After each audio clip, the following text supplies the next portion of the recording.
Good evening and welcome to the 15th meeting of fiscal year 2024 for the Milton Planning Board. At this time, I would now like to call the meeting to order. We will first begin with our administrative items. First we'll introduce ourselves and then go to administrative items. If the planning board members could introduce themselves. Jim Davis, member. Cheryl Tagaya, secretary. Maggie Oakfield, member. Sean Fahey, member. Great. And our staff, Tim? Tim Zawinski, Director of Planning and Community Development. Great. Josh? Josh Eckhart-Lee, Assistant Director. And Julia?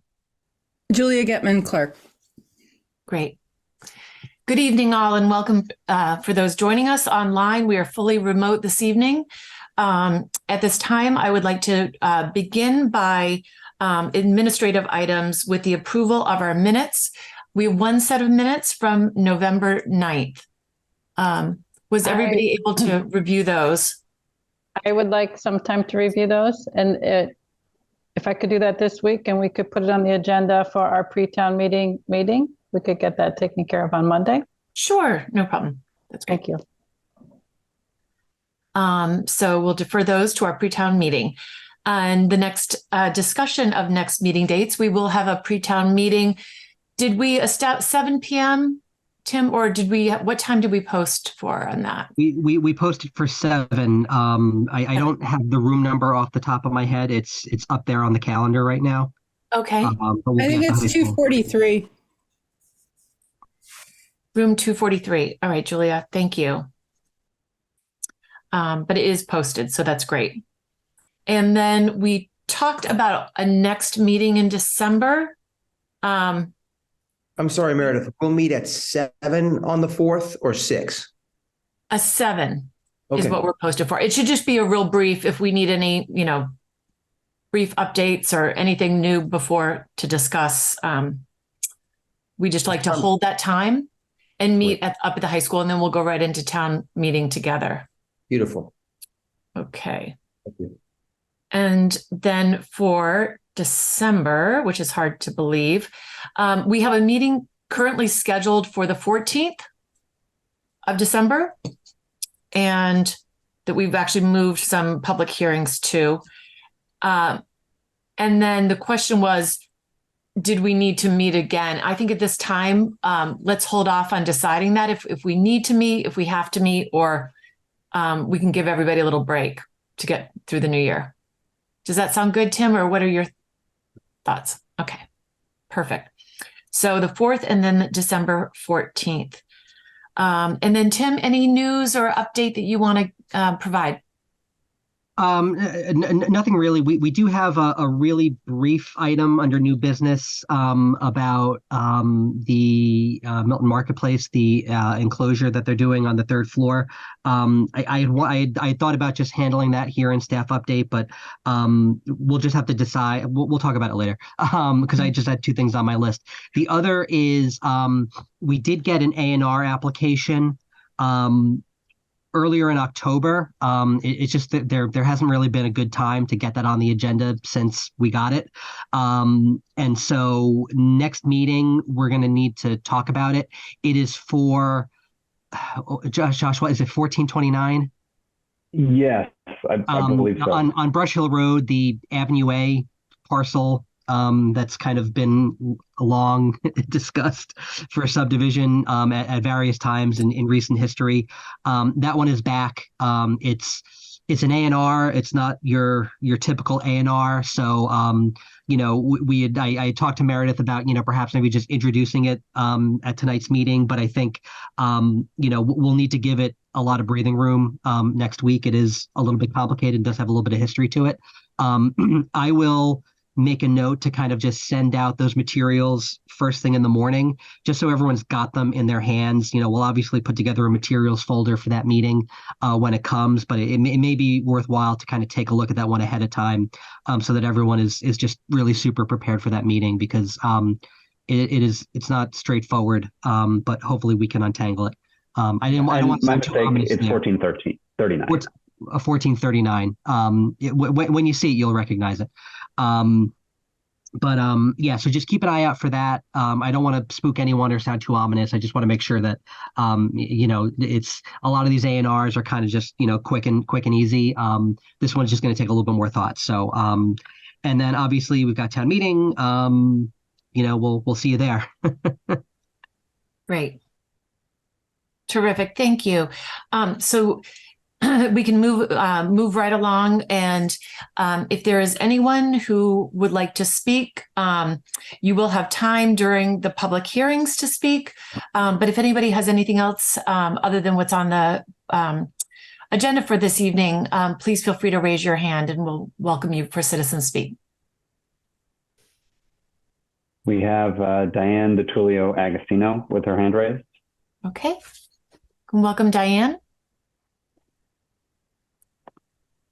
Good evening, Diane DiTullio Agostino, Precinct 9 Town Meeting member for over 40 years, former selectman and a former warrant committee member.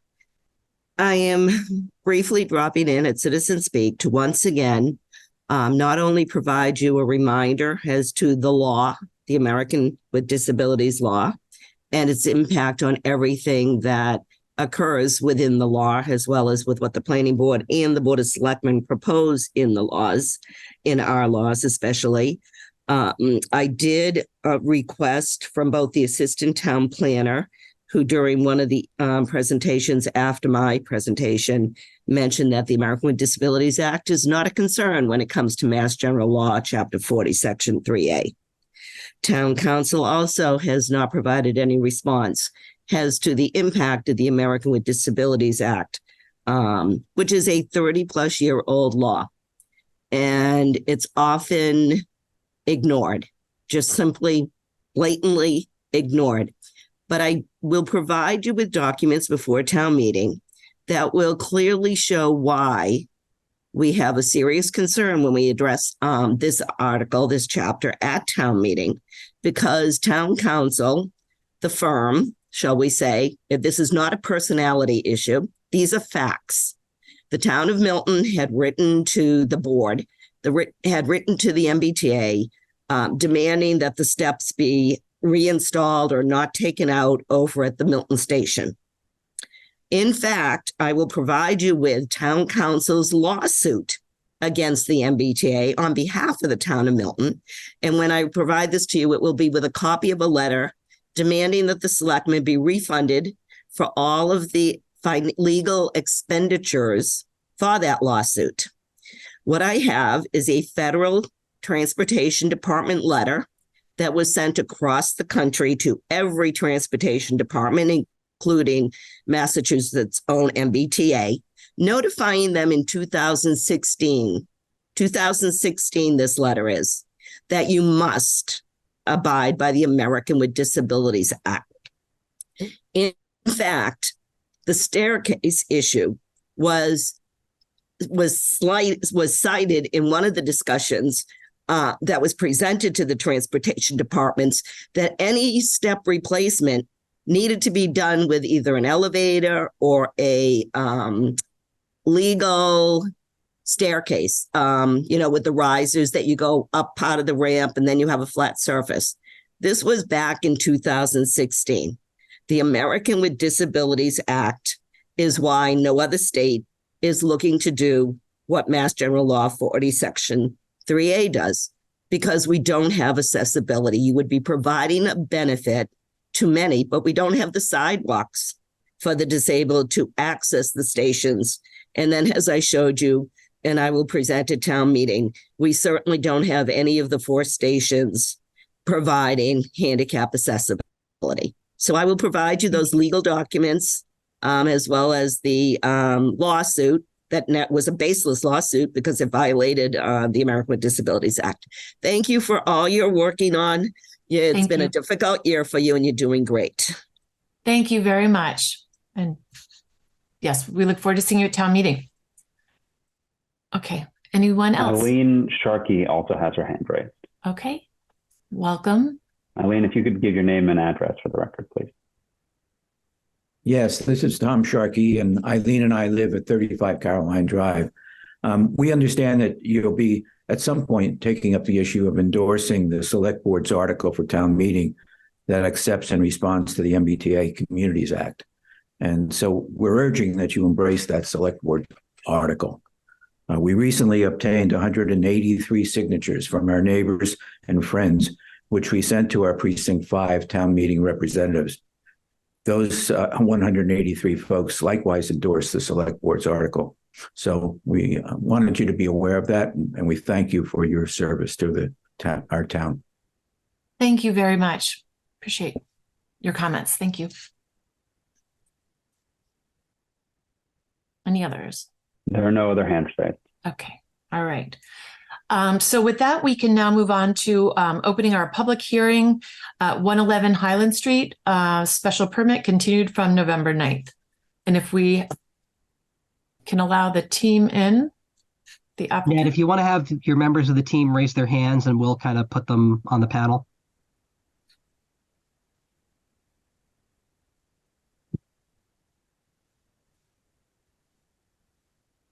Josh, are you working on this? Okay, thank you. Great. And while we're inviting people in, I did want to state that we're on a tight schedule tonight with a lot of information to be coming forward and consultants. So for this evening, I would suggest that it's 7:15 now, that we give until 8:30 for the 111 public hearing, if that's okay, with the board members and Ned. And because then we will have a half hour for discussion on BassetSt. And I'd like to start our MBTA discussion, as this is our last meeting, by 9 p.m. tonight. And maybe even sooner if we can, but I think that's a realistic timeline for us to allow time for the presentations from RKG and discussion among our own members. We'll do our best to accommodate that. That's great. So Ned, I was going to ask you and actually reach out, but I am wondering, if your architect is here this evening, Yes. Yep.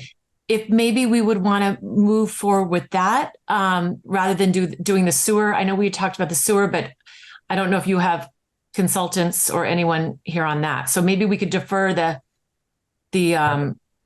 Happy to do that, Meredith. For the record, Ned Corcoran, representing Northbridge Companies, who's the applicant here. I'm joined by Rebecca Dillon, who is our architect, Sashi Meisner, who is our landscape architect, who will present if there's time. But we really thought that we would focus on architecture tonight. We're happy to move on to a new topic, and Rebecca is going to take the lead on that for us.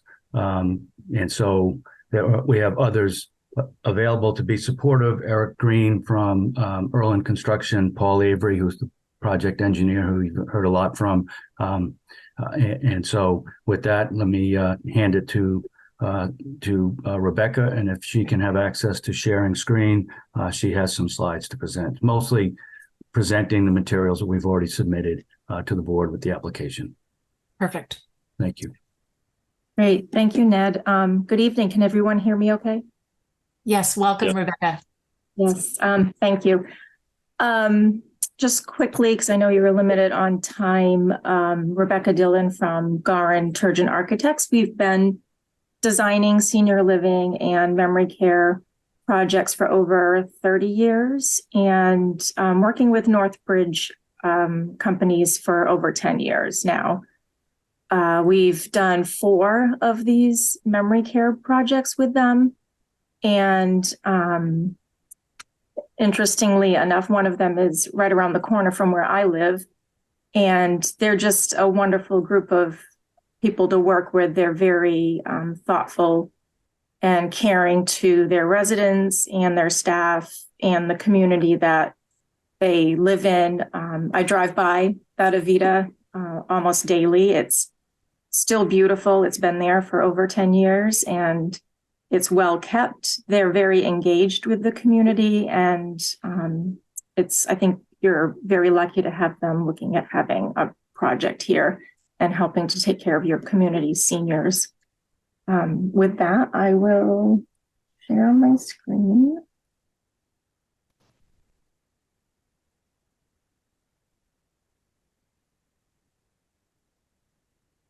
And can everyone see that okay? Yes. Yes. Just starting off real quick with the existing site plan to orient us a little bit with, of course, Highland Street here, the existing entry up here, and the site is really situated nicely for this building here, where you enter up and you have this high point up here, and then the grades go down. And what that allowed us to do was to place the building here in a 2-story structure and to minimize the overall site impact by doing that. And also the wetlands that we have on the site is really nice in that it buffers the building from Highland Street. It has a nice buffer on the back of the site and on the sides as well. So it was a really actually pretty easy exercise in nestling the building in there between the wetlands, in with the existing grade, and allowing us to keep the massing of the building down by doing that. And then here we have the proposed site. So as you can see, you'll drive up and the first thing you'll see is the main entrance, and it will look like a 1-story building from this viewpoint. And then you'll go down with the grade to the back service area, and that's in this depression here on the site. So that works out really well, again, to help conceal that lower level from Highland Street and from the closest neighbor on the south side of the building.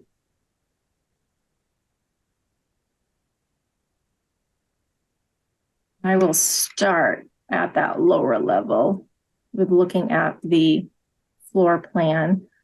So the way we design these Avita projects is we break them up into neighborhoods, and we like to have the neighborhoods shaped like a C, so that we can have this nice secured outdoor courtyard for the residents to easily access.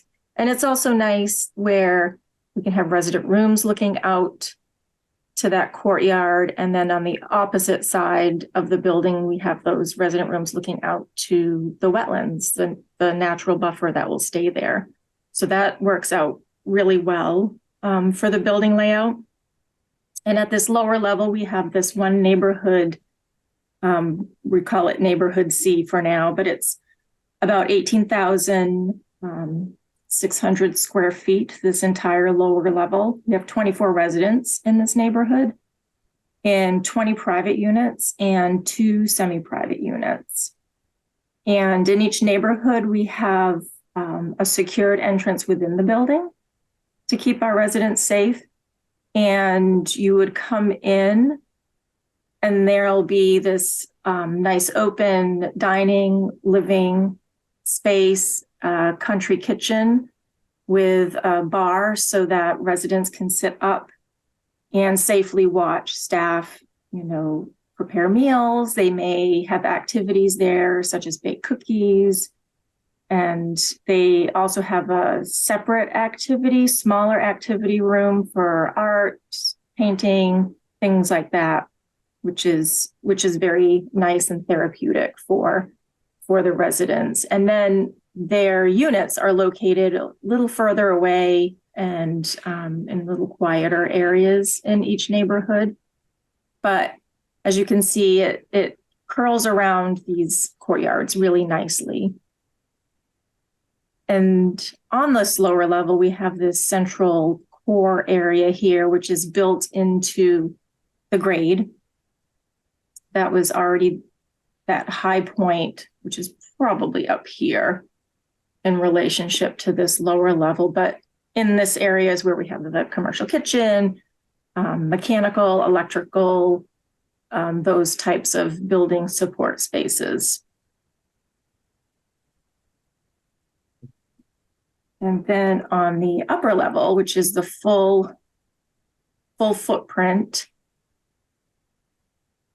back up to the main entrance, we have that nice welcoming large front porch where you'll enter into a nice lobby that will be a nice focal point for family members coming in, a living area, and then back of house support spaces, offices, a conference room. We also have a beauty salon and a larger multi-purpose room for residents to come together and have Christmas parties, musical performances from community members, things such as that. And to the left of this main core area is our neighborhood A, and that has 25 residents, 3 semi-private units, and 19 private units. And the concept is the same, a little bit of variation in the layout of the spaces, but the country kitchen, the community dining, living space, activities, and then the resident rooms that wrap around and look out. In this situation for neighborhood A, we have the secured courtyard here. And then over on the south side of the site, we have neighborhood B, which has 29 residents, 3 semi-private units, and 23 private units, and the same layout, the kitchen, the dining, the living, and some activity spaces. The difference here is where this is the second floor of the building, we are using this courtyard as the secured outdoor space for the residents and their families to use.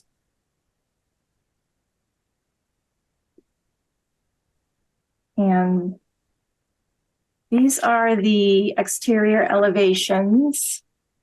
You can see that we're using traditional architectural style and elements, gables, pitched roof lines, columns, classic window styles, bay windows, and also residential materials, clapboards, roof shingles, and some built-up details. And on these elevations, we're also showing that red line that you can see on all of the elevations. That's the existing grade line. So you can get an idea of the relationship of the existing grades and how they relate to the building. And more elevations. I have a rendering at the end of the presentation where it'll be a lot easier to see everything together on the building. Elevations can be difficult to portray something on a building like this where we have so many undulating faces. And this is a nice one of the main entry. Again, just to see that nice large front porch, a lot of glass, really open up and create that nice connection between the inside of the building to the exterior of the building, which is important for seniors and especially memory care seniors with getting natural light to help with some of the agitation that can happen when they aren't able to have their bodies in tune with what's happening outside with natural daylight rhythm.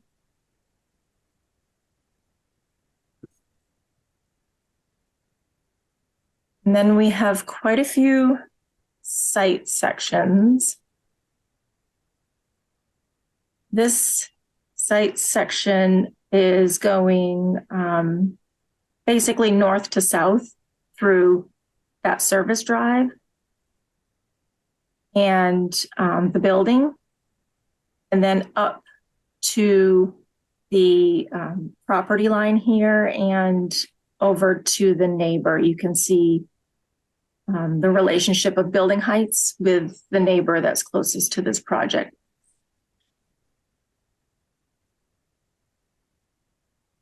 And this is the same site section, just blown up into two separate pieces, so that when you're looking at it on paper, it's a little bit easier to see what they look like. The site's pretty wide, so having it fit on one sheet was a little challenging.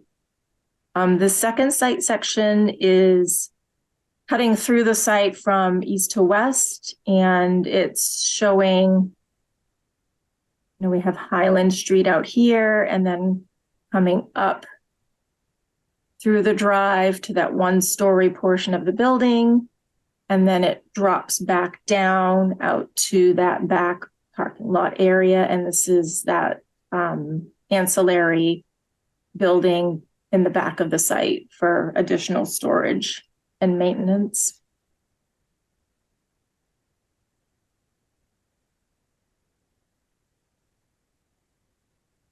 And this site section is just through the entry drive, just to make it a little bit more apparent in what's happening there with the existing grade being down in this area. And then we're bumping up the entry drive to get us up to that high point that is naturally there on the site, and then back down again, and showing that we are leaving that vegetation there to help help the drive work right through there and not touch the wetlands. And then this one is the same site section, just blown up a little bit more.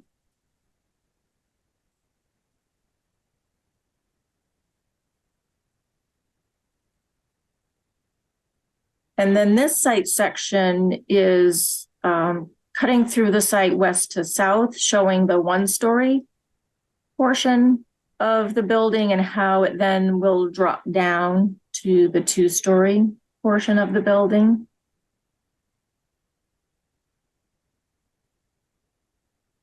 And it also shows in this site section the area going through that entry parking area where we have the stormwater under the parking lot in that spot, and then down to the vernal pool level that's existing, and again showing the vegetation, existing vegetation in the background.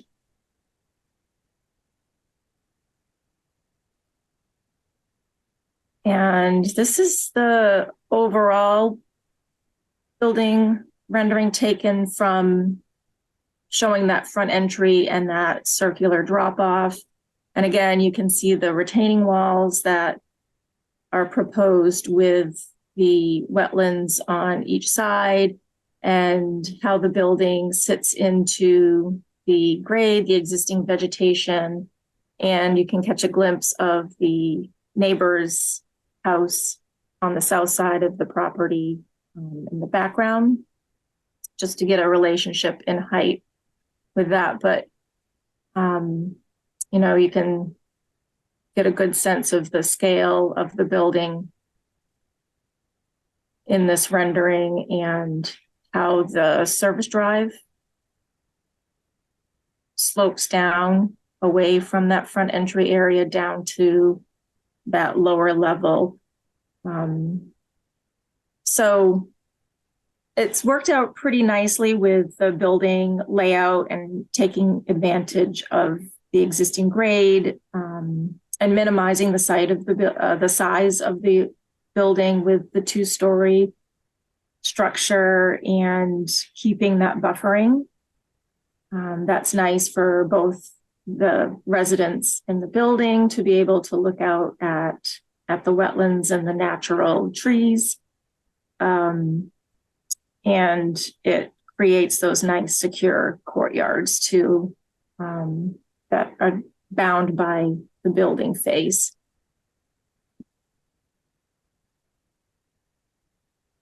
And I think that's all I was going to go over. Would welcome any questions. I don't know if we want to talk about landscape at all or deal with the building and then see where we are with time. Yeah, I think it might be good to start with the building first, and then move to the landscape architecture.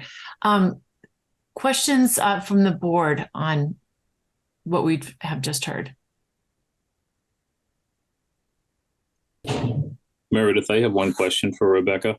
Yes, please, Sean.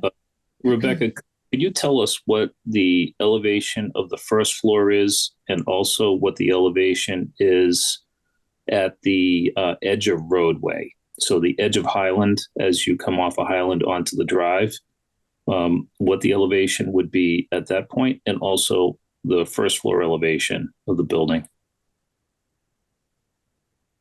Yes, I think I need to get that from Paul Avery, if you can assist with that. Yeah, I can take that one. Paul probably knows it off the top of his head. Well, I don't know it up. Well, whatever it is. But anyway, the first floor of the building is at 134, and Highland Street is down around 121. So it comes up 13 feet. 13 feet. Okay. So if you look at the building section that I have on the screen now, Highland, the lower level is 122, so Highland Street is a foot below that. Mm-hmm. Okay, thank you. I've got a question, Meredith. Yes, Jim. So I was just wondering why you went with the C-shaped courtyard as opposed to completely enclosed like you do at the Newburyport facility? So some of the challenges that we've heard from clients with completely enclosing a courtyard is getting maintenance equipment into it. You then have to go through the building, which isn't always ideal. And another thing that we've gotten feedback on with that type of a setup is sometimes you don't get really good airflow out in those courtyards, so that the air can become kind of heavy, and you don't have a lot of opportunity to shade the courtyard either. And so we've gotten feedback, and of course it depends on the orientation of the building and how tall the building is, but we've heard from other clients that that can be a challenging setup. But from a building perspective, it is nice because you can complete that circle, and there's definitely some positives to doing that. Yeah, I just would think with a memory clinic and people with dementia, it might be nice to have them completely enclosed. They, we do the edges of the courtyard that aren't defined by the building. We do have fencing there, and sometimes it is nice for them to be able to see beyond and, see trees in the distance, and it gives it a nice experience from that perspective as well. Okay, thanks. Sure. Questions from Meredith, I have my hand raised. Yes, please, Cheryl. Rebecca, thanks for your presentation. I have been quite interested in the relationship of the building to the topography. And the idea in the zoning that we wanted to try and work with the existing topography to the greatest extent possible. But there is a lot of fill being brought in to make that single story piece of where the entrance is. There's something in the order of 10 to 12 feet of fill over a good section of that. And there's there's fill over in terms of the building footprint and the entry parking lot. Probably more than half of it is fill, and less than half of it is cut. And I'm kind of curious how you arrived at doing 2 stories in the cut section and 1 story in the fill section. And so it seems as if you wouldn't need all of that fill if you did 2 stories in the fill section. Or if you used instead of doing fill in that section, you used it for underground parking. And I don't know if that's part of what we wanted to talk about tonight, but at some point I would like to talk about that. Because if we didn't need to do the parking lot, which is requiring an extensive amount of tree removal and additional site work, then we would have less impervious area in the overall development. So what's driving where the first floor is set, and how did you look at balancing the cut and fill? I don't know, Paul, you can weigh in at any time, but you want me to start? Sure. Sure. Okay. So basically, this building is situated as low as we can get it. And the driver on that is what the grades are down in the service area where we have the bottom floor. But Paul, there is can I just interrupt you for 1 second? Sure. That's assuming that you need 2 stories in that section, right? Because you've raised everything up before you get there, right? So I want to understand how you arrived at raising everything up first. Is that what you're getting at with where you set the 2-story piece?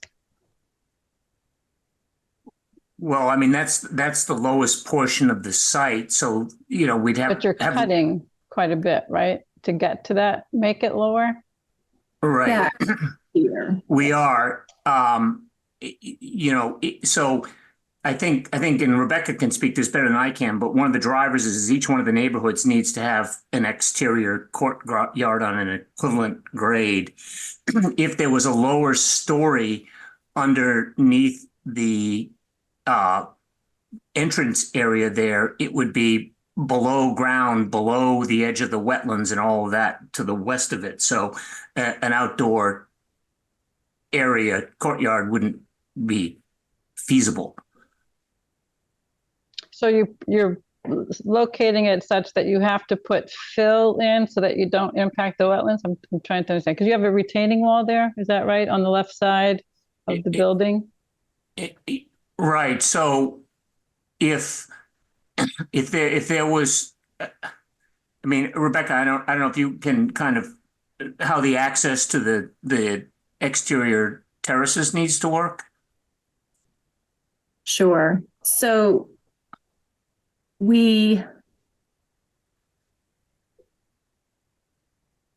Paul's right in that we were dictated by the low point down here. We couldn't go any lower than this, where we are with this service area. So, and we knew that the further back we go, the less building we would have at that lower level that could have daylight.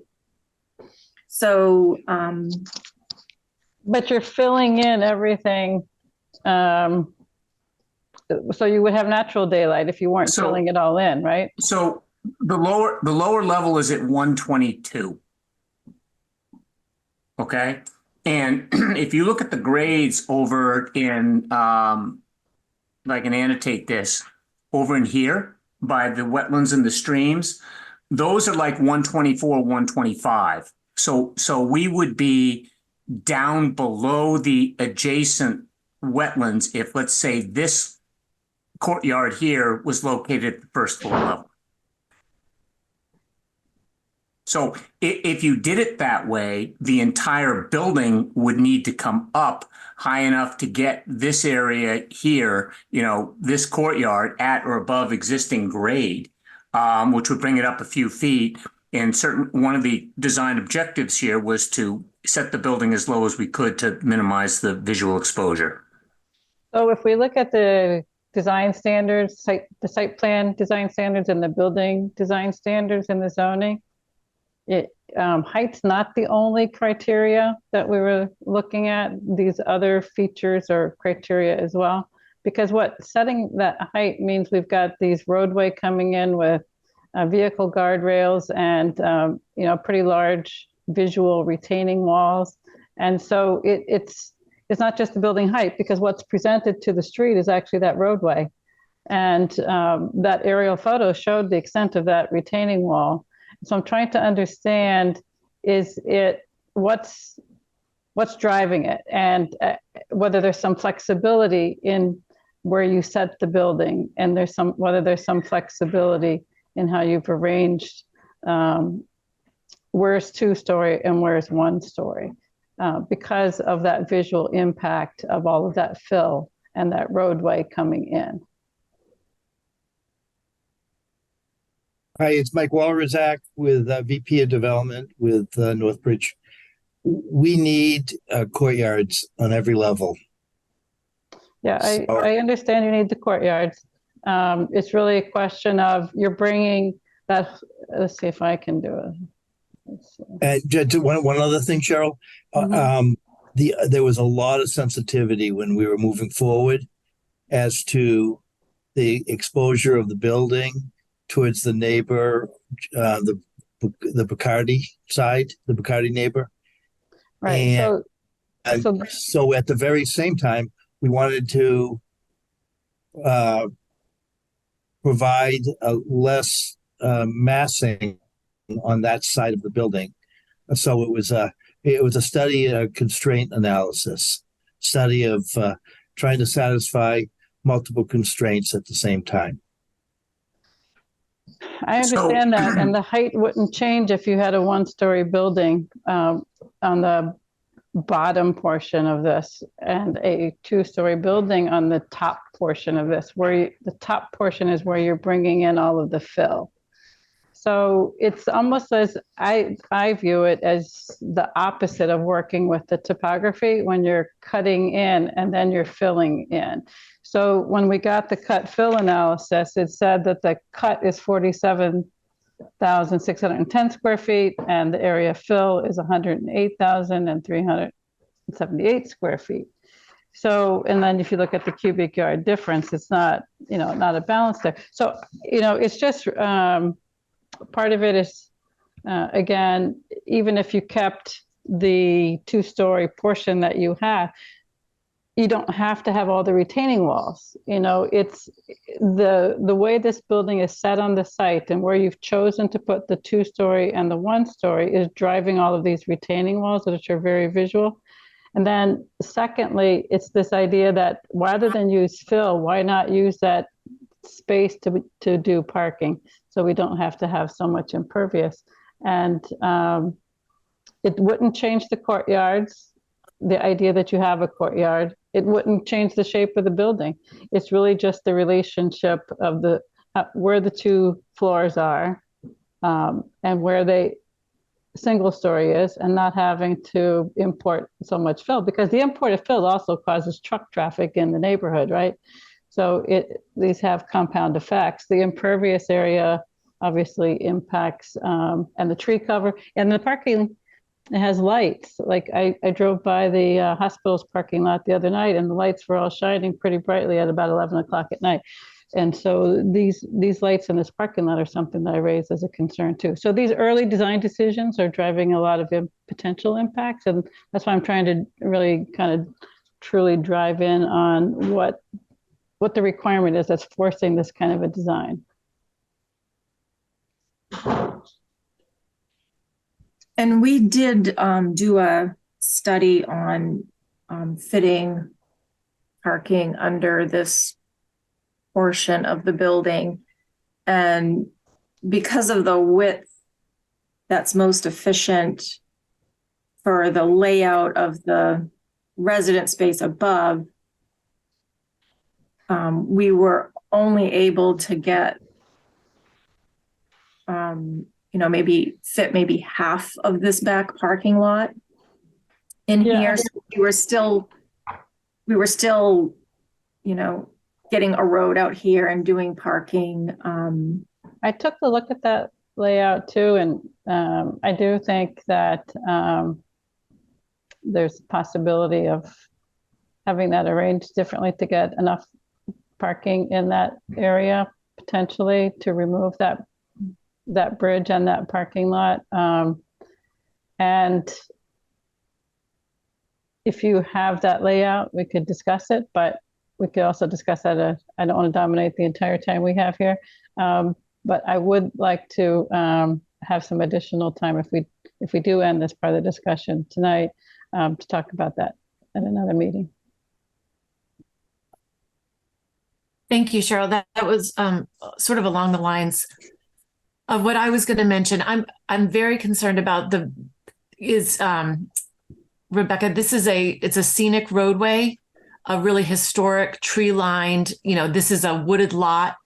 And when this road goes in, it would be much nicer to sort of hide the entrance a little bit. And if you didn't have to have it at the elevation and bringing in as much fill, maybe you have it at a slower incline. I'm not sure, what the rate of incline is, but maybe it comes in lower. And then if you need to reach the upper first floor entrance, that there's a way because I think you're going to see, it's going to look like a bridge when you're coming up Highland Street from Canton Avenue. You're going to see the retaining wall. There's no way that there's going to be that much vegetation, at least for a long time. You're just going to see a big stone wall, and it's really going to, I think it's really going to draw attention and not necessarily fit into the neighborhood, which I know you're trying to do. So somehow, if you didn't bring in that much fill in the entryway, I think that would be great.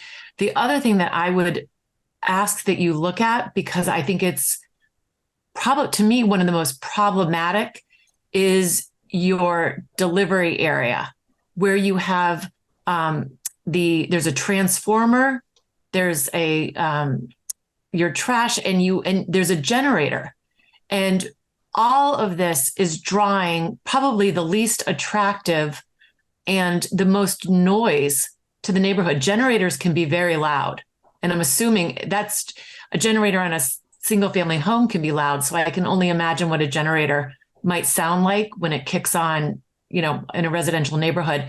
And I'm also really worried about deliveries, because most delivery trucks do have very loud noise, I don't know what the term is, but the beeping that when they are in reverse, whether it's one way or the other.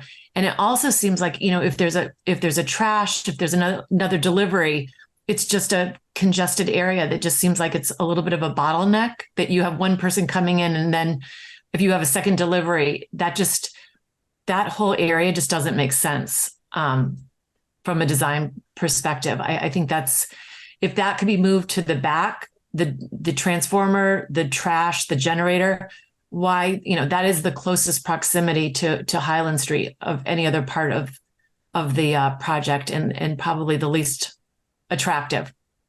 The other thing I just was going to mention is I had just noticed, and we got in just a resident who commented that there had been an original design that had the building sort of softened to look more residential and had dormers breaking up the massing of the roof line. And it looks like it's been changed. There's a pediment now where you had 3 dormers and then almost a shed dormer off to the side. And I don't know if that could be looked at to soften the roof line, because that will be visible. Yes, you can pull that elevation up. Yeah, it was right there. It was right there, yes. And it was 3 dormers with 2 shed dormers, and you just didn't see a lot of black asphalt. It looked more residential. And I think that was actually a really nice feature if you could somehow bring back some of those elements. And I think the shed dormers actually reach down to, almost look like they're meeting some of the windows on the floor below. And I thought that was really nice. The other thing I did notice was there was inconsistency in your windows, in the appearance of the windows. When you look at the front, it looks very residential, very lovely. The backside, elevate E and F, looks much more commercial with 1/1. You don't have the divided lights. I know it's probably not, as visible, but I just think from an architectural standpoint for a building to have consistency with your windows, including the front doors having divided light. I just was going to mention. Yeah, that's a typical strategy on a building of this size is to spend your money on the front and the sides that people are going to see, and then on the back where you tone it down a little so that you can spend more money on the main entrance and more detail there. So that's the but there will be walking paths back there, or is that so I just don't know how much access. And then the one other, I did have a question, because in the appearance here it's almost a two-toned, and I'm just wondering, it looks like clapboard up top, but I can't tell what your first floor material is. It's clapboards as well, but you're correct. We are doing 2 different colors on the building to help break up the appearance of it. The massing. Okay. All right. But it is clapboard. Okay. Yes. Yep. All right. I don't know how others feel about that. Maybe we could get more information on what the 2 colors would look like. They look like in their very natural tones. Earth tones that's good for the building to fit in. Yes, we're looking at a brown earth tone at the bottom and a lighter green on the upper level. Okay.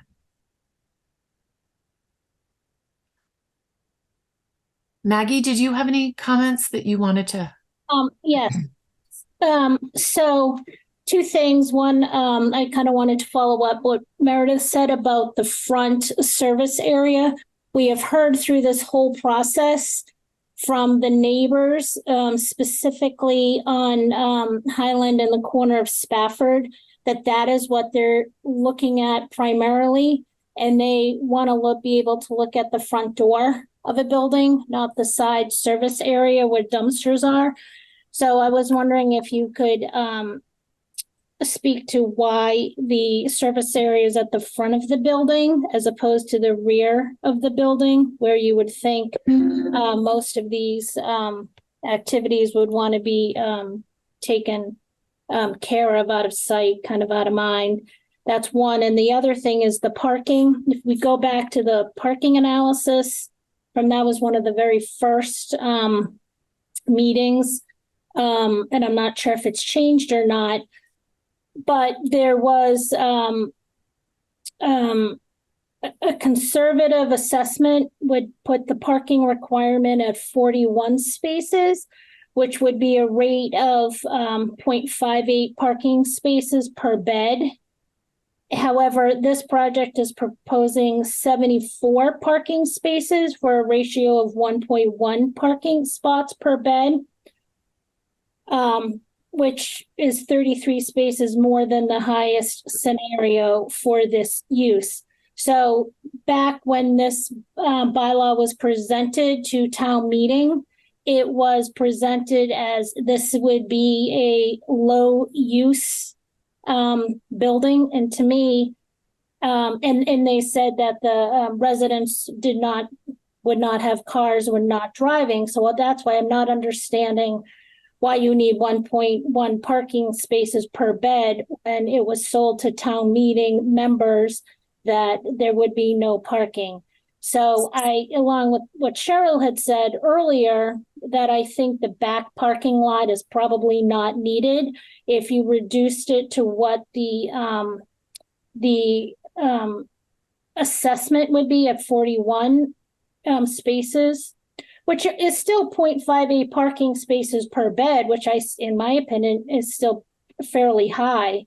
So I would think that if you could reduce that, get rid of the back parking entirely, I think that would be helpful. And then you would decrease the impervious surfaces and the need to remove trees.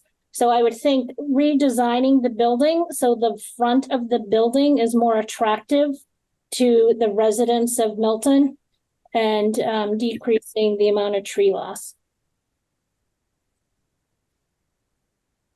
Paul, how many parking spaces do we have here, Paul? Do you know?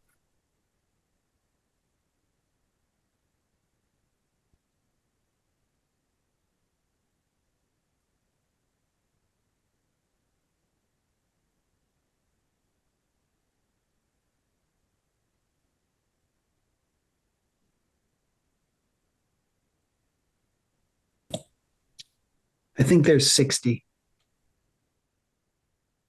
Okay. Yeah. Okay, so it's been changed since this original. So maybe we could have an updated. This is basically the plan that we showed at town meeting when we got. In fact, we have some less parking spaces, and so it's not the 70 something. And we have 78 beds here in this building, and we have. The parking is sized for, 4th of July, holidays, times when families come and visit, because there's just not a lot of, you certainly don't want people parking on the street here. And there's just not a lot of excess parking. Even the church, the hospital parking is quite busy at times. So this was sized to be a self-sustaining at times of maximum use, where and that's where that came. And actually, from town meeting, it's smaller. It's smaller than what was originally presented.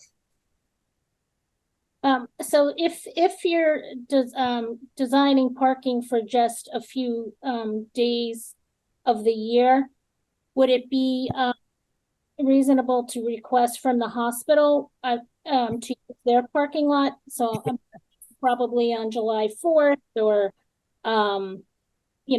Mother's Day is a Sunday, Father's Day is usually a Sunday, and those are the days that probably you would have increased visitors. Because I know my grandmothers were in nursing homes, and that's when we would tend to visit. So on those special days, couldn't you work with an agreement with the hospital to use their parking lot? And so then you would decrease the need of impervious surface. Maggie, we could certainly reach out to the hospital with respect to that. Their campus is constrained, as you know, but perhaps on special days, there could be access to some of their parking, and we'll reach out to the hospital on that. But our maximum amount of people that we could have there working would be in the mid-30s.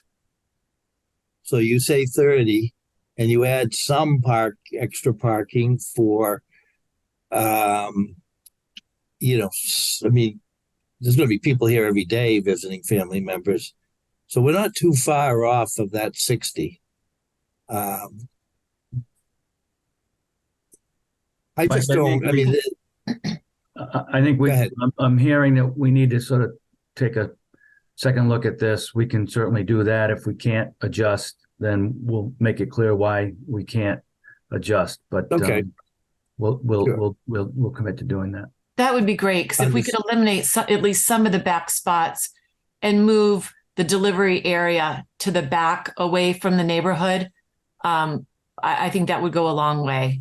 And even if you put just parking, a few parking spots where the delivery area is currently, I think it would be a much nicer project to move that the transformer, all of the equipment to the back and the storage area, because there is a storage building already proposed back there.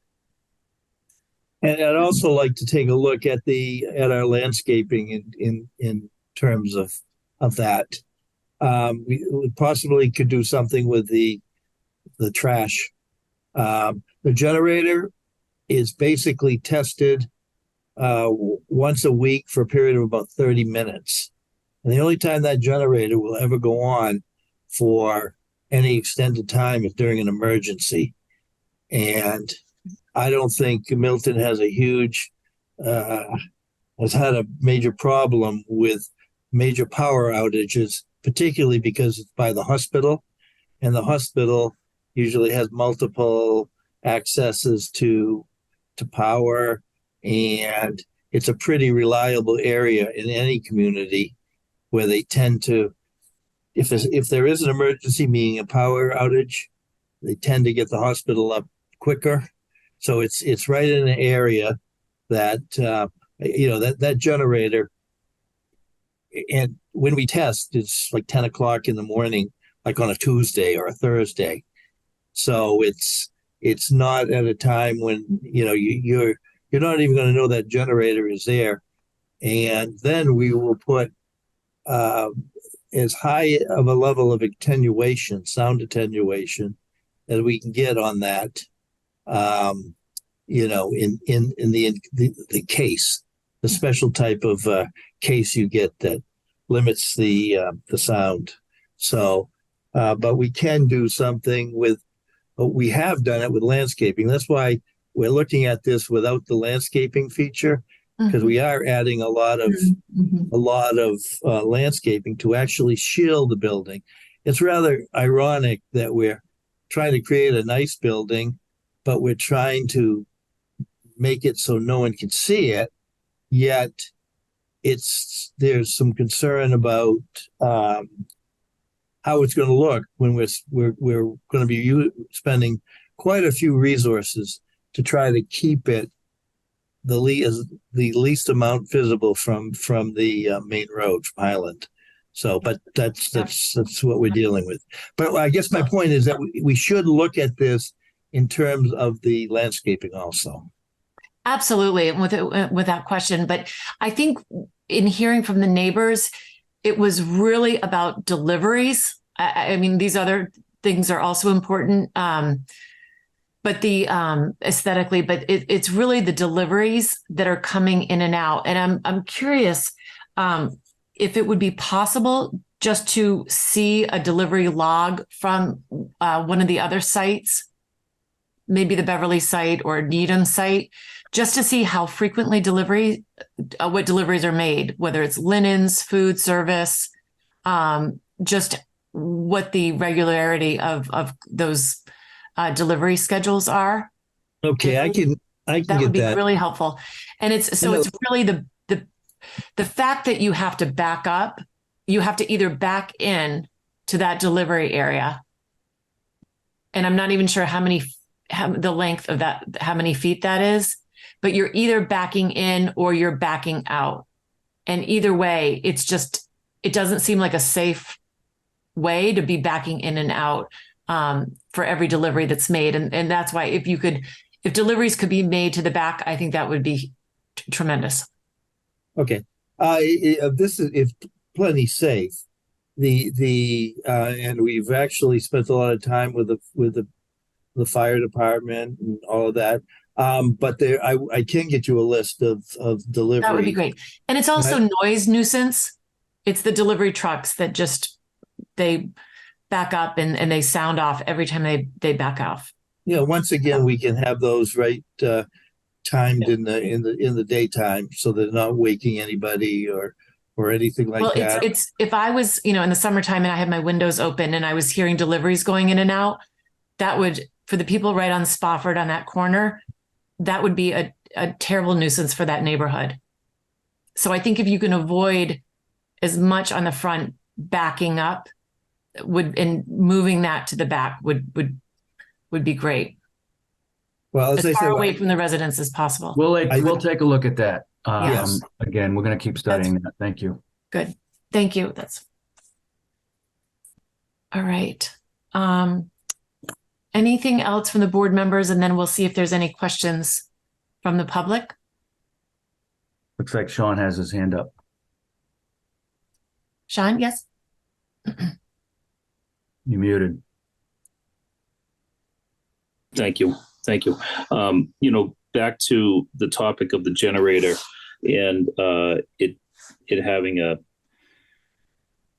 test of 30 minutes every week. Just looking at the plan that we have up on the screen right now, it looks like that generator is only about 150 feet from the property line.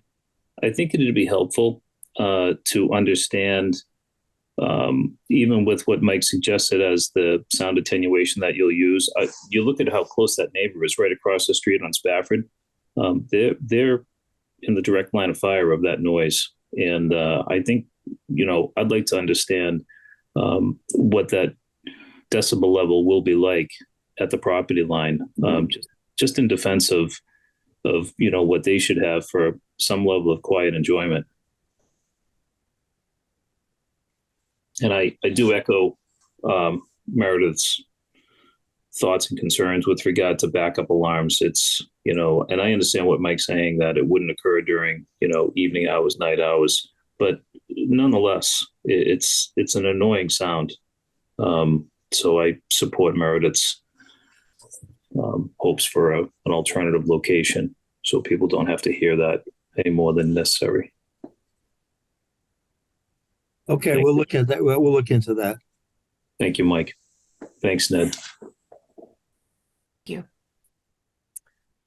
All right. Are there any hands up from the public and if we could just limit our comments, we only have about 20 minutes. So I just would want to make sure we allow as many people to speak as possible. We have Jean Irwin has their hand raised. Jean, if you could say your name and address for the record. Hi, Gene Irwin, 120 Highland Street. Can you hear me? Yes. Thank you, Jean. Hi. Thank you, everyone, for this opportunity. And I agree with many of the board members. And in regards to that driveway where you back up, the decibels, I can hear them. We had a neighbor who had someone picked up the other night at 10 o'clock at night. And it's about 6 doors behind my house. And you could hear it clear as bell in my house. But secondly, Maggie had asked a couple of meetings ago about the fire department, about CDLs. And if you read in the CDL literature and they talk about these delivery driveways, this is the worst possible design there is. Naturally, the drivers sit on the left-hand side of the car. So as they go around that roundabout and they head up towards Highland Street and now they start backing, they're looking... It's a blind backup. Those trucks don't have rear windows where they can see out of them. And the driver's looking at his driver window, and all he's doing is looking at the front door of the facility. He can't see the driveway. He's backing up totally blind, like 150, 200 feet. And the CDL rules and regulations say that is about as dangerous as you can possibly make it. So again, I think if this thing ever came to fruition, the driveway has to be on the back, and you can't have people backing up a great distance totally blind. The other thing I have is I think this discussion of the building is nice and it's fine and all that sort of thing, but we have to get back to the entrance itself. Our town bylaws say you need a 50-foot easement at minimum for any new development like this. And I'm wondering, what is the dimension right now of from retaining wall to retaining wall? How many feet is that?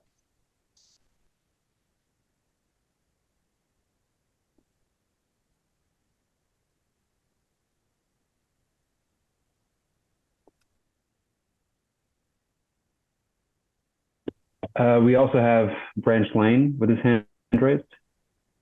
Oh, Jean just asked you want to respond question. to Jean.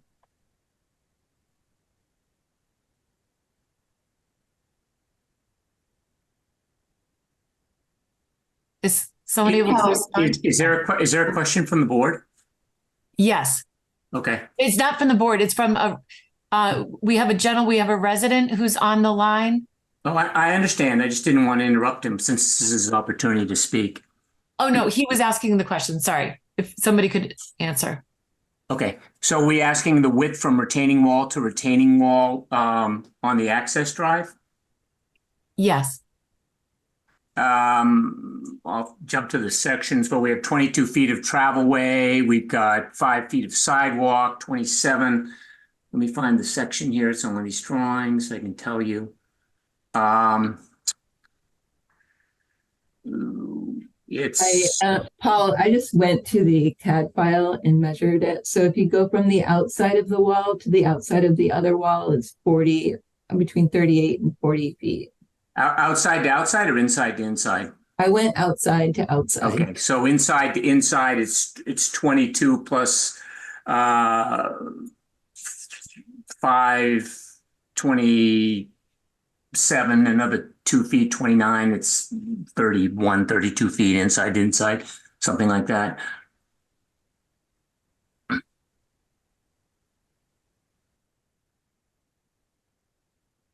Madam Chair, I'm not familiar with the bylaw that requires 50 feet of easement width. Gene, do you know what bylaw you're referring to? Might be referring to the subdivision regulations. Yeah. This is not a subdivision. Yeah, it's not a town road. The private road. It's a private way. Yeah. Is there another question, Gene? I think we may have lost him. Sorry, Gene. I think we've lost Gene. What was the next hand up, Josh? Sorry, can you hear me now? Oh, yes, you're back. Okay. The code says that all the turns within this parking area have to be at least 25 degrees.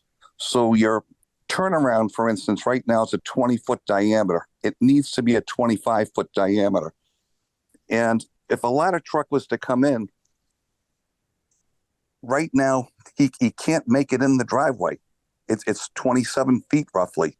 And he needs a minimum of 45 feet on the outside and 25 feet on the inside. And all the turns going through the place have to have a 25-foot radius. So a fire truck can't make it up the driveway, the delivery driveway. He can't turn around down the end without plowing into all the different parked vehicles down there. He'll be hitting the retaining walls on both sides all the way in and out. And I say, to discuss all the attributes of the building and the layout, to me, it's moot if the fire department can't get in there. Now, the fire department does have some flexibility with some things, but at the end of the day, they don't have all the discretion. The planning board does. The planning board has to make sure it's safe for the ambulances to get in there once the fire department's already in there, and make sure it's safe for the police to get in there. And so I say the rules about not crossing into the opposing lane, those are the rules of the day, whether we like it or not. And through traffic is also considered an obstruction. And I say these roads, the fire lane is supposed to be unobstructed. You can't have like what we're talking about the other day. Okay, a fire truck's trying to pull in and all the cars on the way out are going to back down and all this stuff. That's not the code. And so I think maybe the next meeting, we can have a meeting just on the fire and first responder access, because this doesn't work in any way, shape, form. Not one corner of this whole plan conforms to the current code. Thank you. Madam Chair, we addressed that at the last meeting with the fire chief and your expert. We went through all of that fire access with the fire chief. The fire chief signed off on this plan, and your expert has agreed with him. I think we're done with the issue of fire access. So we have Branch Lane with his hand raised as well. Yes, welcome, Branch. Okay.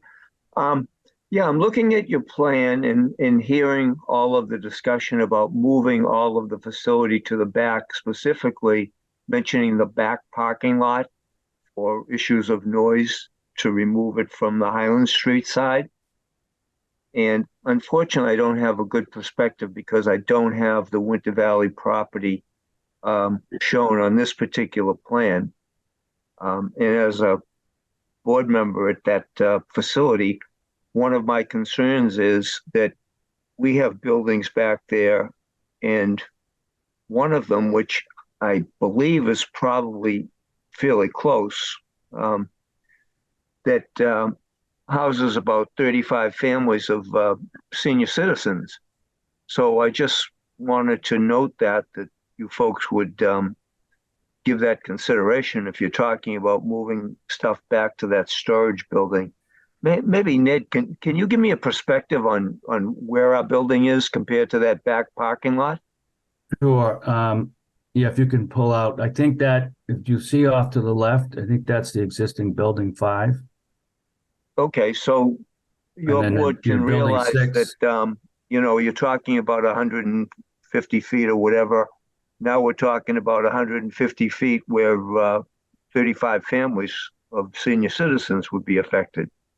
So just a notation to give that consideration as you talk about moving facilities.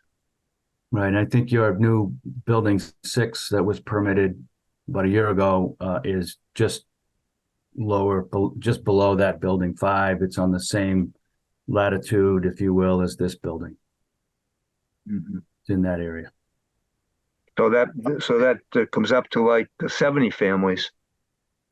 So is it possible for you to add the buildings and with some dimensions to those Winter Valley buildings on one of your site plans? Yes. And do those buildings have generators? We have one that I'm aware of at building 5. The building that's shown in this plan. And it's in the back of the building. It would be helpful to include the parking areas as well. And if there's significant trees in between this property and those buildings, approximately. Sure, we can do that. The parking areas of there are trees between the properties, between the developed portions of both properties. But we can add that to the extent that we're able. Branch, do you happen to know how often your generator goes off in your building 5? It's funny. We've met about refurbishing it, and it's a regular maintenance, and I'm not sure if it's weekly.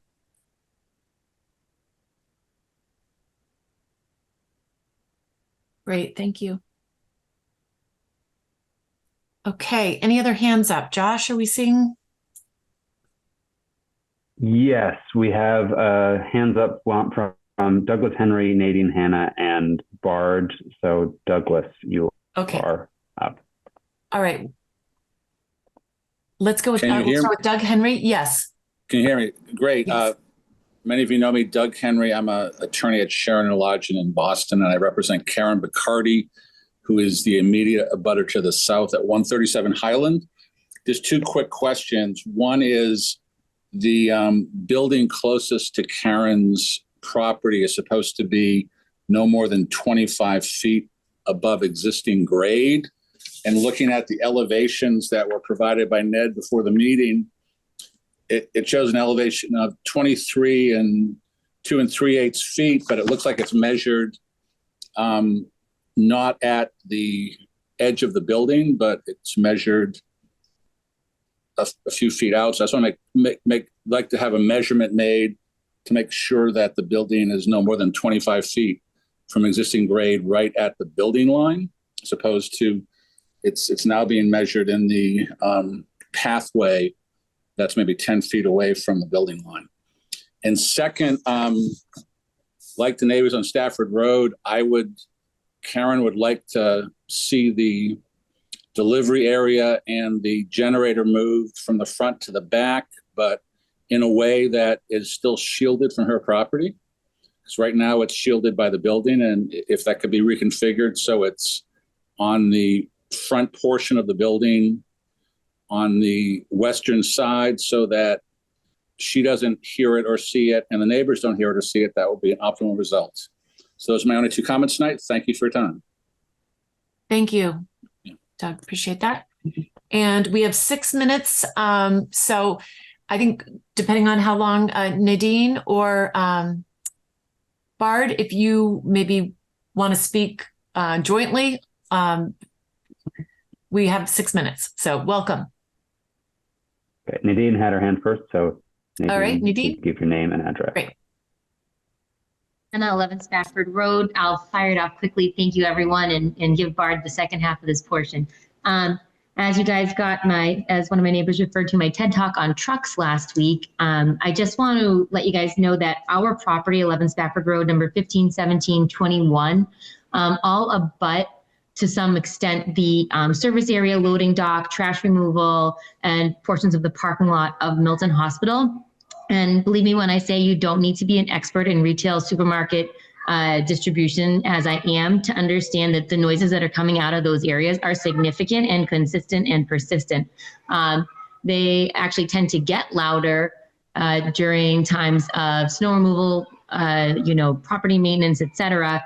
Those are the times that are going to coincide on this property when there is less vegetation in the area of the wetlands where they cannot actually plant. So the buffer between Highland and Spafford and the neighbors, between the loading dock and service area of this facility and trash removal and all of those trucks, which don't just beep obnoxiously, they also grind, they also shift gears, they also start, they also stop, they shift their weight. If there's a cab separate to the trailer, that makes an additional jump as it's going across any type of a bump or land or turn, radius, etc.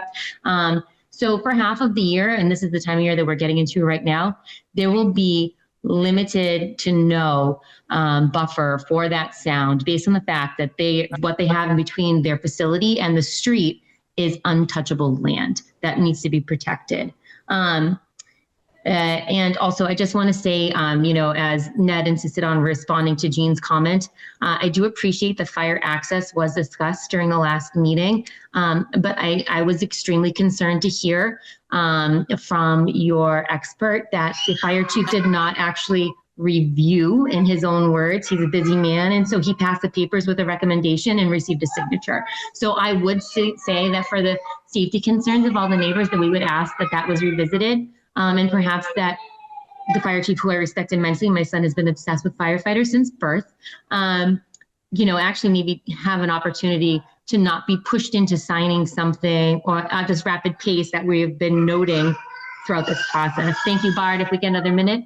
Kids are screaming, so bye-bye. That's okay. That's okay. All right. That's great. Meredith, can I chime in real quick and correct something? Certainly. So we have correspondence from Chief Madden that asserts that everything that's on this plan meets his specifications and meets his understanding of the regulations. That he, as the authority having jurisdiction for NFPA purposes, that is, he doesn't put his mark on something that he doesn't stand behind. And so when Chief Madden says that it works for him, it means it works for him. I don't think there's any necessity to go back and ask him again. I'm sure if you did, he would tell you the same thing. I think what we were getting at the last meeting was that Chief Madden has a staff that has expertise in these matters. And the Milton Fire Department also has access to experts at the state level, again, who have expertise in these matters that they frequently consult. So I think the implication that there was some sort of pressure on Chief Madden to sign something or whatever is not accurate. So I just wanted to make sure that correction was out there. Thank you, Tim. And we can just let Bard, we have 2 minutes. All right, and just to say, we have 3 additional hands that have been raised. All right, you know what? Unfortunately, we have to move on. we have just a lot to get through this evening, but there will be, nothing is being decided tonight, and there will be plenty of opportunity for others to speak. And we would welcome that when we continue this. So. Okay. Thank you so much. Can you hear me? Yes, thank you. This is Bard Hyrizai from 11 Spafford Road. I will keep it brief. I really appreciate all the comments made tonight from the planning board members and the thoughtfulness and the care, and definitely heard some of the neighbors' concerns. So thank you again. I think it's important to take a step back and just put into perspective why a lot of these kind of questions have come up is because this site is just so restricted with all the wetlands in terms of what can be developed. And part of the reason it sounds like that there needs to be so much fill, and there needs to be, 13, 14 feet of a bridge elevation build up is because they can't go too far in the ground. Otherwise, they're below the wetlands. The wetlands are dictating so much of what they can build, given they want to build the same size facility that they have at many of their other spots where they don't have these restrictions with the wetlands and where they do have wide main roads. So November 9th, we heard from the attorney representing the applicant in our DEP appeal. And he drew some similarities between the project in Marblehead, the Mariner in Marblehead by Northbridge, saying that neighbors there did the same thing. They appealed.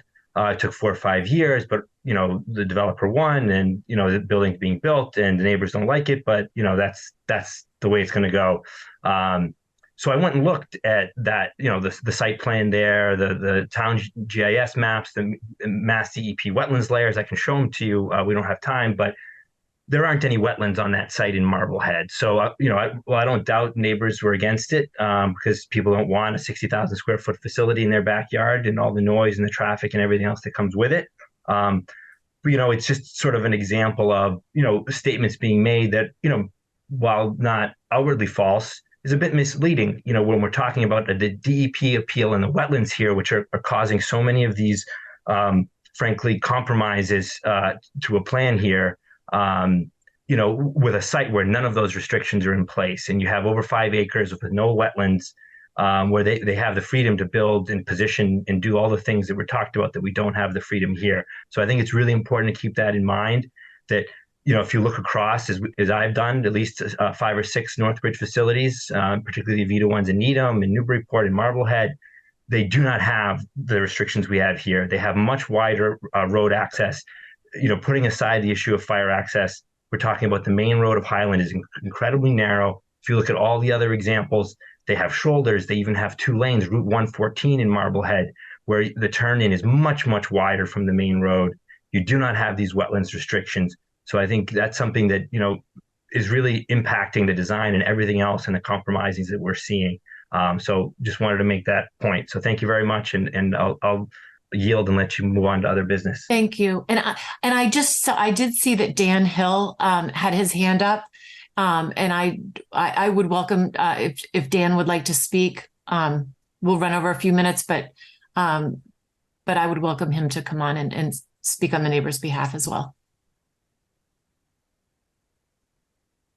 if he's still with us. Yes, thank you. Thank you, Madam Chair. Just to be brief, I wanted to address just the comment that Tim Zerwinski just made about the fire chief's email. The email that we received from the fire chief is literally like one sentence that says, this plan looks good to me. It really did not provide any analysis of whether the plan complied with the fire code issues. And I think you're sensing from the neighborhood a lack of confidence that those issues have been completely vetted and thoroughly vetted by the fire department on these issues. And so I think that's where we're coming from. It's not, usually we see a much more detailed comment letter from a fire department addressing these specific issues. And we've raised specific fire code nonconformities with the access to the site. But I understand you don't want to talk about this on another night, so we can reserve additional comments until we have that opportunity. Thank you. Thank you very much. So Meredith, I appreciate that. Maybe we should have Madden come in personally, so we're not hearing it second. We can ask the questions that we have, and then we can hear from him directly. I think that would be a good idea. I think to give, comfort to the neighborhood. All right, great. All right, thank you so much.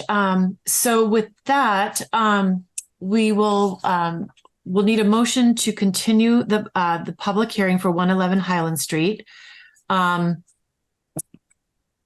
Tim, remind me what we have scheduled currently for December 14th. We've continued the Bent's public hearing to the 14th. And as I mentioned earlier, we have that 1439 Brush Hill Road A&R on the agenda. That's something that, will take some time, but also, you've got some flexibility to kind of take that over a meeting or two. Okay.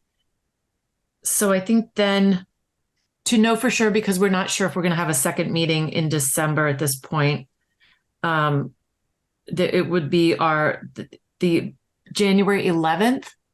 Could I ask, Ms. Yes. Meredith, that you continue it to the 14th, at least as a control date, so that if there's an opportunity for another night in December and you're thinking about another night, you have the ability to then continue it.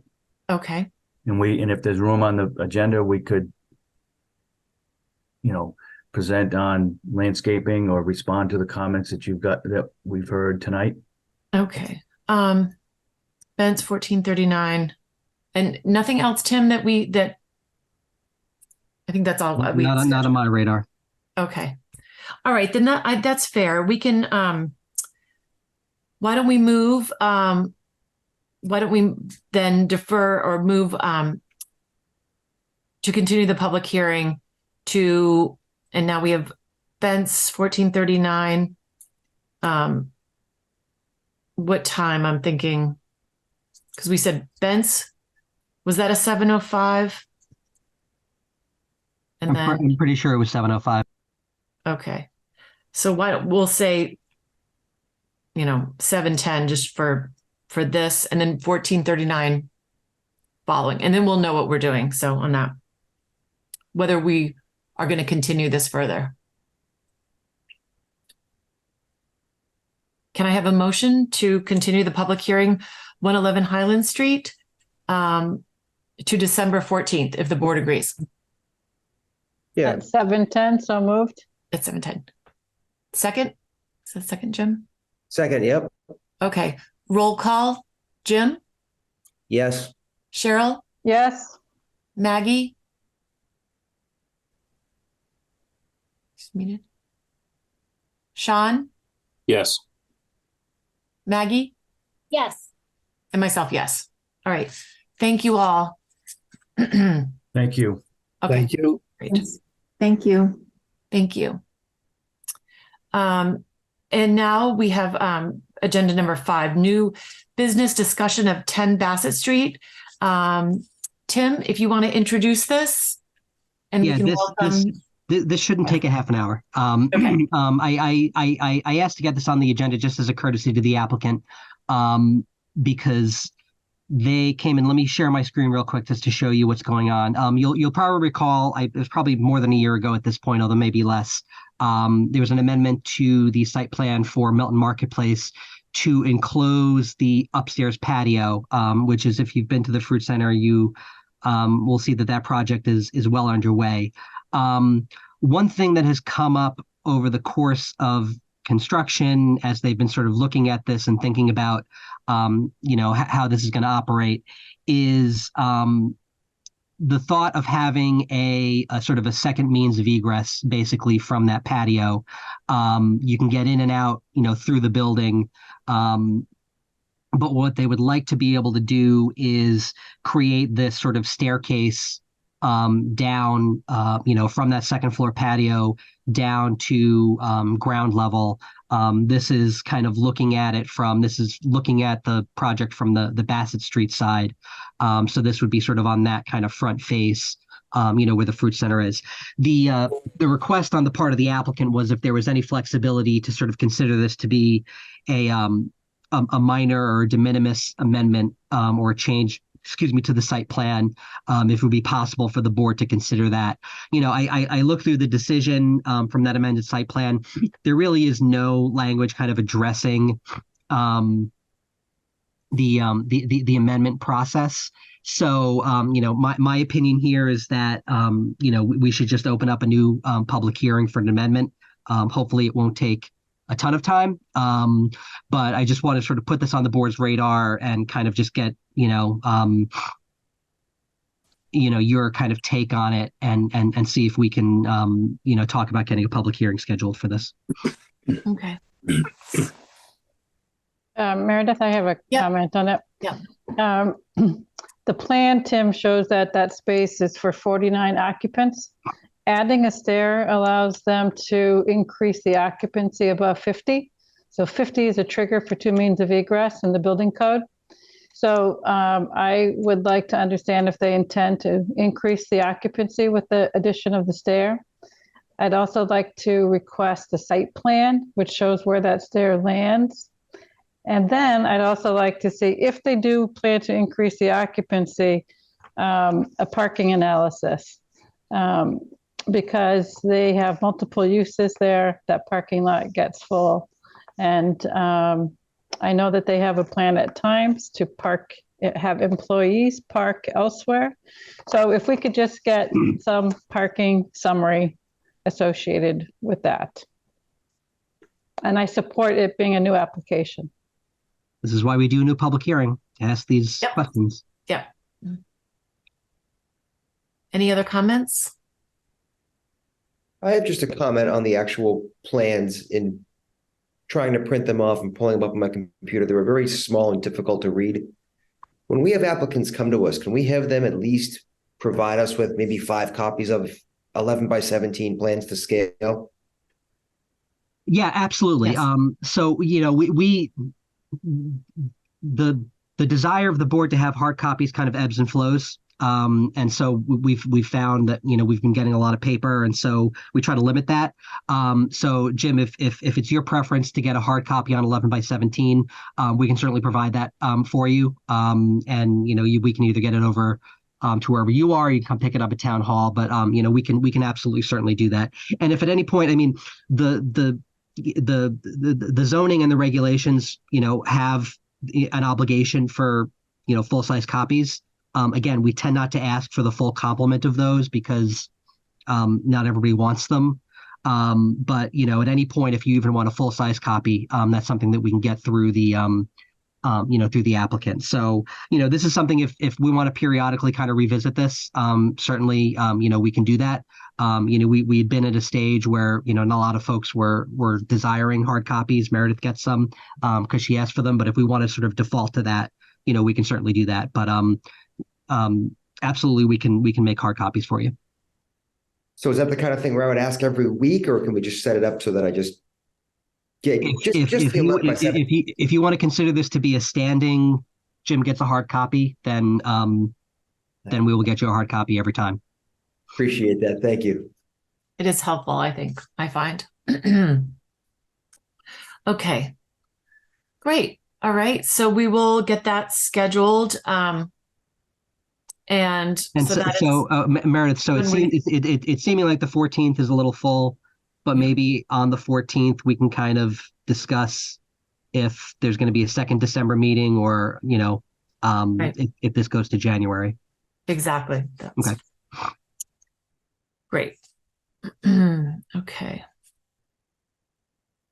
Terrific. Then moving on to our next agenda item, old business MBTA communities.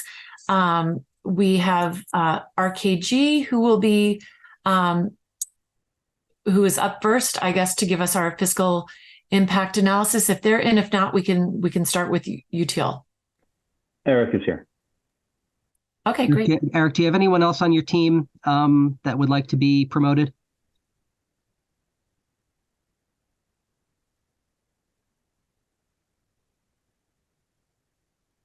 Hey, Eric, you with us? Oh, sorry, Tim. I didn't hear you because I was joining and it switched. Oh, sorry. Is there anyone else on your team here that you want to be on the panel? No, Eric's here, but he's just a fly on the wall. Okay. So it's Eric, I think it's your show. Yeah. Welcome. Great. Hi, everyone. Nice to see you all again. I do have the presentation that I can walk through. for tonight. Just everyone see that okay? Yes. Okay, great. Hopefully you all had a chance to go through it, try to provide that to Tim with enough time before this evening. Also made a couple of tweaks based on some comments that I got just about the numbers being flip-flopped. So we'll see that tonight too. The first half of the presentation is sort of what I went over the last time we were together. And then since then we received the updated compliance models, all the GIS files, at least as finalized as they were at the time from Tim. So then we were able to sort of run the rest of the analysis, which is really what I'd love to present to you all tonight, if that's okay. So Madam Chair, I'll go through the first half, maybe a little bit more quickly, and then sort of spend some more time on the sort of the analysis of fiscal impacts and other impacts. Great. Sounds good. Okay. Yeah. Great. So on the fiscal side, if you remember, we're sort of tasked with building a fiscal impact model to really understand the potential tax revenues that could be generated from future multifamily development that might occur within the districts that the town is looking at for compliance with MBTA 3A. And what we were doing there is looking at net new tax revenue to the town, which is essentially trying to estimate the gross property tax receipts from any new multifamily that might take place in the districts, subtracting any potential municipal costs from that gross property tax revenue to then come up with what we call net new tax revenue. The model assumptions that we went over last time, there's a lot of them. This is just a couple of them on the left-hand side. We have obviously the town's tax rates for the property taxes. Our construction costs are the basis for future assessed values. We have all the existing property values and taxes. We have the development program now from the new compliance models. And then we broke down all the incremental governmental expenditures in kind of 4 big buckets. As we talked about last time, we have general government, we have public and safety, which is the police and fire costs. We have the DPW, public works, and then we have the schools. And then the other big assumption is sort of those student generation rates per unit, as schools tend to make up, and in the case of Milton, tend to make up the largest portion of the town's budget. So we want to make sure we have that right.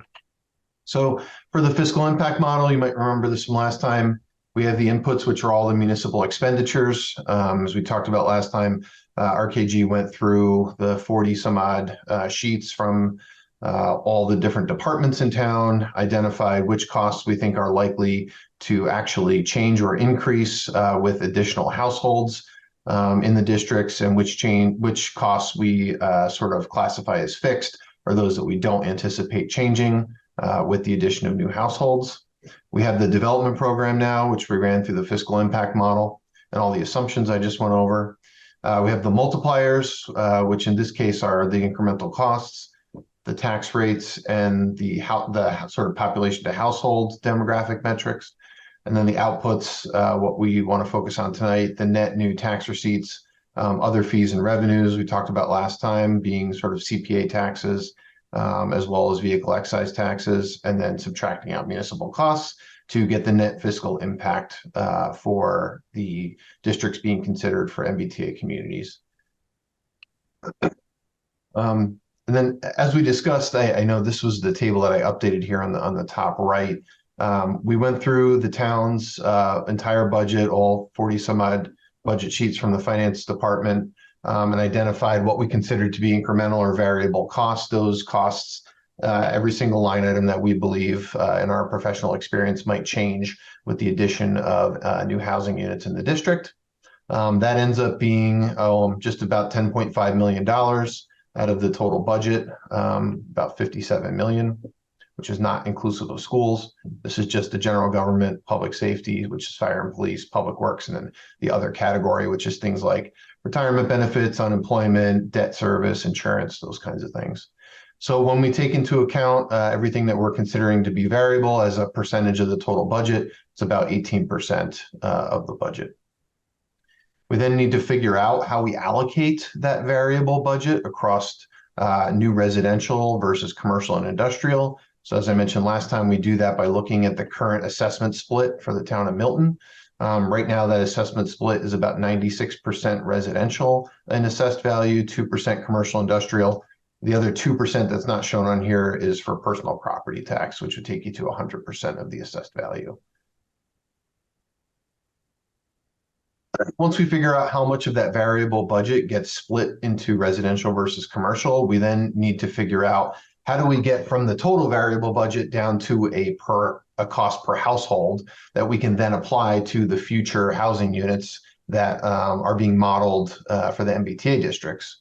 So the way that we do that is we take the variable budget and we divide it by the number of existing occupied households in the town of Milton, which you can see at the top from the census is 9,235.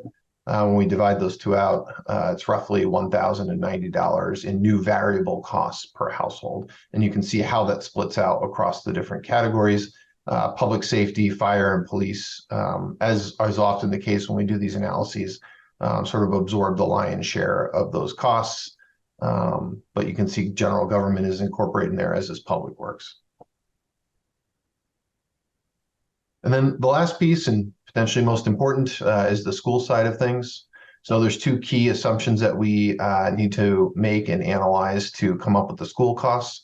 One is, as we talked about last time, how many school-age children do we estimate might be generated from new multifamily housing in the town of Milton? And for this analysis, we looked at market rate and affordable, as the town is requiring 10% inclusionary zoning for new developments over a certain size threshold. So we split out the table there sort of in the middle of the screen into market rate, 1 bed, 2 bed, 3 bed. And in this case, we had condos in there and townhomes just in case, and then 1 bed affordable, 2 bed, 3 bed condos and townhomes affordable.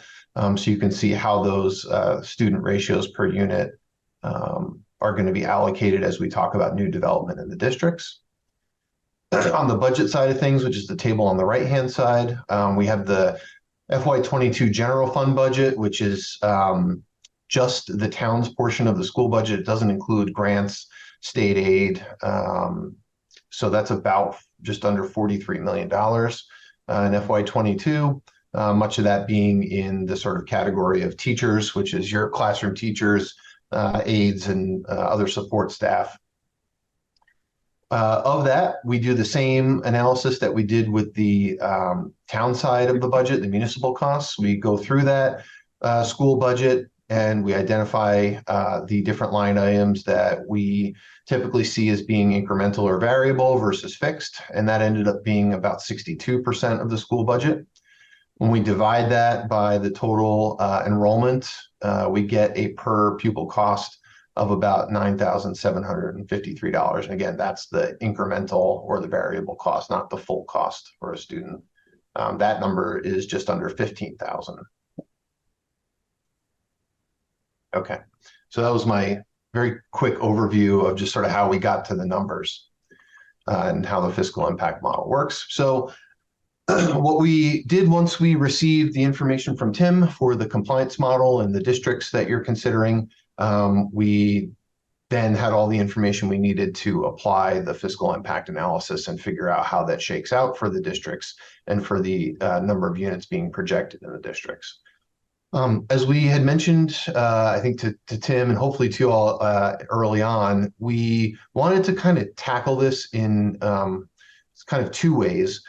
The first is to take a look at the full build out. So if every single multifamily unit that's being modeled in the compliance model actually happened in these districts, what would that fiscal impact be to the town of Milton? So that's the over 2,000 units. But recognizing that that may not actually happen, even over 20 or 30 years, there may just be some parcels that don't turn over for a variety of reasons.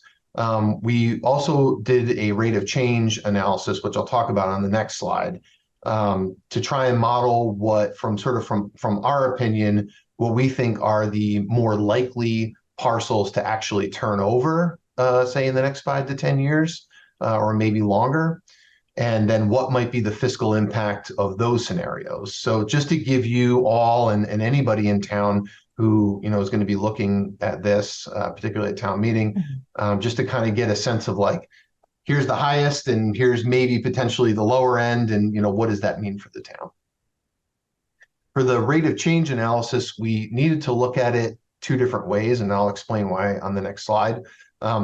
One is with no parking required, because as I understand it, you could potentially have no parking because of the parking maximums that are being applied. Or you could, I think, go up as high as 1.5 spaces per unit. So we needed to kind of model the impact of either someone providing no parking or someone providing the maximum, because it does change the results of the rate of change analysis based on the way we did it. So for the rate of change analysis, and this is something we've used in other municipalities around the country, it essentially looks at what could someone build under the zoning that's being proposed, in this case through the MBTA zoning changes that are being proposed. And it runs essentially a financial pro forma model on the parcels. And it looks at what the land value could be under the sort of hypothetical development scenario under the proposed zoning versus what the land value is today in today's values. And where there is a delta, meaning the future land value of a future development is greater than the land value today, potentially indicates that there might be an opportunity there for someone to come in and purchase that property. If it's undervalued based on how the zoning might change, might come in and purchase that property and then redevelop it, versus let's say, I don't know, 2 years ago, somebody came in and built a brand new 100-unit multifamily development, and the value of that is going to be very high, and very unlikely that someone would come in and tear that down unless you were proposing, 20-story, new zoning that would allow extreme density, which I know you're not. So that's kind of how the analysis works. We ran development scenarios through our pro forma model for each of the districts, and for a couple of different size developments based sort of depending on what the zoning would allow in the different districts. Came up with that delta between current land value and what we think the future value of the development that would be allowed under the zoning is, and then basically assigned kind of a rate of change to those different parcels and how likely we thought it might be to turn over. So that's essentially how we did that. Just again, so we could try to give you a range in, what's the most extreme case, everything turns over, everything redevelops or develops, versus, some share of that actually changes and redevelops. So I'll walk through the three different scenarios. The first is the full build out. So it's the full 2,586 units that were in the models that Tim had provided to me. And I know, as we talk about later, under the other impacts portion of this, we want to talk a little bit about the affordable units and what the change in that is. So I broke it out in these tables just so you could see. In the first column, well, I guess the second column, we have the total number of units for each of the districts being considered. Then we have the market rate versus affordable. The way I broke that out is just taking 10% of the total units and moving that over to the affordable column, essentially subtracting total units from affordable to get the market rate. In a conversation with Tim last week or the week before, he noted that the projected sort of size of developments in Blue Hills and the Elliott Street corridor areas might not be large enough to actually trigger the inclusionary zoning requirements. So that's why you see a 0 there for affordable units. Of course, if someone came through and consolidated parcels or something like that and created a larger development, if they were able to do that, then there would be some affordable units. But just for the sake of this modeling effort, we assume none. So the split would then be 2,393 market rate units versus about 193 affordable units. Again, if every single parcel that's being modeled turned over and was built sort of to its maximum based on what's in the compliance model. So then we get to the two rate of change analyses. And the reason why we needed to model the no parking versus the parking scenario is for the rate of change model, as I mentioned, the way we do it is by running a development feasibility or pro forma model, and parking is one of several inputs, particularly cost inputs that go into a development pro forma model. If a developer does not have to build parking, then there are no parking costs. So that impacts the value that they could potentially generate from that piece of land. Versus if they have to provide 1.5 spaces per residential unit, that adds parking costs, which potentially lowers the land value. So you actually get kind of different results. They aren't terribly different. If you look through the presentation already, they're not terribly different, but in some cases they are a little bit different. So we did want to try to break those out for you. So under the rate of change for no parking, based on the parcels that have values that were more than sort of 25% higher than the current values. That was the kind of the threshold that we used. Anything that had 25% more value than it currently does under those development scenarios, we said those have a higher likelihood of turning over, and we included those in the change model, and those parcels are included in the total unit counts that you see here of 971, and you can see how those break out over the different districts, with most of that coming from the Granite Ave South district. And again, we just applied the 10% affordability like we did on the prior slide. So it breaks out to about 884 market rate units and 88 affordable units.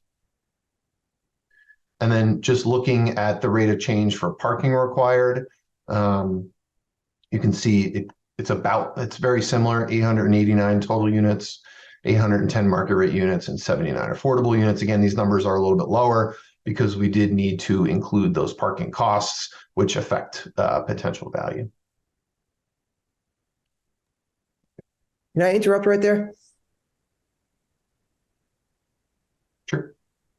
So are you saying that if you add parking spaces to a property, it's going to lower the value of the property? Yeah, because you're essentially adding cost to the developer, which then, one of the very few variables in a pro forma model that can actually sort of change, it's not necessarily fixed, is the land cost. So it then by adding development costs, there's the potential that they're going to end up being able to pay less for the land. So it actually will sort of drive the land value down because you're adding costs on the development side. So if I build a 3-family by the T with no parking, that's going to be worth more than a property with parking? I'm losing. I don't get it. It's really on the bigger properties where you'll see the change, where say it's a 50 unit and you have to provide what would that be, 75 parking spaces potentially. Especially if you're doing, say, structured parking, that's 75 parking spaces times maybe $35,000 to $50,000 a space. So that's a big number versus if I don't have to provide any parking. And you don't think the market would adjust for that and the developer would get more for the property with 1 or 2 parking spots per unit? I think that if you did a big development and you had 1-car parking, that might be great. But if you had 2-car parking, I think you would get more for the unit. Personally, I don't mean to. Maybe. Yeah, I guess I don't agree with the model there, with that specific thing, but that's okay. That's just I guess that's just a me issue. All right. I'm sorry. Go ahead. No, it's okay. It's a good question. That's also why we provided the range too. So, kind of shows it a couple different ways. So Eric, are you backing into that? So in other words, you set either the sale price or the rental rate, what the market is for those, and then you're basically backing in, adding all your other costs in. That's what giving you your land value. So the residual land value. That's exactly. We're doing a residual land value analysis. Yeah. That's exactly right. Yeah. Which would be what a developer would do when looking at how much they could pay for a piece of property, right? Yep. Okay. Yep. Exactly. Thank you. Yeah, no problem.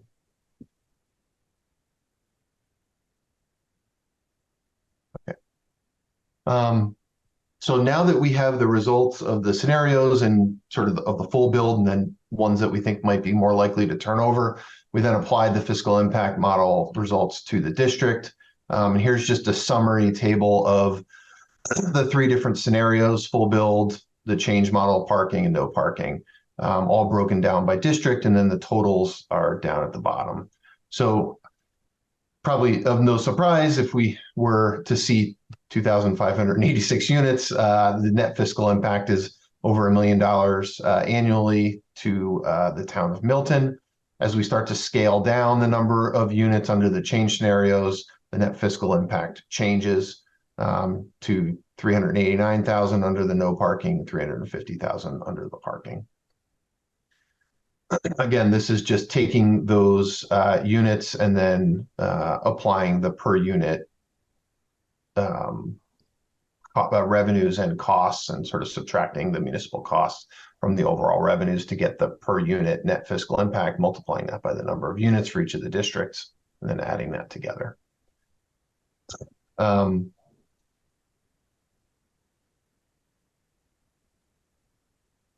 What we tried to do. Can I ask a question on that? Sorry. Yeah, of course. No, it's okay. The compliance model, which gives us the unit capacity, assumes a 1,000 square foot per unit average on the units. So how do you factor in that 1,000 square feet, which is gross, and therefore the actual usable square feet for the unit would be less than 1,000, probably more like in the order of 875 square feet. So 530 units at 875 square feet is not any 3-bedroom or 2-bedroom. How are you arriving at those different scenarios that you had, 1, 2, 3 bedroom, in terms of the costs relative to the school children? For that, in the fiscal impact model, we assumed kind of what we see in the market as like a quote unquote typical unit breakout. So we assumed 10% studios, 10% 3 beds, and then we split the remaining 80%, I think 45% 1 beds, 35% 2 beds.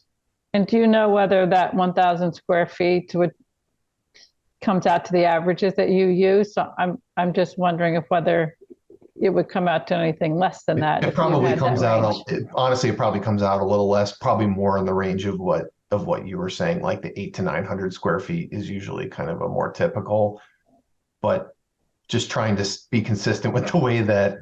So this would be the maximum, really, right? So in other words, you wouldn't have any more units than this at that size.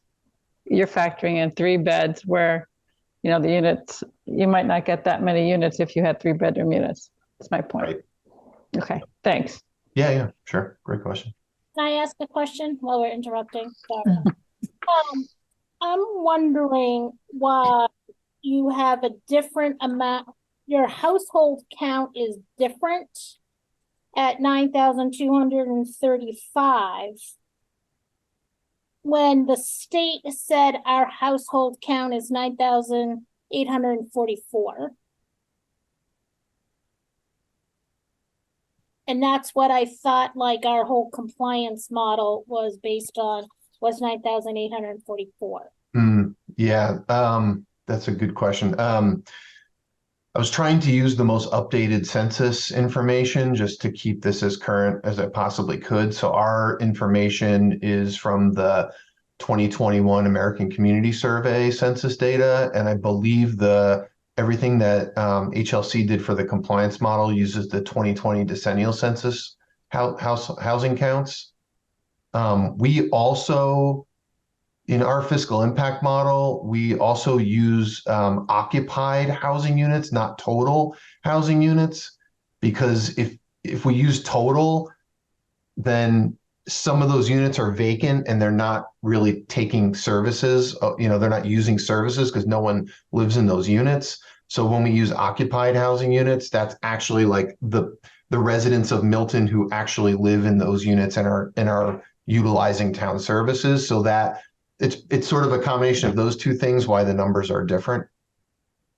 So that's a problem that I've been having with this whole compliance model.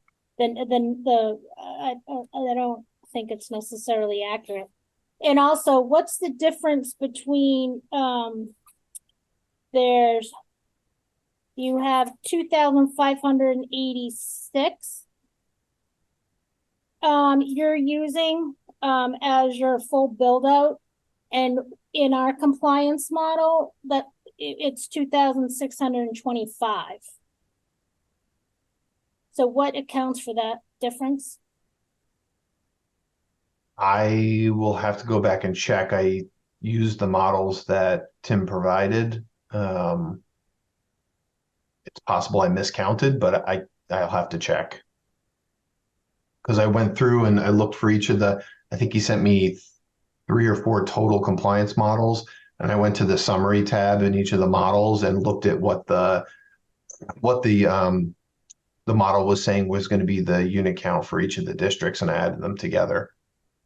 Okay, my last question is about a comment you made that it doesn't take into account consolidated parcels.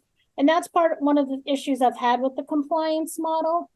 It does not assume assemblage of properties. I know. I know. So that's another issue that I'm having with all of this.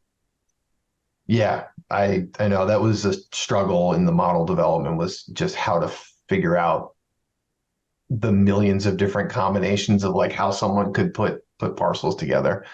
And I know you made the compliance model, so I don't mean critical of your work, but I'm not taking it personally, don't worry.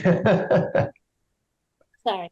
I agree with you. I wish it could, and it was just something we couldn't figure out how to do. But yeah, I agree with you. It'd be great if it did. Okay.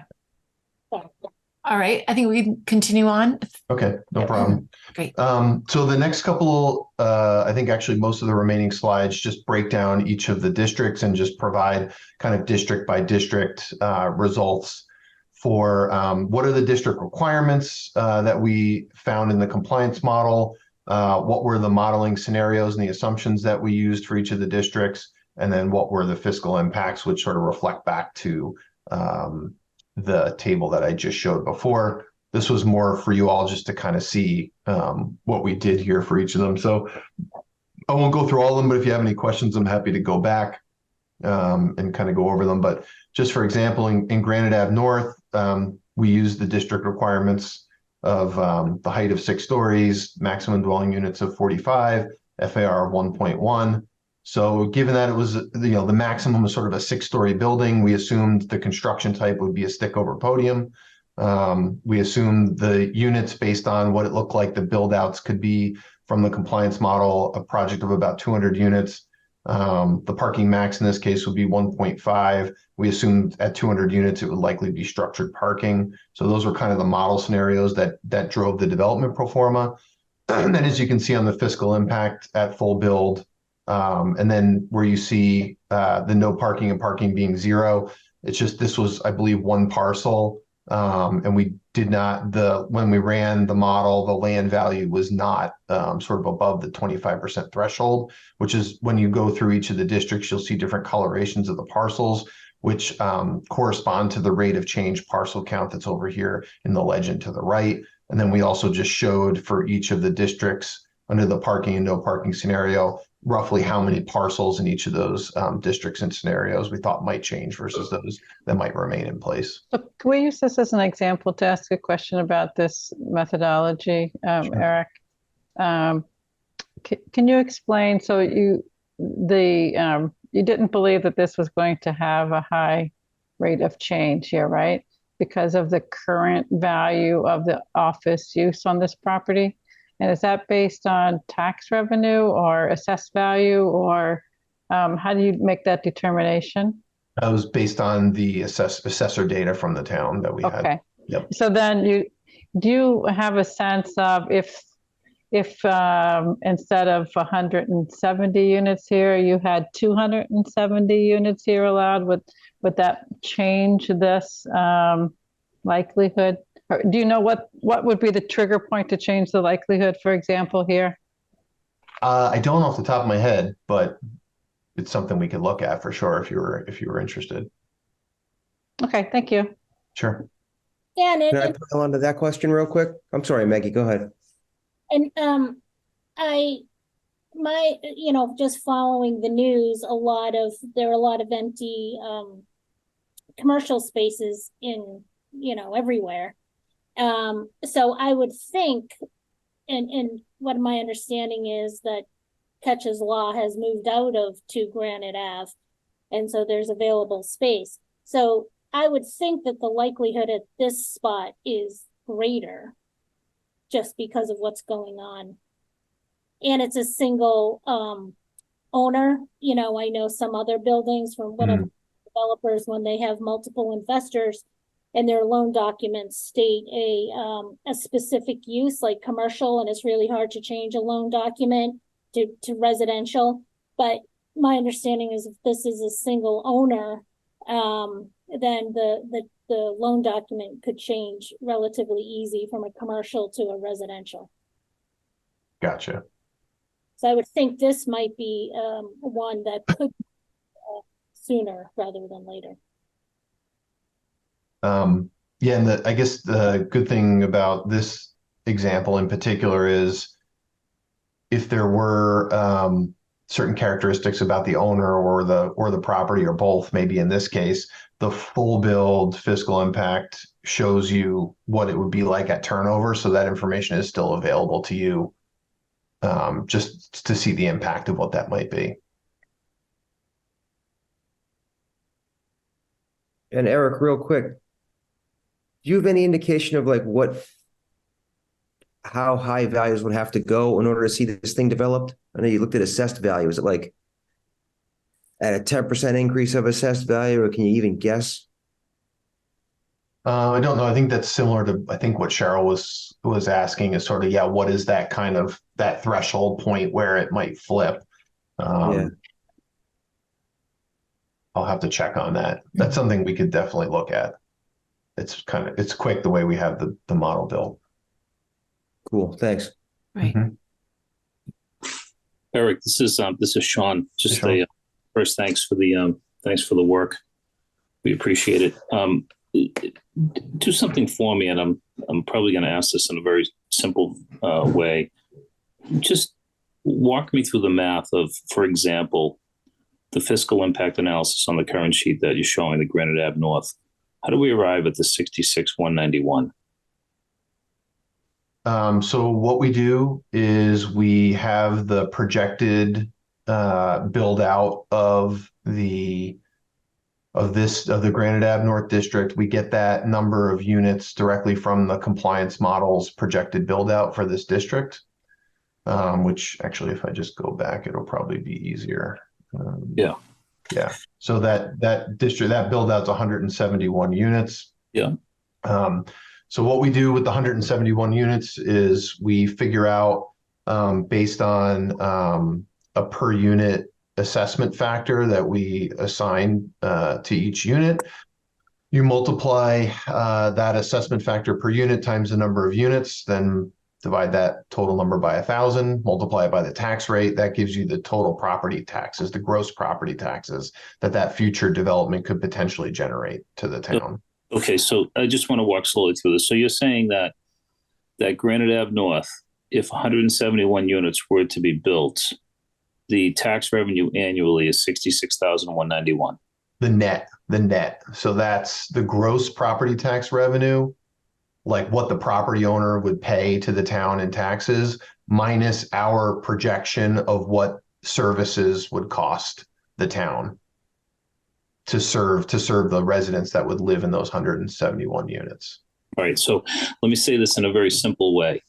You're saying if we build this projection, saying that if we build 2,586 units, the town is turning a profit, if you will, of 1,075. Yeah, 1,075,000. Yep. Yes. So we add 2,586 units and the town makes money. Correct.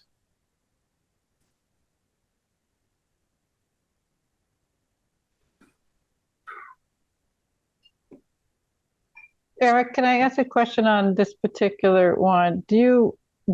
What is the current tax revenue for this parcel as compared to what the tax revenue would be under a build out of 171? Do you have that information? Not right in front of me. Okay. I can see if maybe Eric can look that up while we're chatting. I had the same question. Yeah, I really wasn't quite finished. I guess I'm pausing because I'm trying to digest this. Wow. I just, I have other questions, but I wanted you to go through your full analysis and then go back to them because potentially some of the reasons I have questions on some of the information that we've already previously went through contributes, to the math that gets us to a value of a positive value of $1,075,000. But I'll let you continue on, and then we can go backwards. Sorry if I hate to keep interrupting, but also the other question I had was on the educational costs, which maybe might be why Sean is asking his questions.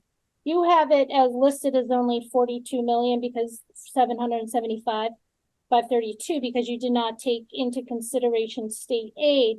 However, my concern is state aid is never guaranteed, and I would think that we should all prepare for worst case scenario. And so I would think that if we are, we should be using a number that does not include state aid. And then if there's, state aid to be had, that's great. But I think that's why we are a little bit confused by this. So I would suggest using the full cost, of the education. I agree, Maggie. I agree with you. If the cost is $14,952, I don't think we should calculate our cost as being anything less than that. As soon as state aid changes, Eric, if it were to change, then this calculation's no longer going to work. So I would ask if, rather than just say, take that out or change it, what is the history of state aid over the last 10 or 20 years? And if it's a certain percentage or some average percentage, that's what should be carried. I don't think state aid's going to go to zero. I don't think that would be a reasonable expectation. No, many school districts would cease to exist based on how much state aid they get. Like Brockton, for example, I think gets probably 80% of their school budget from state aid. So if that went away, Brockton goes away. Which is why we just strip it out and pretend that it doesn't exist and focus on what the municipal cost is, what the actual cost to the taxpayers is.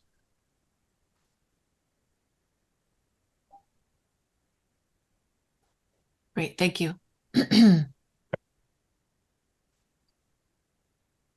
Okay, so yeah, then just each of these provides just examples for each of the districts, again, about the district requirements, the model scenario. This one happens to be for Granite Ave South. All right, so on Granite Ave South, Eric, because there's no assessed value here, I mean, this is what drives it into the 3 category, is that right?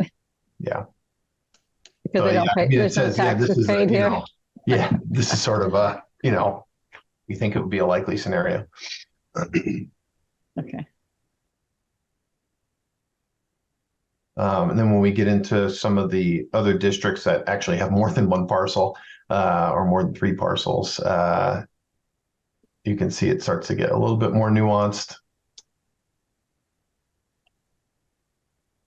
This is Milton Station Bridge, 2 parcels. And then we get actually on that one, can you go back again for a second? Mm-hmm. So here, there's been some discussion that one of the properties was built recently and therefore, as you said, not likely to have enough increased value to warrant a tear down and change. But the other one is older.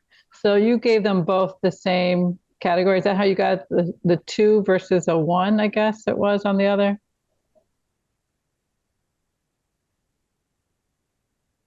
So I'm just wondering if it would really be something you'd split, like the one piece of this would be less likely and one would be more likely.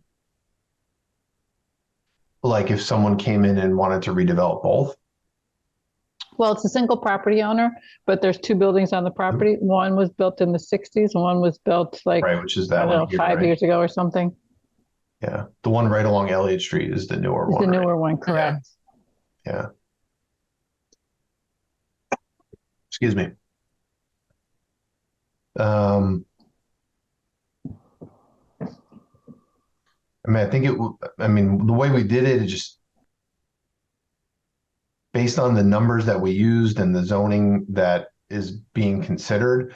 when we ran these parcels and through the development scenario, it was sort of coming back with the same, not with the same percentage in terms of the value differential, but just with the same result that they were both kind of at the below 25% threshold, which is just why they're showing up both as green. You know, Cheryl, I think if the property owner was interested in redeveloping this one, I think that would obviously make far more sense than redeveloping the building that's along Elliott Street.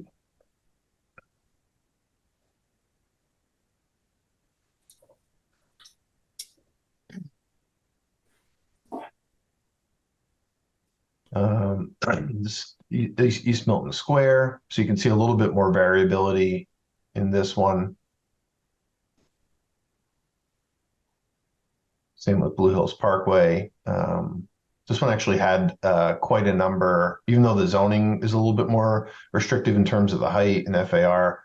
The values here were a little bit lower in terms of existing values compared to what someone could potentially do going forward. And then this is Elliott Street. So we kind of have, these will sort of look the same, but the parcels you'll see were just, most of them are green. The values I think were pretty high compared to what you could do here, just because you can, I think you could really only do about 3 units as a maximum. So most of these, you know, are at least in the rate of change model, are not projected to have a lot of opportunity for change. And then I think this, yeah, then we have Milton Station West. And then East, I think that's the last one. I'm sorry, could you go back to West for a second, please? Okay, thank you. Yep. Okay, so we also looked at the other impacts. So for affordable housing production, just to kind of see the difference between each of the 3 scenarios and the existing, it's a little bit challenging to figure out sometimes the exact number of deed restricted affordable units in each of the districts, only because things like group homes, even on the subsidized housing inventory, they're legally not allowed to share the address of those group homes and the information about them. So these numbers may not be exact for the existing affordable, but what we did was we were able to get the most recent subsidized housing inventory from HLC for the town of Milton, and for the properties that do actually have addresses associated with them on the SHI, we mapped where those were, and then we found where the overlap was between the districts and the developments that we mapped. And that ended up being 139 existing units in Mattapan Station District and 92 in the East Milton Square District, totaling to 231. Again, the East Milton Square, does that are those the units associated with the 40B development that's not yet built? That's probably true, Cheryl. Yeah. Yeah. That seems like otherwise a high number for East Milton Square. Yeah. And Mattapan Station would be Unquity House, I imagine, for the most part. Yes. I think it was actually exclusively that, I think. Yes. Brings up another question that I have. Does your analysis take into consideration the 40B projects at all? Ones that haven't been approved yet, or? That have been approved, but have yet to be constructed. If they're on the SHI right now, then yes. I'd have to go back and look. If you told me what the names were, I could go back and sort of look at which ones those are. Like the Ice House and the 2 on Randolph Ave and Amore Road and Blue Hill Ave. I don't think those would be included because they're not within the districts. Oh, yeah, good point. But East Milton.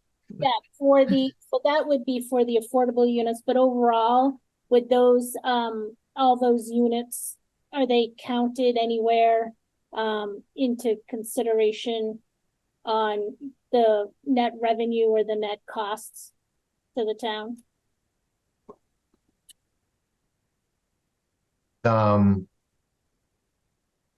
If they're built and they are existing units, then they are part of the 9,200 some odd units that we used for the fiscal impact calculation in terms of the total number of occupied units.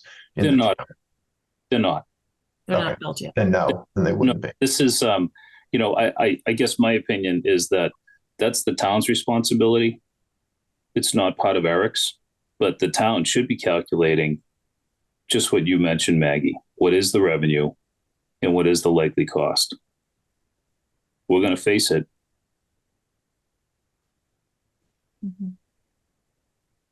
There's nothing more real than that.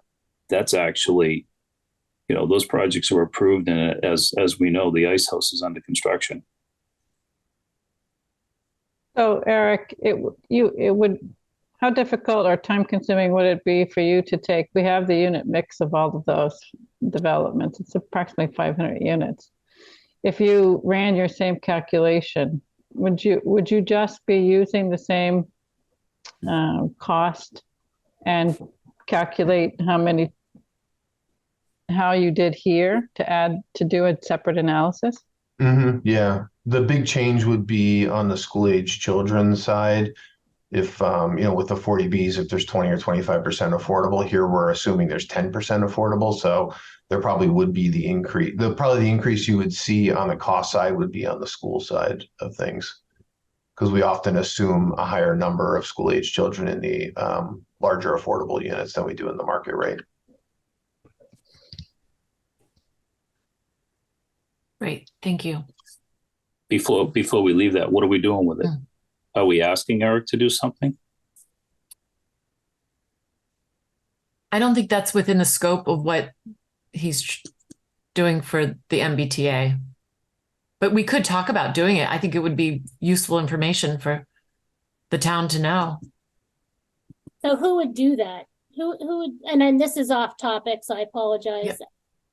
So maybe we should save this conversation for after, but I want to get back to it. I don't want to forget. Well, I think the best, what I'd like to propose to the board is that we ask Tim to confer with Nick Milano and what calculation has been done, similar to the one that's being done for this for Eric's specific study. But what calculation has the town done so that we could have that information available too? It's very significant. Mm-hmm. Tim, would you be able to talk to Nick about that? I will do that. And look at that as being a study. I think that's a great point. Okay. So just to predict costs coming down the road. Yeah, it's. That data is far more real than anything that Eric has in this analysis. I'm not diminishing your data from its credibility, Eric, but these are real buildings with already identified bedroom sizes or bedroom quantities. These projects are well defined. Yep. Yeah. Can I go backwards for a minute? I apologize. We're probably all over the place, but since the questions have started, I'd like to ask one. Could you go back over to the estimated education cost sheet?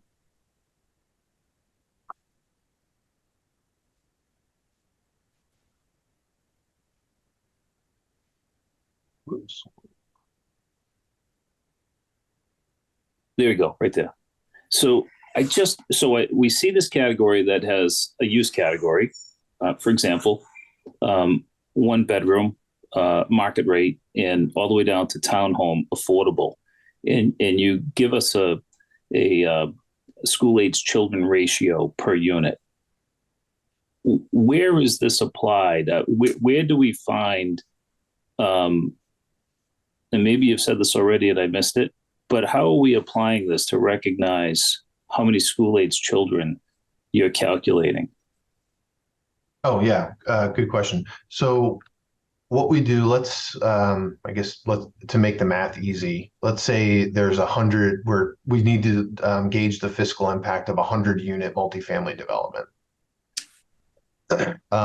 First, we would take that 100 units and we would divide it up into how many studios, 1 bed, 2 bed, 3 bed units we think this future So in this case, we don't have the development program, Sean, like you were saying for the 40B. So we kind of have to mimic what's sort of common in the market. So as I was saying to Cheryl earlier, we assume 10% studios, about 45% one bed, 35% two bed, and 10% three bed to get to 100% of the units.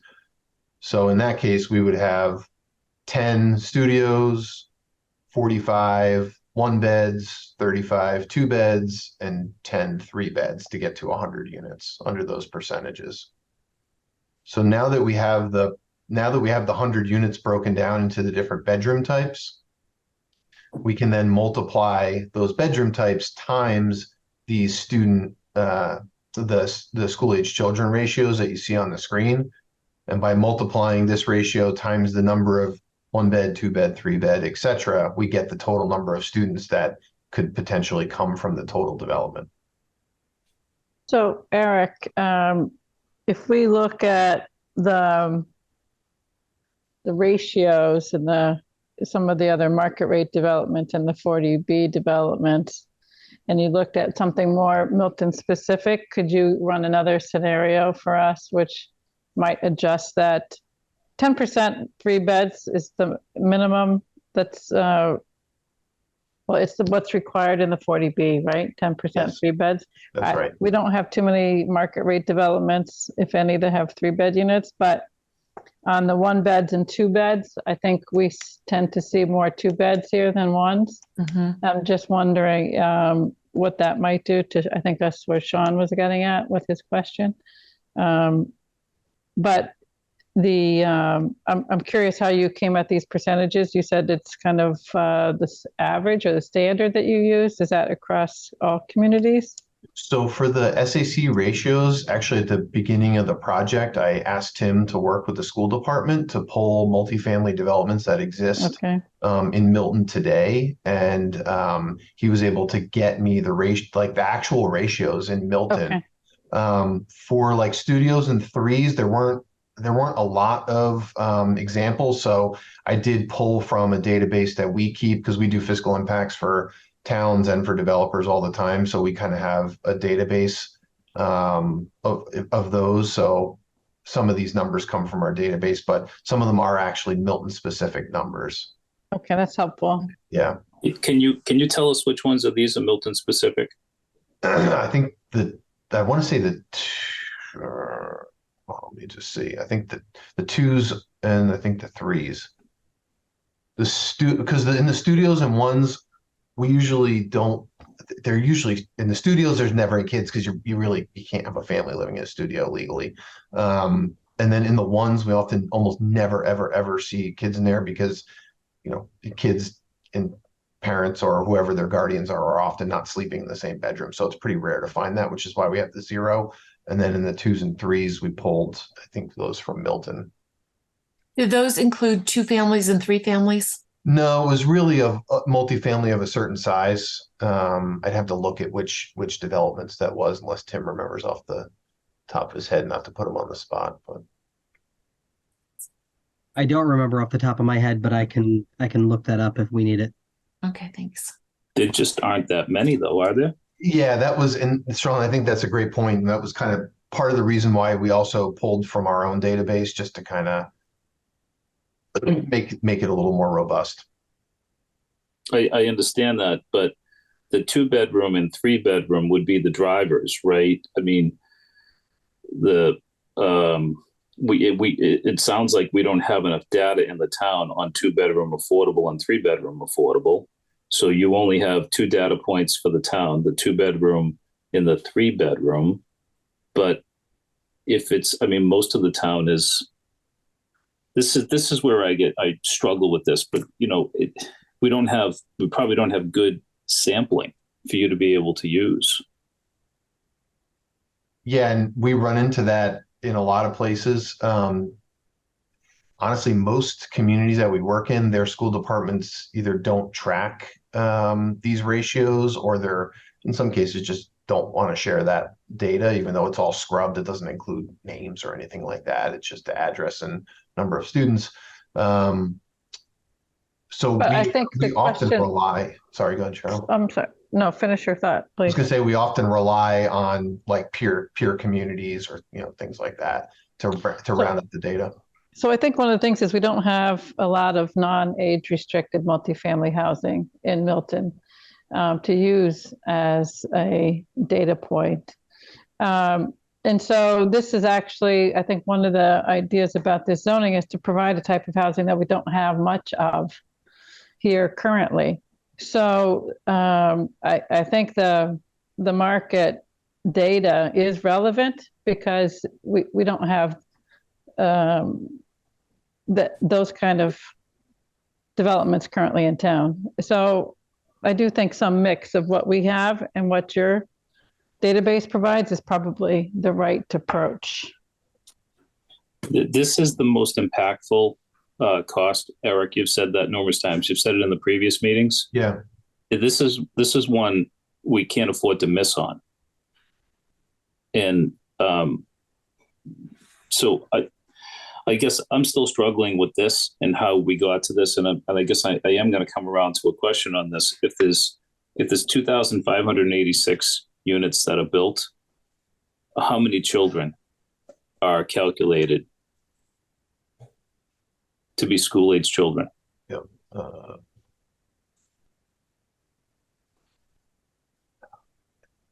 I have that. 1 second. Is it on the sheets that are part of that you've given to us? It wasn't, but I have that number. Okay. Just because it was part of the calculations. Just give me like 10 seconds. I can get sure. Yeah, of course. So at full build, the 2,586 units, the estimate is 265 students. At 971 units, which is the no parking, it's 101 students. And then with the parking change model, it's 93. What was it with the 971 units? 101.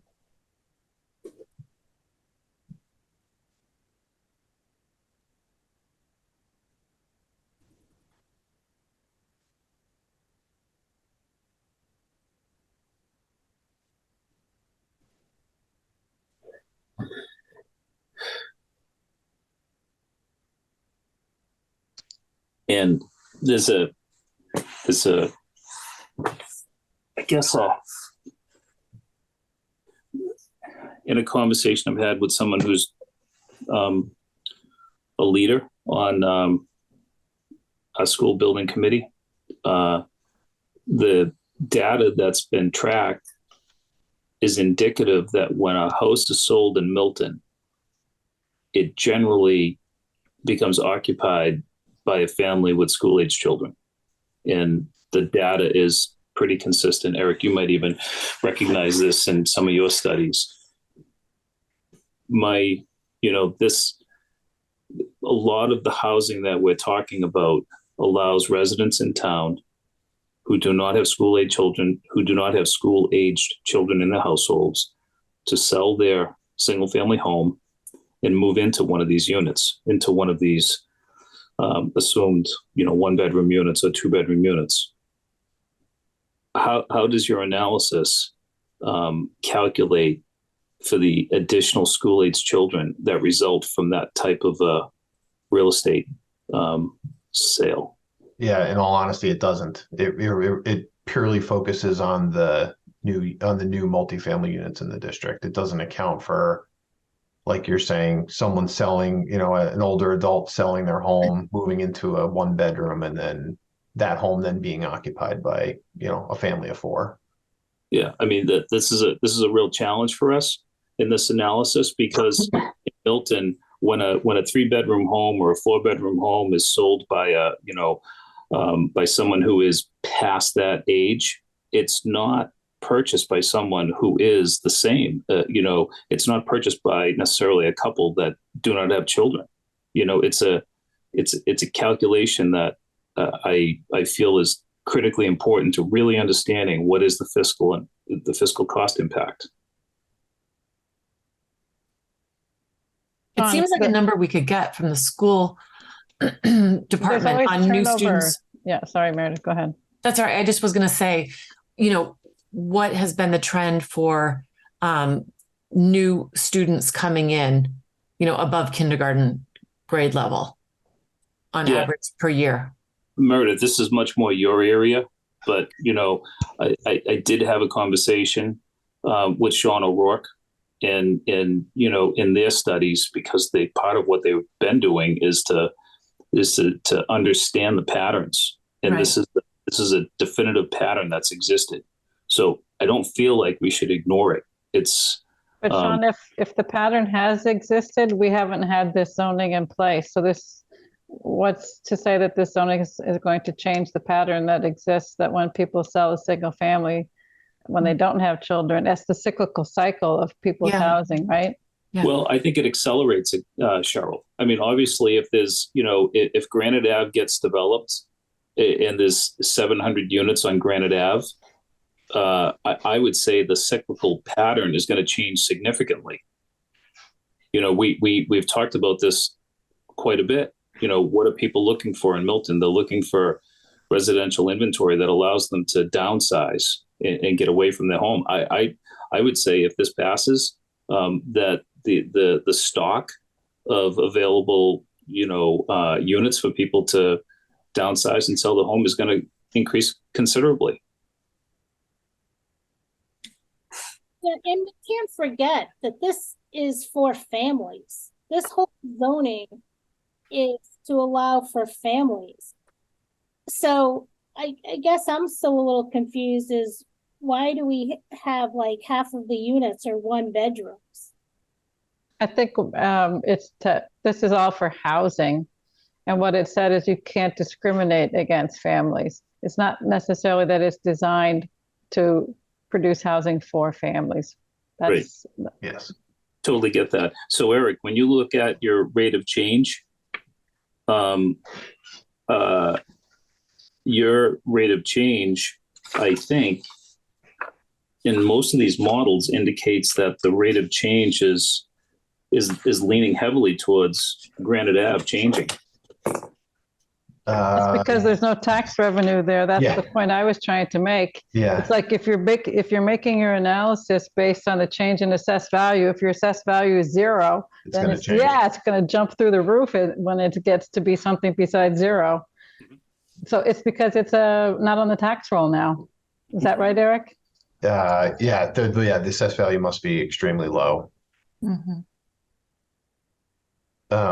Yeah, Sean, I hear what you're saying, and it's actually it's a trend that I think we see in a lot of communities where let's say a lot of the homeowners in the community who were able to buy in early before prices went nuts, a couple decades ago, are now trying to downsize or move into something different, and it's opening up opportunities for families, if they can afford it, to come in to move into the community. I totally understand what you're saying. I just don't really know what assumptions we would put in place to model what that turnover might be, and then what percentage, might actually turn over from someone who doesn't have kids to someone that does have kids, and then how many people who sell their homes actually stay in Milton, and then how would that change if you actually built housing that they would want.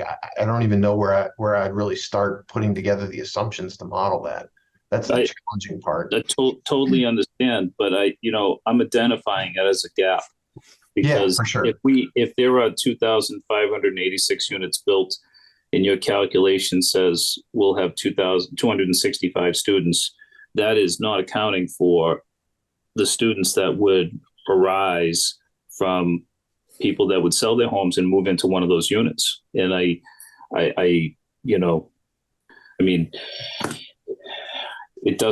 it's not going to take, I don't know. I'm not sure what it is, but I feel like as we're presenting this to town meeting on Monday, we have to be honest about all of the data, and no fault of yours if there's no way of calculating it. I think people, should understand that. Sure. I understand. Are you? Well, I guess we can keep going.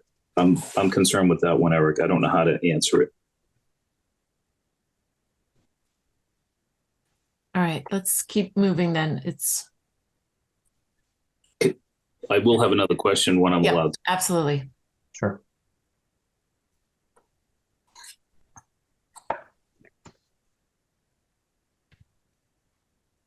Okay. I think there's two more.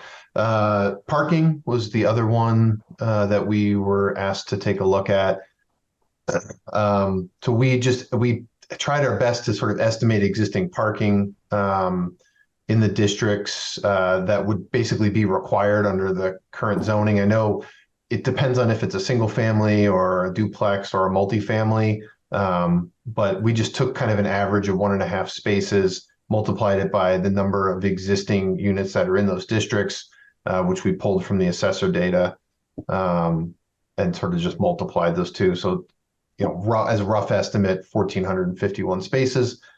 When we compare that to the estimated future parking, which would be, and this is under the full build, by the way, under the future parking, obviously, if no parking is included, which I don't think is a realistic assumption, but if it was, obviously you'd be short all those spaces.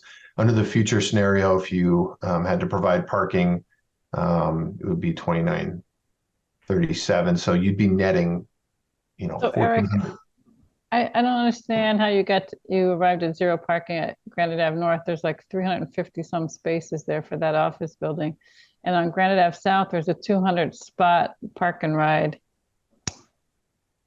So I was just assuming like similar to how the compliance model assumes like the slate is wiped clean and then someone I see. Okay. under the zoning. So that's what I was assuming. Okay. Consistency Thank you. with the model. Sure. Yeah.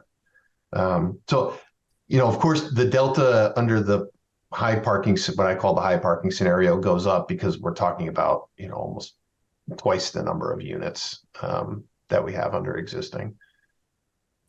And then, I think this is the last one. So for the open space, this one was a little bit tricky. I kind of had to try and figure this one out, but we used for open space, we used the definition that's in the MBTA guidelines, and the state calculated the amount of dedicated open space that already exists in each community. So what we did was we looked where the overlap was between that dedicated open space and where the district boundaries are. And within all the different districts that you're considering, according to the state's open space layer, there's about just over 3 acres of total existing open space. So that's dedicated open space within those districts. The existing unit count across those districts is 967. If we took at full build the 2586 units and we didn't build another single square foot of open space, we tried to just figure out how would that change, on a per unit basis, how would it change the amount of open space per unit, kind of as a metric. So obviously we're just talking about so many more units, and if the town didn't build any more open space, public open space, those metrics would go down in every district and actually go down pretty substantial. I know there's also private open space that could be built as part of developments. There's obviously open space percentage set asides in the zoning, but one of the reason why I did it this way was because it's really difficult to figure out how much private open space is on the parcel, on every single parcel today. We'd have to digitize the buildings and all the hardscape surfaces and then essentially see what's left on all these parcels, which would be very tedious to do. So I was just trying to figure out a way that we could do this to sort of illustrate how much open space, dedicated open spaces in each of the districts today, and then how that might change on a per unit basis going forward. So one thing I wonder is the Elliott Street corridor, there's obviously open space along the Neponset River, which here it's showing as there's zero open space there. There's also, that runs along the entire length, I guess. I'm not sure how far the district goes into say, for example, Milton Landing. I don't think it goes that far, but that's open space right next to it. Dedicated open space. Mm-hmm. I'll have to check why that didn't show up.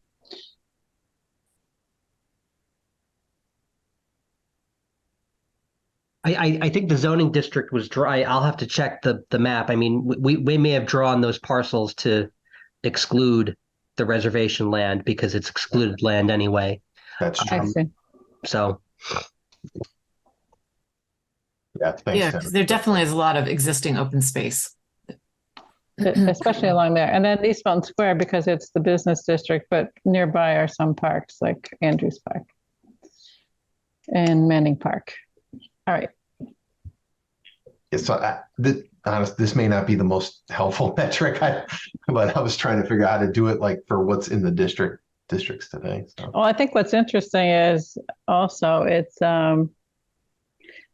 so you didn't use this as a calculation of how much is already built out in this area, because if you wanted to compare districts that are already built out as compared to districts that aren't, like a potential district that's not built out.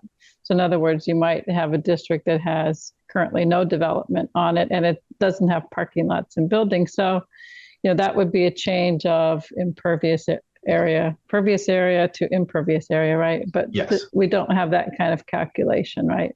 Yeah, that's kind of what I was saying. I'd have to hand digitize every parking lot, and we have the building footprints, but I have to do all the parking, which that's a lot of work. Yeah, our DPW did it for stormwater assessments, so I don't know if that's readily available or usable. If it is, then that would make that very fast. Now, have you noticed, and I've been reading about because of COVID, we all are in need of more outdoor personal space. Have you seen a requirement or a trend in that units in these bigger projects need more space? With COVID, you couldn't really use the elevator or the stairs, and you were encouraged to be outside. So I've been reading that there's a need for more outdoor open space. Will this factor in, this current trend factor into any of this? It might. What I've seen, I guess on the private development side, what I've been seeing is, especially in the larger multifamily buildings, is they're really paying a lot of attention to the amenities that are both inside and outside the building.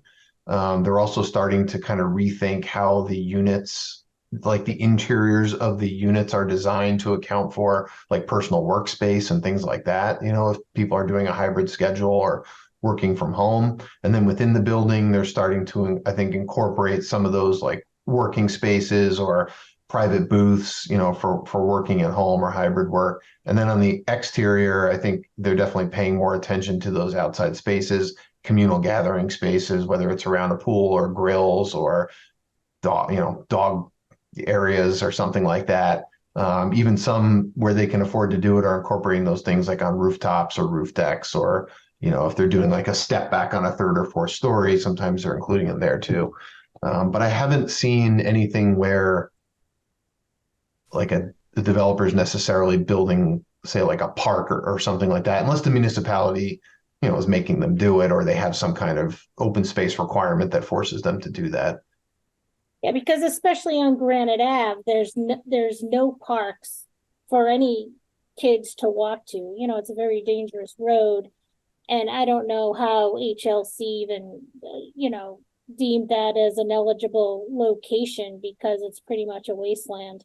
So I would think that there should be a requirement, especially in that in that area, that there should be a park or parks, not even for the development that's going to be built there, but also for the neighbors across the way who don't have anything there. So I do think that outdoor space is really important, and I think it should be mandated somehow. So Maggie, in our zoning, we require 40% open space. That does not include parking in buildings and driveways, right? And that a unit or a development of over 40 units requires a playground in this zoning. So it is taking those open space considerations into the zoning. It's in the zoning.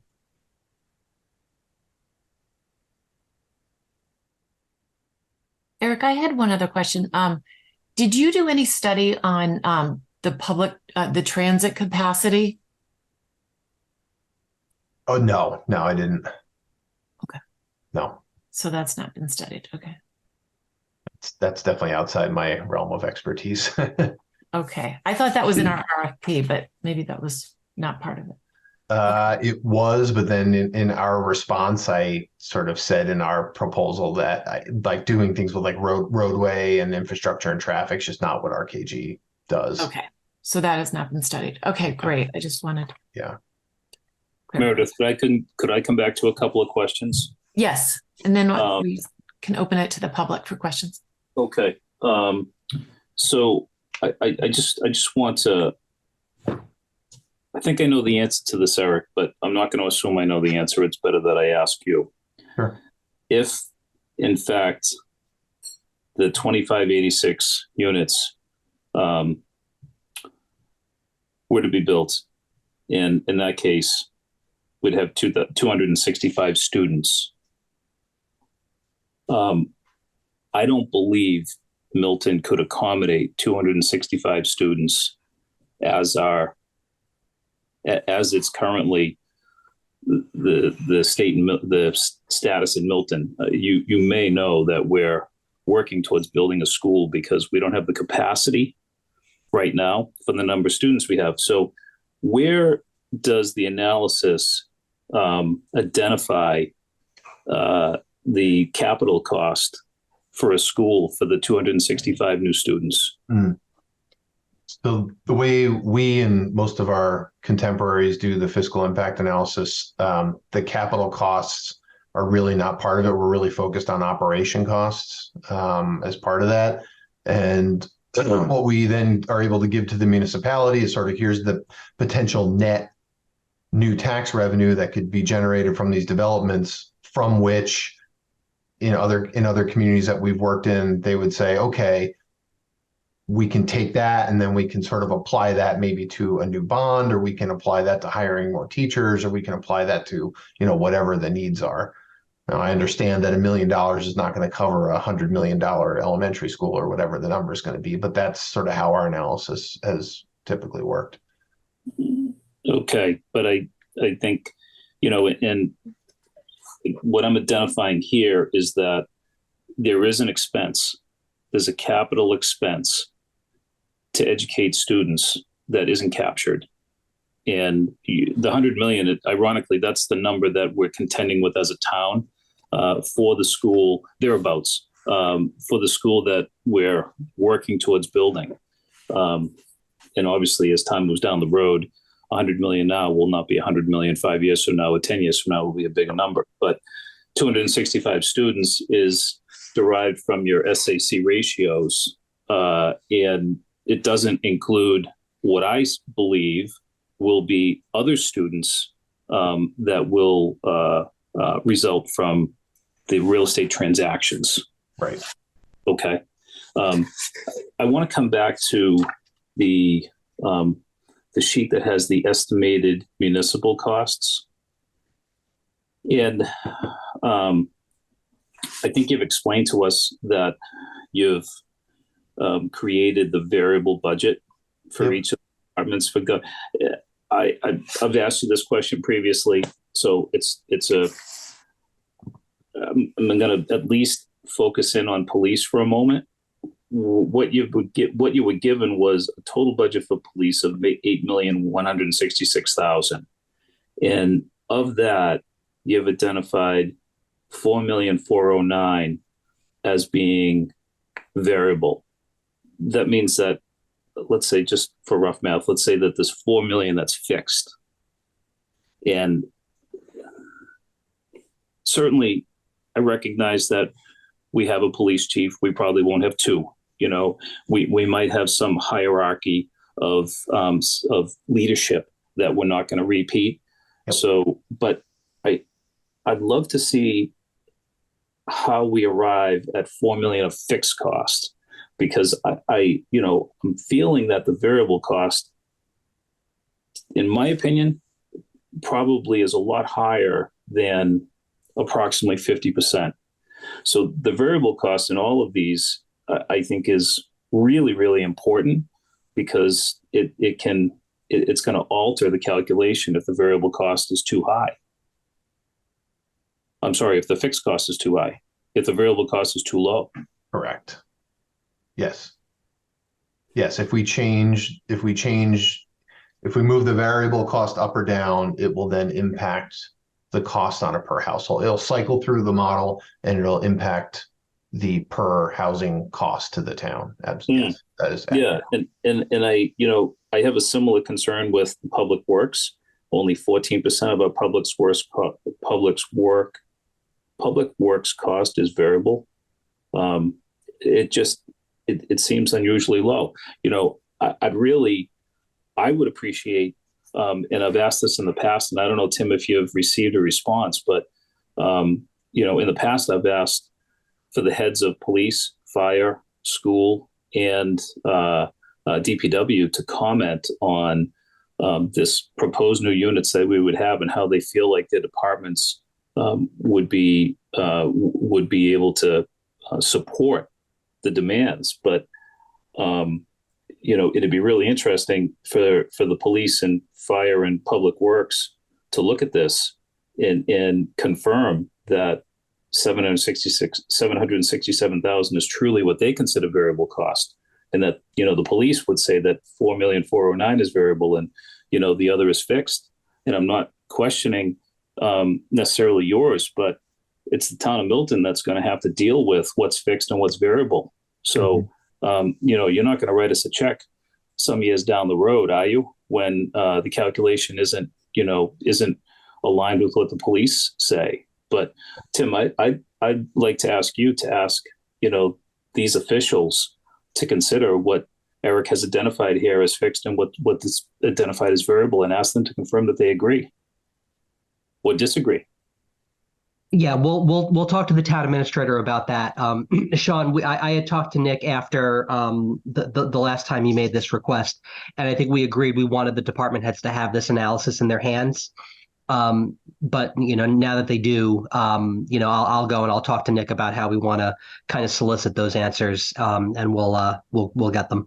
Okay, thank you. I mean, town meeting is Monday, so we're up against it to provide to the town meeting members and the residents those comments. Thank you.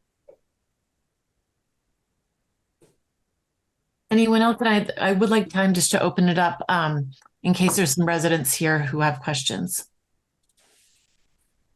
Let's see if there's any hands. Question, sorry.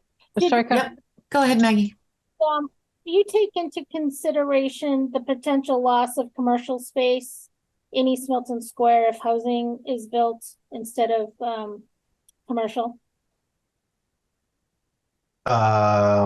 We did not. We just assumed that whatever parcels were identified, at least in the full build model, whatever parcels were identified within each of the districts, that those would change and become multifamily, and that's what we did the calculation on.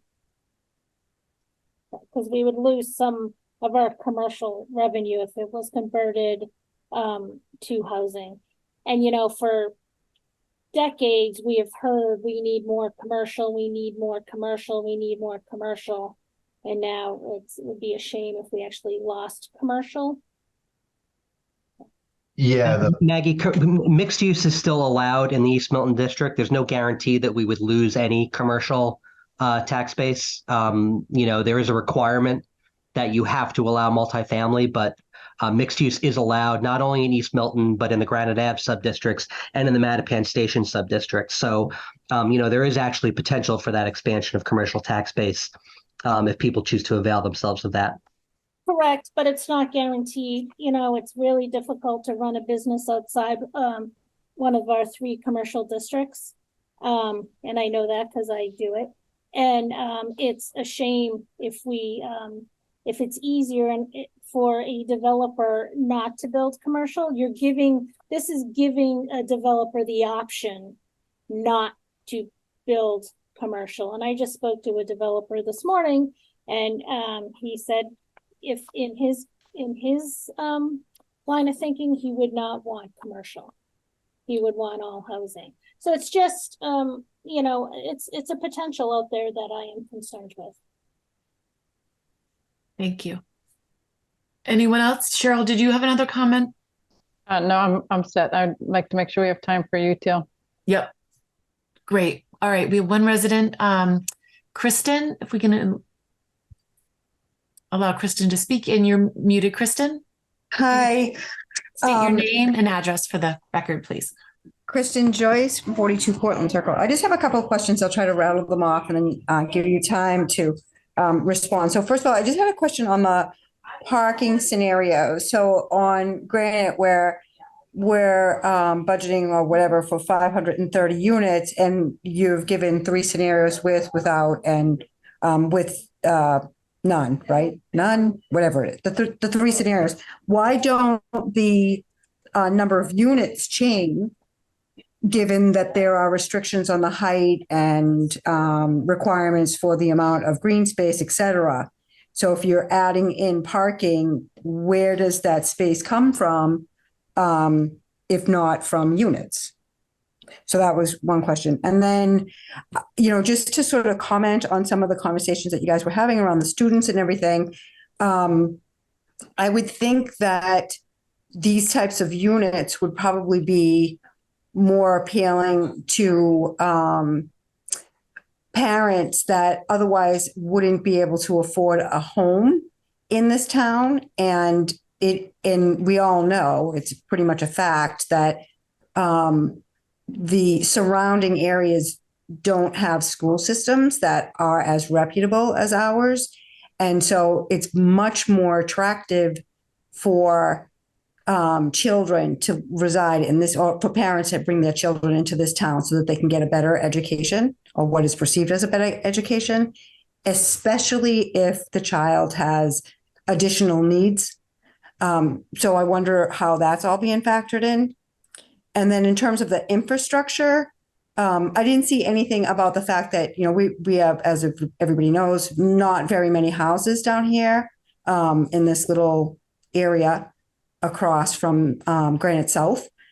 So I would imagine that things like water and sewer and gas and electric and those types of things are probably not able to support a development of that size. So is that being factored in?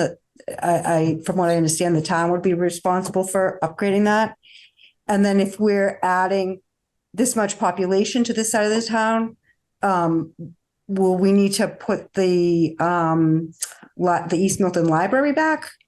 And if that's been considered. So I think that and then just to comment on the last thing, the commercial space that you've already heard me say a million times, that we don't have any down here, and it'd be great to have it. And it's just going to add, more traffic if we add all of these people, and the only place they can go is up to the square. So I just want to emphasize again that I think mandatory mixed use down here is just really important. And then it gives us an opportunity to add some more commercial to the town. So that's all of it. All my questions. Okay. Thank you, Kristen. Sure. So I'm not sure, following the first question, Tim, do you want to answer that about zoning and the parking and open space? I think that was the first question. What was the nature of that question? I recall it, but I don't remember it specifically. I think she was looking at the scenarios and said if there was zero parking, which I know. I remember. My suspicion there, and Eric, may have some more insight there, is that the no parking situation, there's enough space on all of these sites to include all of the parking for every maximum potential unit on that site.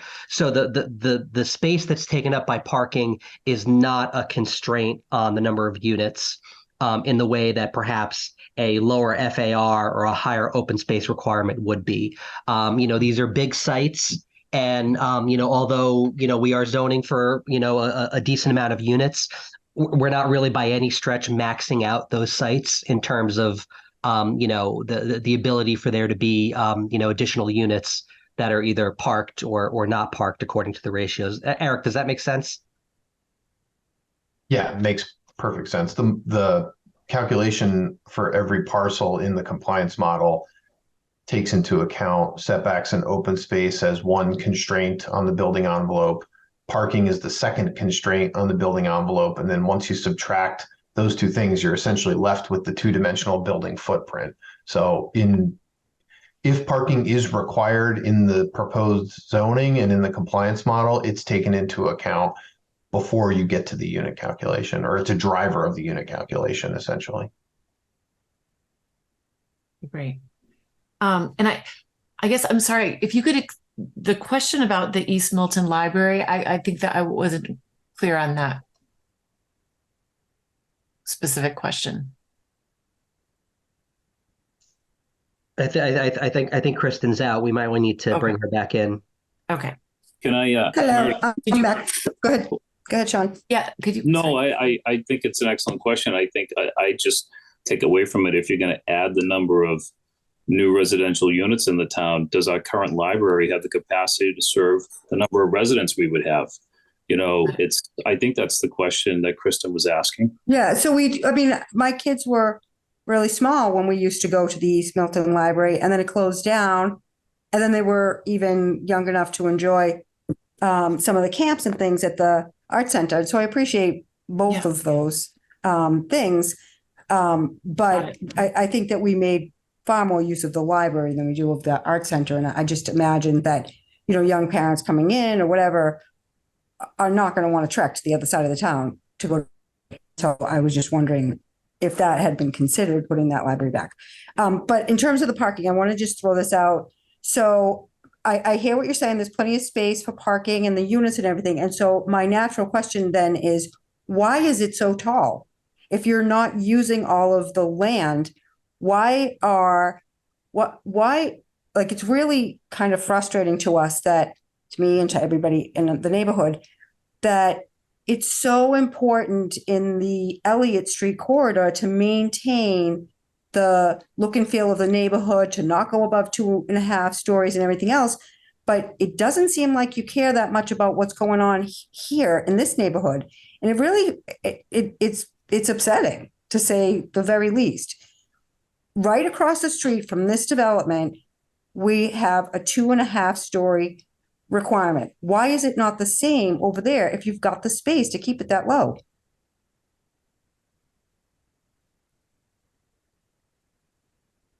Tim, I don't know if you want to answer that question. And then also we can just talk about, you can also just answer about infrastructure costs. I know she asked about, the roadways and what a developer would have to pay for versus what our town would pay for. I can take that infrastructure question off the bat. So this has been something we've been hearing a lot of from folks, and a lot of folks have questioned, who bears the cost of additional infrastructure. I mean, I think point number one is, with the exception of, I think there's, potentially, a sewer pump station near the golf course that may need to be upgraded. If there is additional residential or commercial density in this area. I haven't gotten any indication from the DPW director or the town engineer that there are any capacity issues in town, particularly in the districts that we're looking at. But even that being said, the law and the guidelines do not place any requirement on the town to upgrade or update any infrastructure to accommodate these zoning districts. Our own water and sewer regulations require that applicants are in charge of paying for their connection to the public infrastructure system. And the DPW director, so, the other thing to understand about the zoning is that this is strictly zoning. It doesn't have any effect on any of our other local bylaws and regulations, wetlands regulations, water and sewer regulations, floodplain regulations. All of those are still in effect. So the DPW director has the ability to deny a permit for a connection to the sewer system if the project can't demonstrate that it won't have an adverse impact on the system. So, the choice for these developments is you just don't get your connection to the sewer, or you upgrade the system to accommodate your project. The DPW director has the discretion to do that under our sewer regulations. And so, this is something that we've seen, with larger projects throughout town, where those upgrades are paid for by the developer. So that's something that I think, there are a lot of areas in town where, there's still plenty of capacity. And I think where there may not be, that becomes, the onus on the developer to do those upgrades if they want to do a project and tie into our system. Great, thank you. Can I just ask Tim to clarify one other thing, Meredith? Sure. Yeah. Because you mentioned roadway. Yeah. Tim, state roadway, such as Granite Ave, responsibility for improvements there lie with the state. Is that correct? Yeah, that's correct. And any project that happens, either at 2 Granite Ave, the Legion Hall, or the State DPW yard is going to need a MassDOT access permit to sort of open up onto the MassDOT roadway. I think in sort of the biggest development scenario we have on the State DPW yard site, you effectively have MassDOT asking, itself for its access permit. And there are all sorts of, there's a whole process for, mitigating those impacts. And, I think one thing that is, really important to think about, especially in the Granite Ave corridor, is that this is a much studied corridor in town. We had a Granite Avenue study report when the state was, back in 2013, 2014, toying with the idea of disposing of that property. So we had, a little group of residents kind of put together some, preferred use schemes. Subsequent to that, the state was planning on looking into that area for potentially relocating several regional facilities, including District 6 headquarters and a central maintenance facility. We have diagrams and site plans and renderings for a potential building that the state was considering building there in 2017.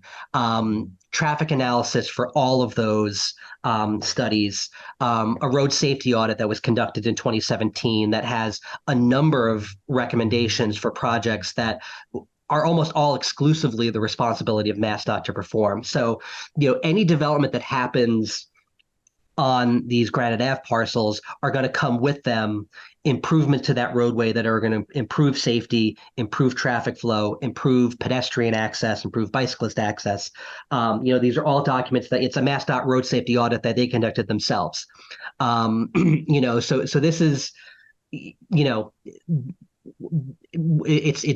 difficult to predict if and when, any development happens under the zoning, but this is particularly an area where, we have probably more leverage, or at least more opportunity for partnership with the state, as a property owner than we would, in almost any other part of town.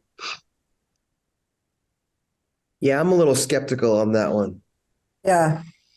Because we have a big problem over at Chickatawbut, right, with the rotary, and we asked them to fix it based on safety, and they're fixing it, but they're not looking at the rest of the roadway.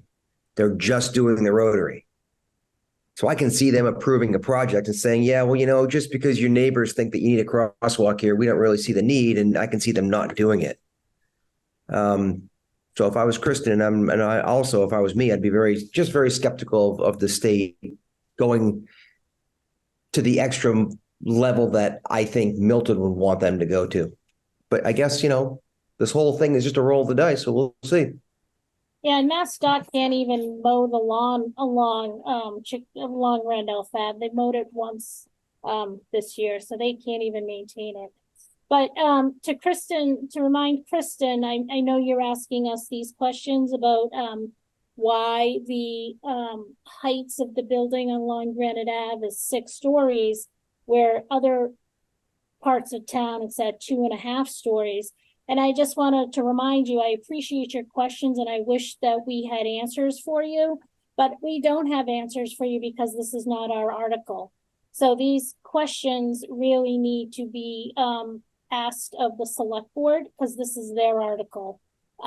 So I apologize for not answering it because I don't have the answer for you. Okay. Am I still muted? No, we can hear you. Oh, good. Oh, good. We do have to, I'm so sorry. Do you have other people? We do. We actually have Okay. another consultant that we want to hear a build out analysis, which I think you'll find really interesting too. And certainly please feel free to email Tim any other questions that you have. Okay. So I just want to say just the right across the street, the Granite South, that being 4.5 stories, it puzzles me why it's not 2.5. And so I just want to make sure that was clear, Maggie. Thank you. Okay. Thank you. All right. Thank you. Appreciate that. Yeah. All right. Good questions. Yes. Thank you. All right, Tim, I just wanted to ask, is this going to be sent to town meeting members and available for the select board and for others to It's already available on the town's website. But do town meeting members even know that this is being presented tonight? I mean, we haven't reached out directly to town meeting members. The last time we did outreach directly to town meeting members was to invite them to our public forum on Thursday. Which we'll be discussing this obviously. So maybe, we can ask them to watch this because obviously we won't be able to present. Will we have our consultants at town meeting to answer questions? I don't think so. We can talk about that. All right. That wasn't we hadn't really planned on that. Okay. All right. Maybe let's So Meredith, talk about at the end. I think that's a great idea. If town meeting members are going to be presented with the analysis, I do think they should also be presented with the link to this meeting so that they can hear the discussion. So I think they should be provided both the written document as well as this video. That's a great idea. Yeah, if I, as a town meeting member, it would just be helpful to me. One last thing, if I can make a request. Yeah, sure. Just thinking of town meeting, and yes, we still have Eric. Eric, I think it would be really helpful if you could add the information that you gave us verbally, which is that the ratio of studios, 1 beds, 2 beds, and 3 beds, and the number of students in your 3 categories, because I think those are questions people will have, and it's not, if they don't get a chance to watch this, and they just go to the presentation, they won't get that information. Thank you. Great point. Yeah. And also correcting the numbers, like the difference in the number of units and the existing housing units and what's being proposed. Right. Yep. No problem. Eric, thank you very much. We really appreciate all your work on this. So. No, thank you. And thanks for all the questions. It was great. Good. Thank you, Eric. Thanks. Have a good night.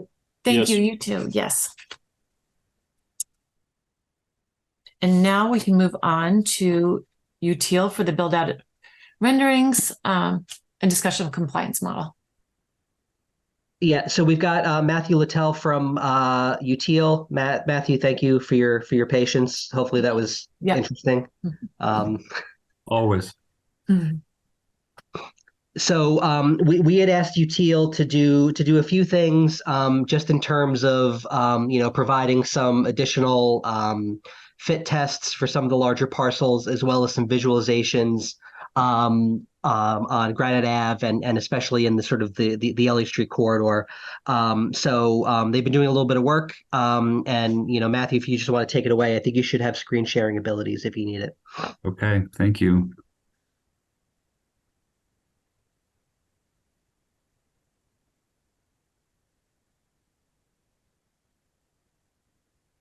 Here's my screen share.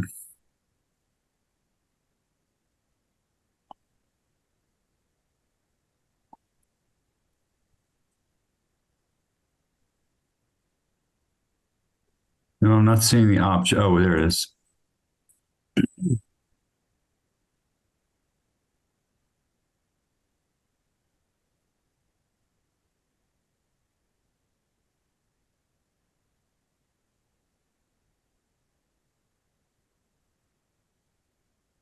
Everyone see that? Yes. Okay. So just a couple of quick updates based on some requests that were made. So one was to do some additional three-dimensional visualizations of some of the tiered densities that have been proposed for the Elliott Street corridor.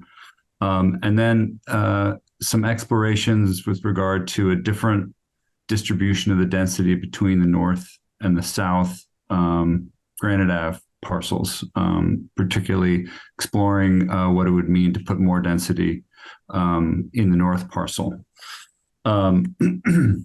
Quick reminder, we have a tiered system for various parcel sizes in the Elliott Street corridor. This is a graphic that you've seen, a sort of two-dimensional test of a sort of typical 7,500 square foot parcel with the setbacks in place, 10 feet on the sides for a total of 20, 30 in the rear, 15 in the front, and 3 parking spaces. This is sort of what that looks like in the context. We've sort of made the context both typical and also a little bit generic, and you can see the red dashed lines are indicative of, on the outermost edge is the parcel line, and then the setback lines are the second set. This is an approximately 3,000 square foot total structure, 2.5 stories, with a footprint of about 1,200 square feet, and you can see the parking in the rear. This pretty much correlates to the recommended zoning parameters that have been currently proposed. And then we looked at the next tier up, the 10,000 square foot. And there's a little caveat note up here. We've cycled through many iterations, as you know. This graphic is a little bit old. You know that we're limiting this size parcel to 3 units now, but for reference, I wanted to show what the general layout logics were in terms of the parking and the footprint of the building. And this is what that parcel looks like. Again, this is a larger parcel. It's a little bit wider, but we are still limiting to 3 units. And you may also recall that the FAR goes down once you hit 10,000 square feet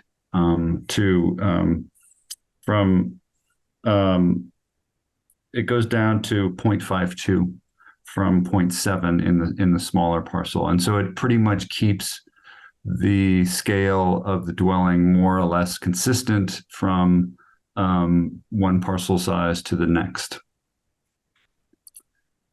And again, this is showing, 2.5 stories, roughly commensurate with the existing context and a kind of typical Elliott Street corridor parcel of about 10,000 square feet.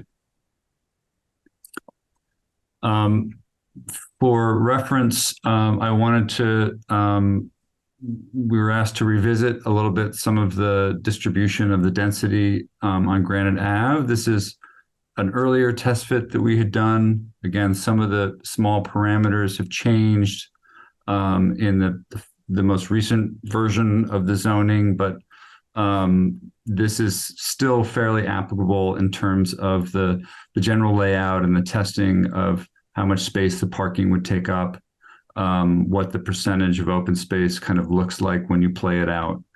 And I will note that on this scenario, this sort of tested scenario is coming in lower than what the model produces. The model works abstractly.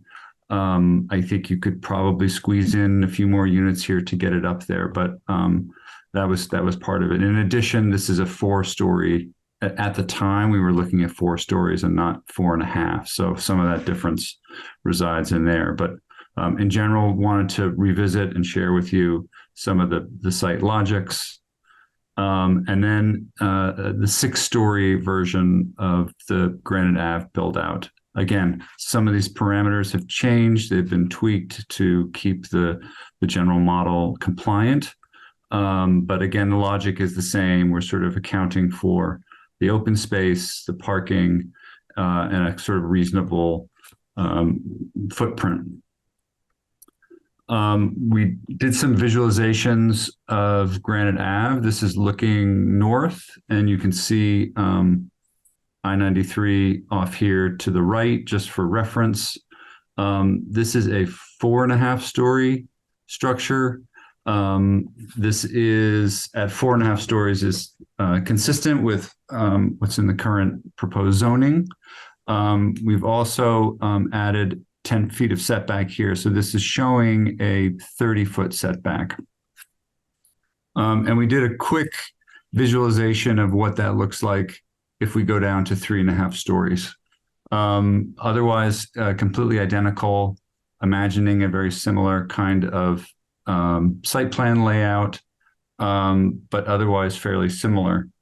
And this move, we modeled to assess, if we went down to 3.5 stories, how much higher do we need to go on the north site to sort of make up for those missing units.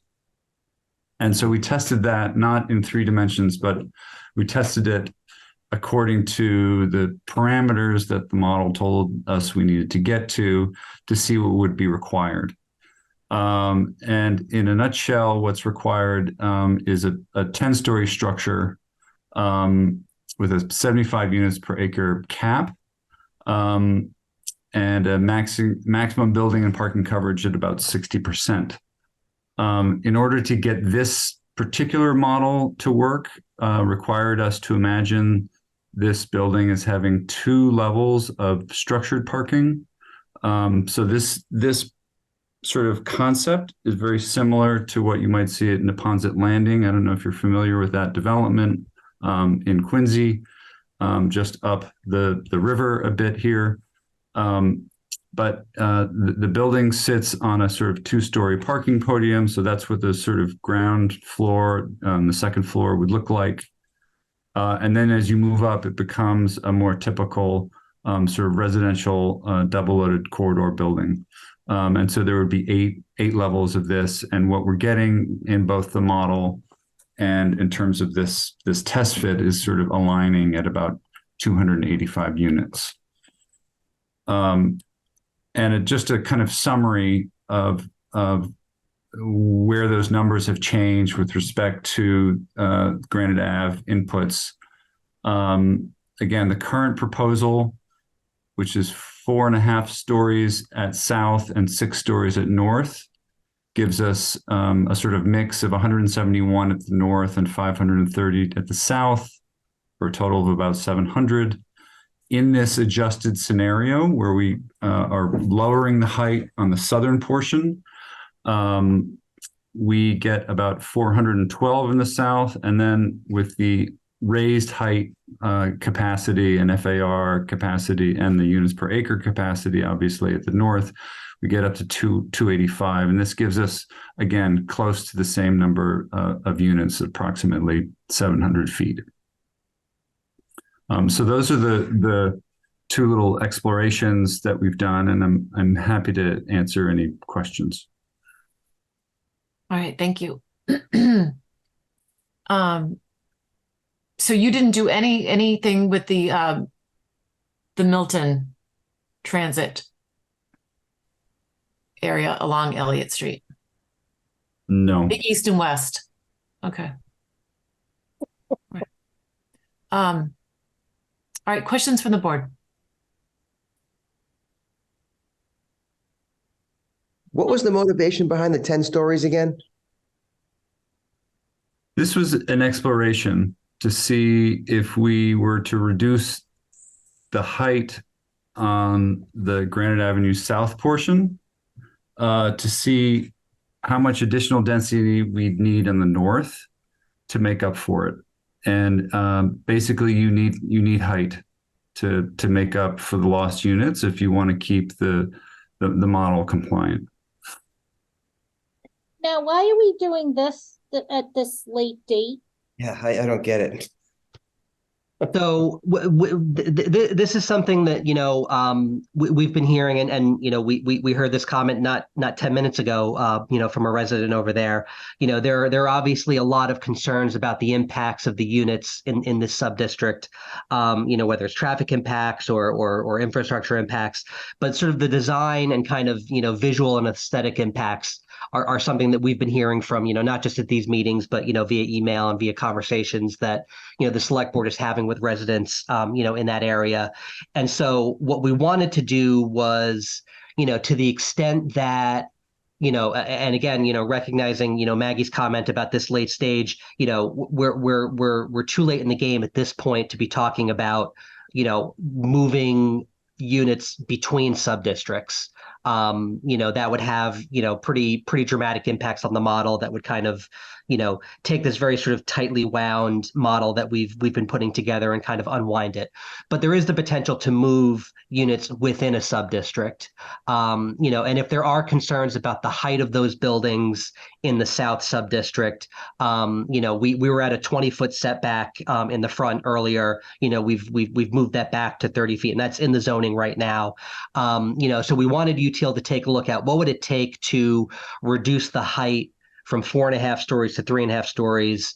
What would you need to do in the north sub-district to kind of make the model kind of even out? I think the thinking here is that, to the extent that the sub-district is a cohesive whole, there are going to be traffic impacts. There are going to be other impacts, no matter how many units are in one or the other.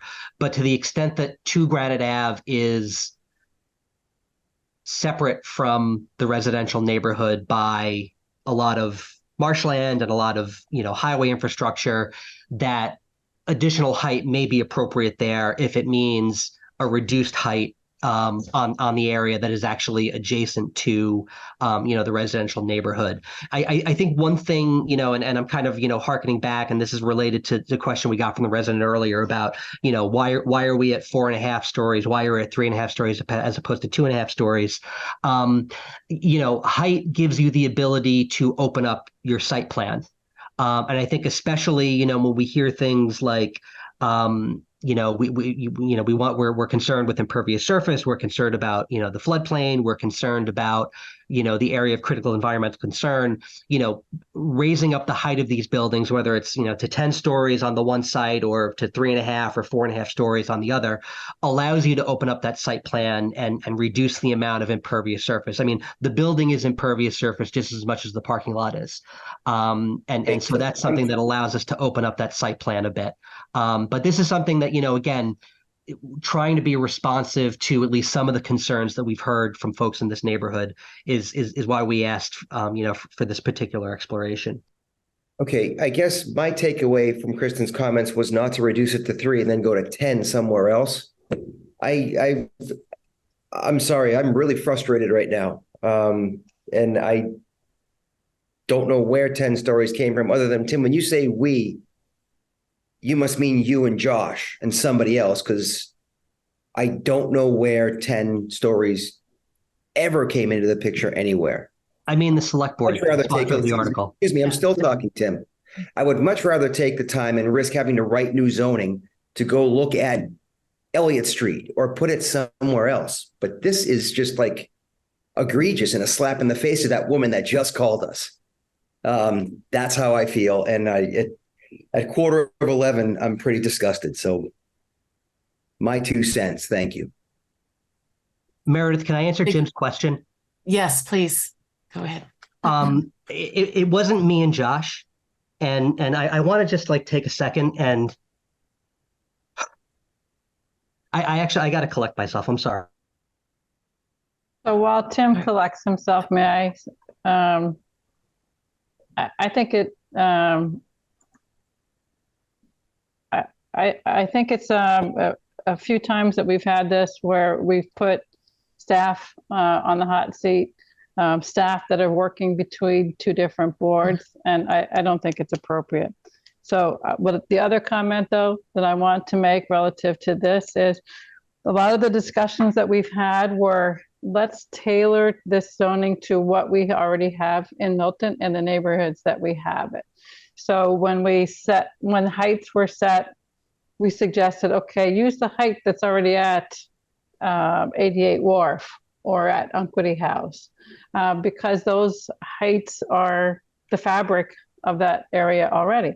So when we look at 2 Granite and we see a 6-story building there already as an office building, I think that's where the 6-story came from for that.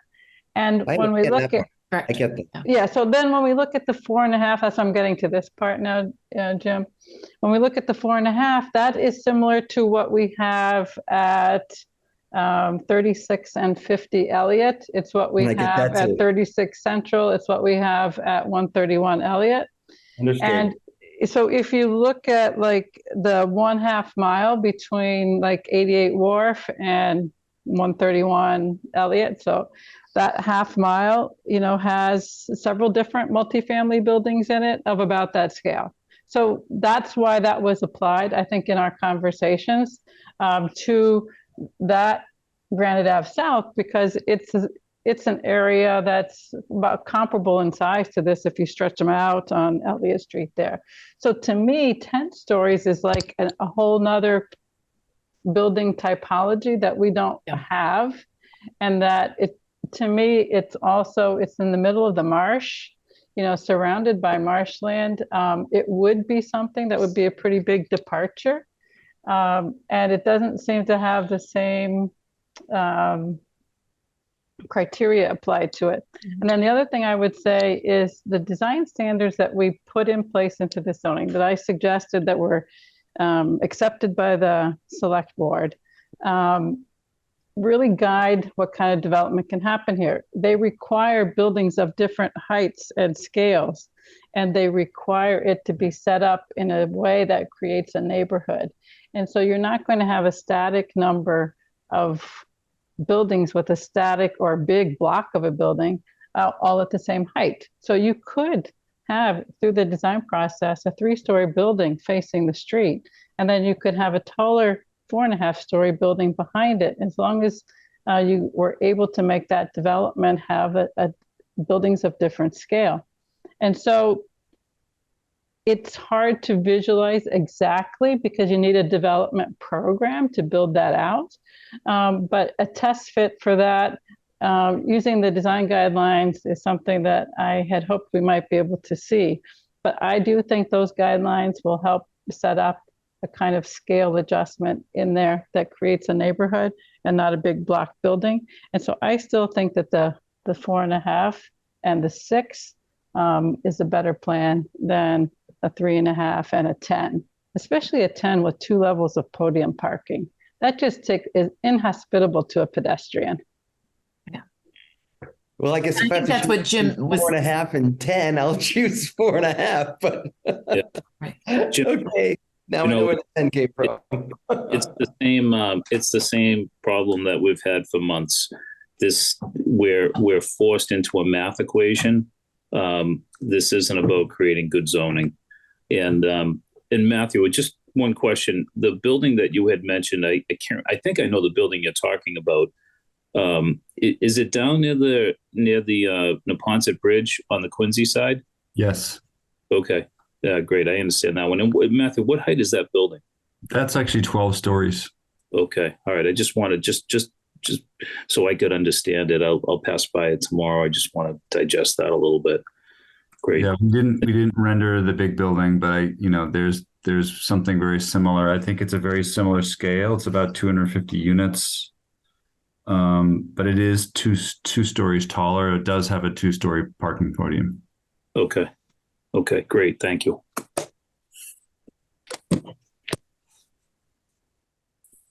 So Tim, are you anticipating some action on this from the board tonight in terms of this presentation, or is this something that the select board would like to see some feedback on from the planning board? My understanding is that we were going to deliberate what the articles that are in the warrant and make a recommendation to town meeting based on what's in the warrant, not consider some alteration, given that it's less than a week before town meeting. I'm sure the select board would appreciate feedback on this, but I mean, right now, I mean, Cheryl, you're right. Your statutory obligation is to provide a report on what's in the warrant. If the recommendation or the article changes, you'll have to, whether it's Monday or on the floor, figure out maybe perhaps an updated recommendation. But so, from an informal perspective, I'm sure they'd appreciate feedback, but, formally, what's in the warrant is what's in the warrant right now. Okay. So can I ask you, Matthew, have you received a copy of the design standards that went into the zoning, and if you've had a chance to review them and based on your experience, think that they could help guide a design solution that would address the sort of scale concerns that people might have for a large parcel like this? Yeah, I haven't reviewed the design guidelines that have been proposed, but in general, I think, again, having not seen them, I think that they could be a very powerful tool in shaping, some of this slightly, let's call it unprecedented density, to be more compatible with its context. I mean, I think there are, and I'm sure you all who have crafted them have confronted this. There are limitations to what the guidelines can do before they run afoul of, the law, right? In this case, but I think they can be a very powerful tool. Setting the height, for instance, at 2.5 stories in Elliott versus 3, for instance, is a very powerful way, even without guidelines, of baking in a lot of sort of aesthetic compatibility. Mm-hmm. So I'm very frustrated. As you know, a couple months ago, I asked him for a map, and Tim told me that our budget had run out with UTO. So I never received what I requested. So here we are, how many days before town meeting? And it seems like there's plenty of money in a budget to do something that the planning board had no idea which was being done. I am not against reducing the height on Granite Ave in one bit at all. And my frustration lies in this process. And this zoning effort has been stated for months and months and months. It is the biggest zoning effort since 1930. And I think it's totally disrespectful to us as a planning board and to the residents of Milton to present this at this late date. And personally, this has been my problem with this process. And it's not a fair process. It has not been an open process.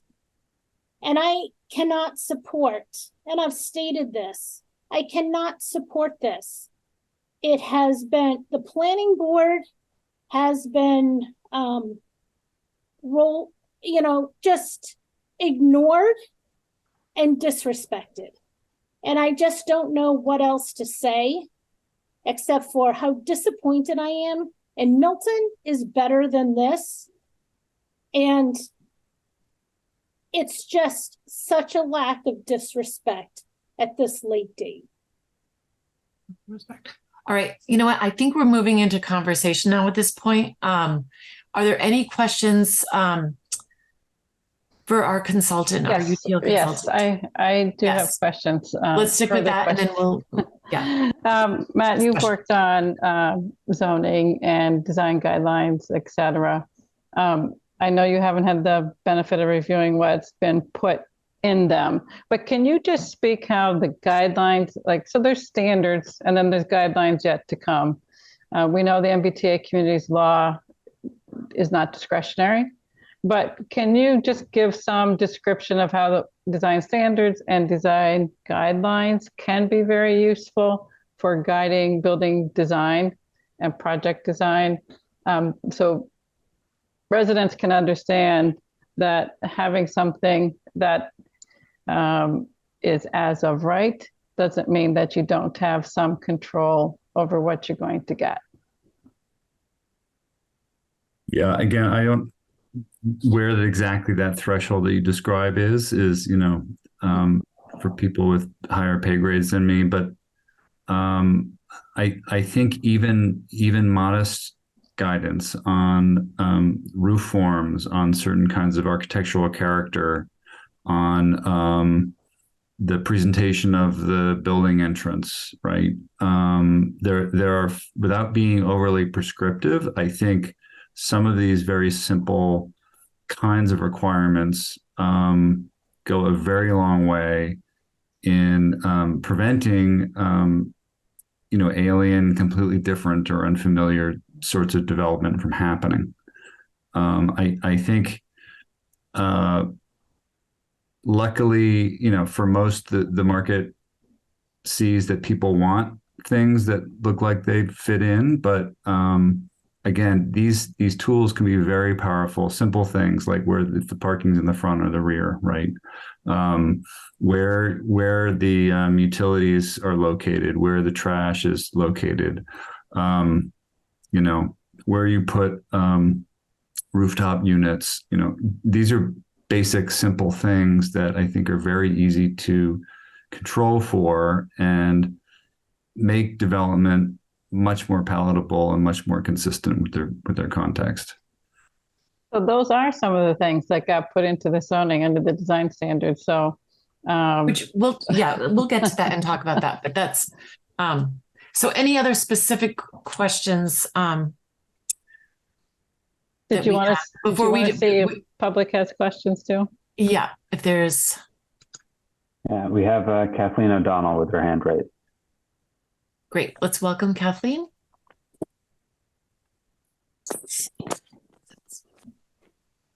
Thank you. This is Kathleen O'Donnell from Precinct 7, 12 Belcher Circle. And actually, I've just raised my hand because I want to commend our staff, Tim and Josh, for the hard work that they've done. And the idea that this is some plan that has been done in secret and just zoning that has been drafted in the dark without full proper discussion by everyone is just wrong. And I think that the staff has been placed in a very difficult position and trying to comply with the statute, comply with the directions that they've received from the town administrator and the select board, and then to be accused of somehow, you know, having some kind of conspiracy that is leaving the planning board out of the discussion is just not fair. And I just wanted to speak up to defend our staff. And thank you. Okay. Thank you. And next was Kristen and Diane. And then we're going to need to discuss and deliberate. It's almost 11. Thank you. Kristen? Kristen, if you could give, just for the record, your name and address again. Kristen Joyce, 42 Cortlandt Circle. So I guess this is just a comment, and I know it's probably a little bit misplaced with this presentation, but I'm really struggling with why there are so many units, and I know it's mathematical and it's a model and all that other jazz, but why the likely development is all on Granite Ave, although the majority of it is all on Granite Ave, and there's so little in the MBTA corridor.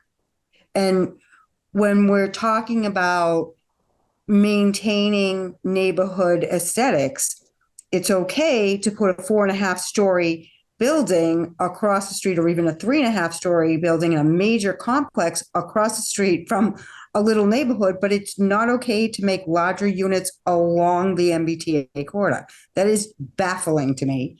And then also in the diagram for Granite South, it looks like you're not accounting for the fact that the river runs behind it.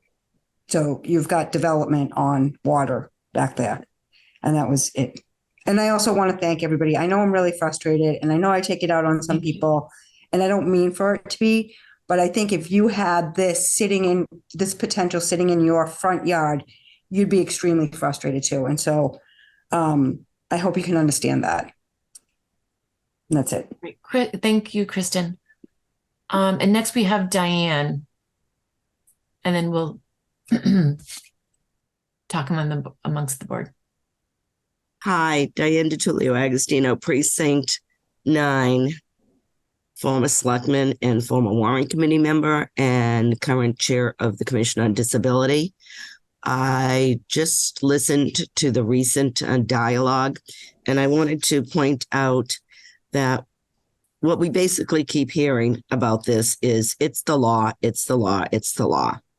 Well, it almost appears now that we're seeing this Granite Ave with 10 stories, that what the article does, and this is not, I think this is the correct language, is that we're playing a game of charade, because I actually will be providing you also with documentation that confirms to Granite Ave, due to the consistency of the earth under that building, a professional has provided extensive detail as to why that building can never hold housing in it, actual livable housing. It's a very detailed analysis that should have been done by the town with the town funds, asking for that information. However, I will be providing that to you and to the town meeting members. And it's very concerning, because if it's the law, and as I said, I already believe this law will be thrown out as not legal. But if it's the law, then why are we making believe that that building could be built as a housing unit? Secondly, the process. I'm hearing this evening the frustration in the process. The process, the facts are that this planning board does not have a staff. I keep hearing people refer to a staff. The town has a department, a planning and development department. That department is not paid for, it's not hired by, and it is not answerable to the planning board. And that really is something that the planning board needs to analyze, how do other towns do it?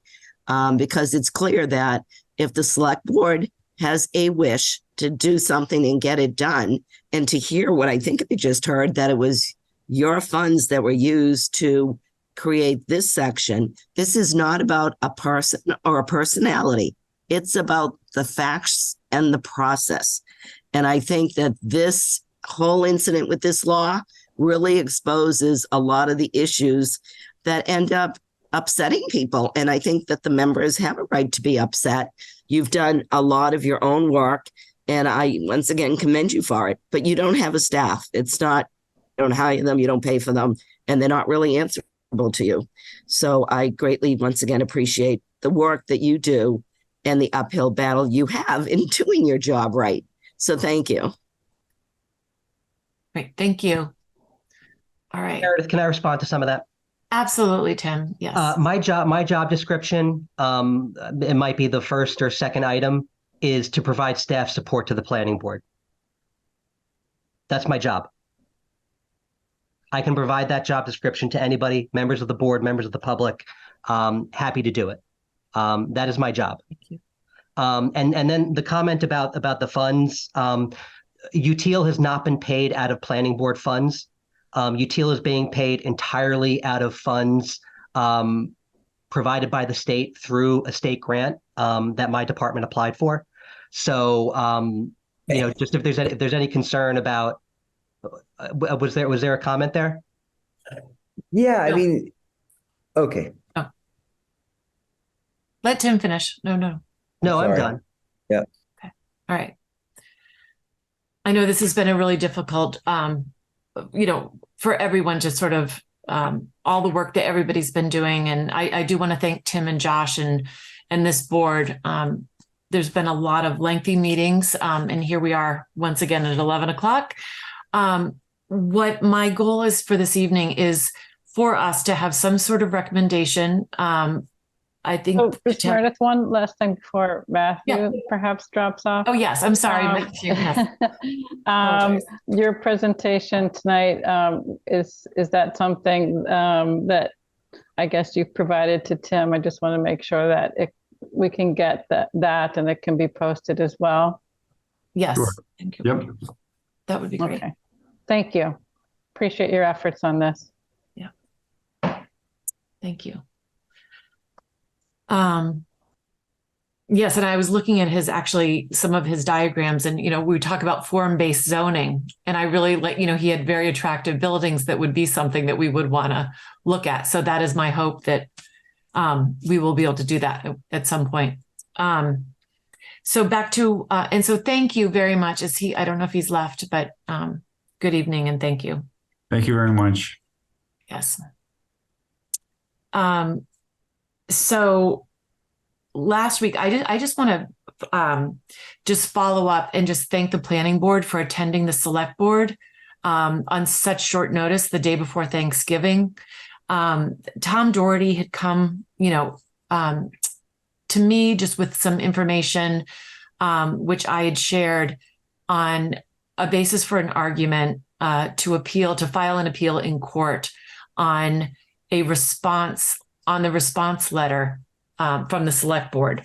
It's clearly the select board's decision if they want to file an appeal in court.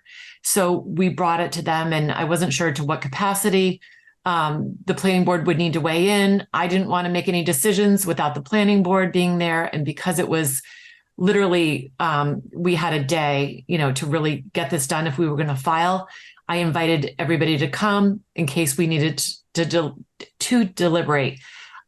Which we did not. The select board went into executive session and decided not to move forward with a court appeal that would need to be filed within 30 days. I just want to thank Tom Doherty for just his expert legal analysis. I think it was a missed opportunity personally that we could have actually really had a court weigh in on the rapid transit question, which I think so many residents still maintain and still have. But at this point, that appeal timeframe has ended. But I just didn't know if anybody had any questions on that they sort of left, that meeting confused in any way. And I would be happy to, answer what I can, or possibly Tom, if he's here, could answer questions as well. Tom is not in the attendees list, or is known under that name. Let me see. Okay, he is no longer. My understanding, the conversation in an executive session is not for public discussion. So it's unfortunate that we don't know the context in which the select board made their decision. So I don't have any questions because you wouldn't be able to answer them. And I think that we should move on to our deliberation. Yep. Okay, great. I just wanted to check in and see if anybody had I just want to say thank you to Meredith for including us all in that, because that was nice to know that was happening, and it was nice to be involved. And I think that's the right thing for a chair to do. Very inclusive, and thank you. Thank you. And it was a tough time for everyone to meet, but I did appreciate that. So what I would like to have some sort of recommendation by the members. I can sort of say what I've been hearing from the board members. I would love for everybody, all members, to weigh in on this. If we would like to make a statement at town meeting, if we don't want to make a statement, I want this to be a board's decision. Did you just say you've been hearing from members outside of our meetings, or is this inside of our meetings? No, this is comments during our meetings. Okay. And again, I don't want to to generalize, but I'll just go through some of the things that I feel like I've been hearing folks say, and I want to make sure I'm hearing from all members of the board. And I think, one of the questions we have had from the beginning, and we may differ on whether the guidelines are law. I think that's come up, that there has been question. I know Cheryl, we all, I want to say, I think we all want to comply with the law. I don't think there's anyone on our board who does not want to comply. So correct me if I'm wrong on that, but I think that is something that we should express, that we all do wish to comply. And, there are some of us who are concerned whether the guidelines will hold up in court as being law. That being said, we've moved forward with trying to do the best we can. I can say for myself personally, Cheryl, you've done a great job with standards and just what we were talking about. But I feel like this article is strongly deficient with design guidelines.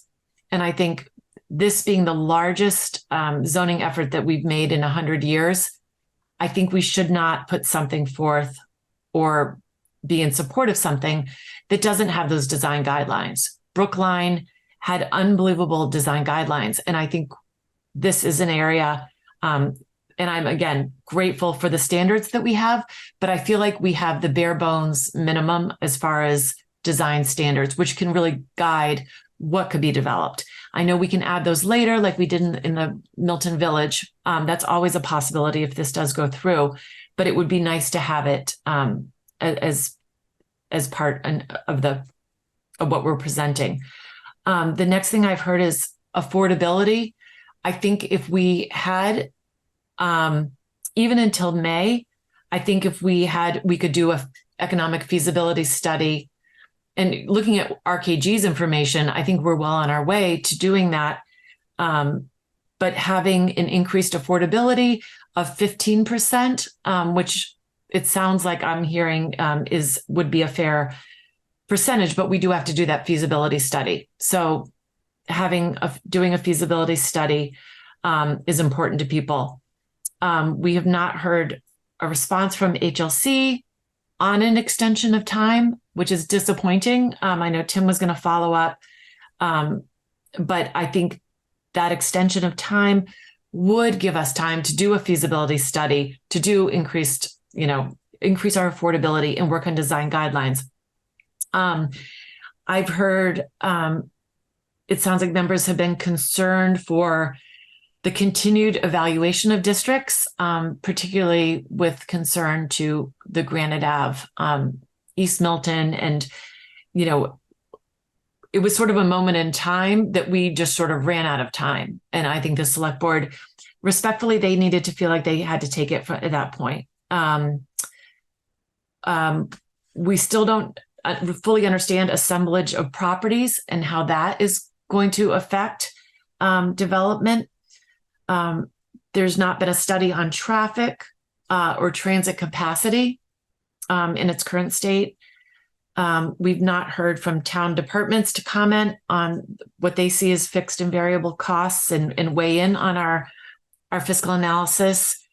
And the last thing I want to say is, I think if we did ask for an extension of time or for it to be sent back for further study, I think we would need to make a commitment to town meeting that this is not open-ended, that we would have a goal of a May town meeting to improve this.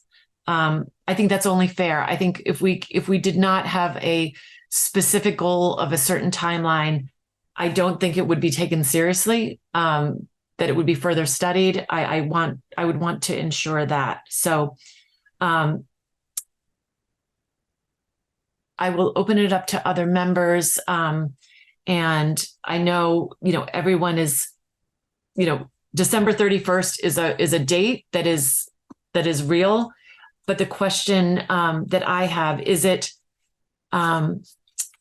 more dangerous for our town to just meet a deadline to meet a deadline, or to say that we are working towards passing something in May.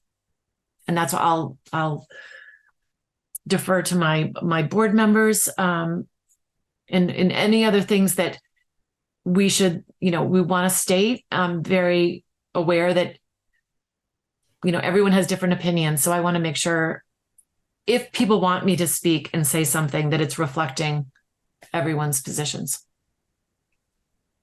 Well, Meredith and Sean, I have long said for a long time, I felt town meeting deserved to have options, and we do not have options. We're going to town meeting with one article. I'm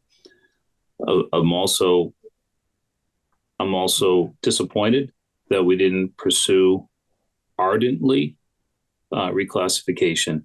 The select board has twice submitted a form of communication, requesting, reclassification or definition of classification. And I'm definitely disappointed after Tom Doherty had provided the town with what he provided the town with, that we didn't take advantage of that. My disappointment in that is extremely high. I also feel that we have to be committed to a deadline, and I would be committed as a planning board member. Of course, I'm only one of 5, that we would work with a commitment and be accountable to bring an article to town meeting in May. I think there are real problems with what is the select board article. Putting 700 units on Granite Ave and having 70 potential units in the Elliott Street corridor is completely inconsistent with what this zoning was supposed to be all about. All we're going to do is add 1,000 vehicles thereabouts on Granite Ave. We're not taking advantage of transit. We have assaulted one neighborhood, the neighborhood of Cortlandt Circle in the Granite Ave area. And for all those that say this is about climate, tell me what about the proposal to put 700 units on Granite Ave supports the climate concerns that the town expresses. The financial analysis is it's a start. That's all it is. It's a start. There are so many gaps in financial analysis. The conversation we had earlier with Eric was very revealing.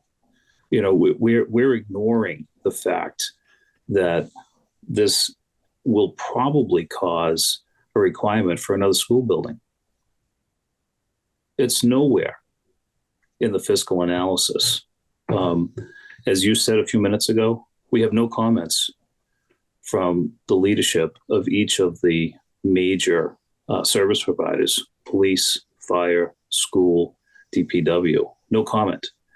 And I feel like we're not being responsible in terms of town governance to pass this article on Monday or on the 11th or on the 12th. This is, Tim said it a long time ago, and Tim was right when he said it. And we've repeated this a few times. Tim had advised us we should not be passing an article on 12/31 unless it was a good article. This article, I don't feel it's a good article. I don't think it's good for Milton. And I honestly believe that as an entire group, all of us, select board, planning board, town administrator, we're responsible for a better article for Milton than what currently has been crafted. I could go on. I'm looking forward to speaking as a town meeting member on Monday. But there are so many areas where we have significant gaps with this particular article.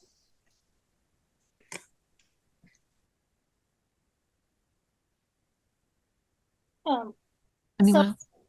Follow up. And again, as I stated earlier tonight, I have been really frustrated with the process. You know, and Meredith, you said it, this mandate is uncharted waters. And we have spent so much time learning. And that's what one does. When you're presented with something new, you have to go through a learning curve. And that's what we did. We learned all sorts of new language. We had to deal with guidelines that were changing. We were watching what other towns were doing, what seemed to work, what didn't seem to work. And so we had to navigate these changes in real time. And the 5 of us are just volunteers. We do have full-time jobs. And we all bring something different to the table.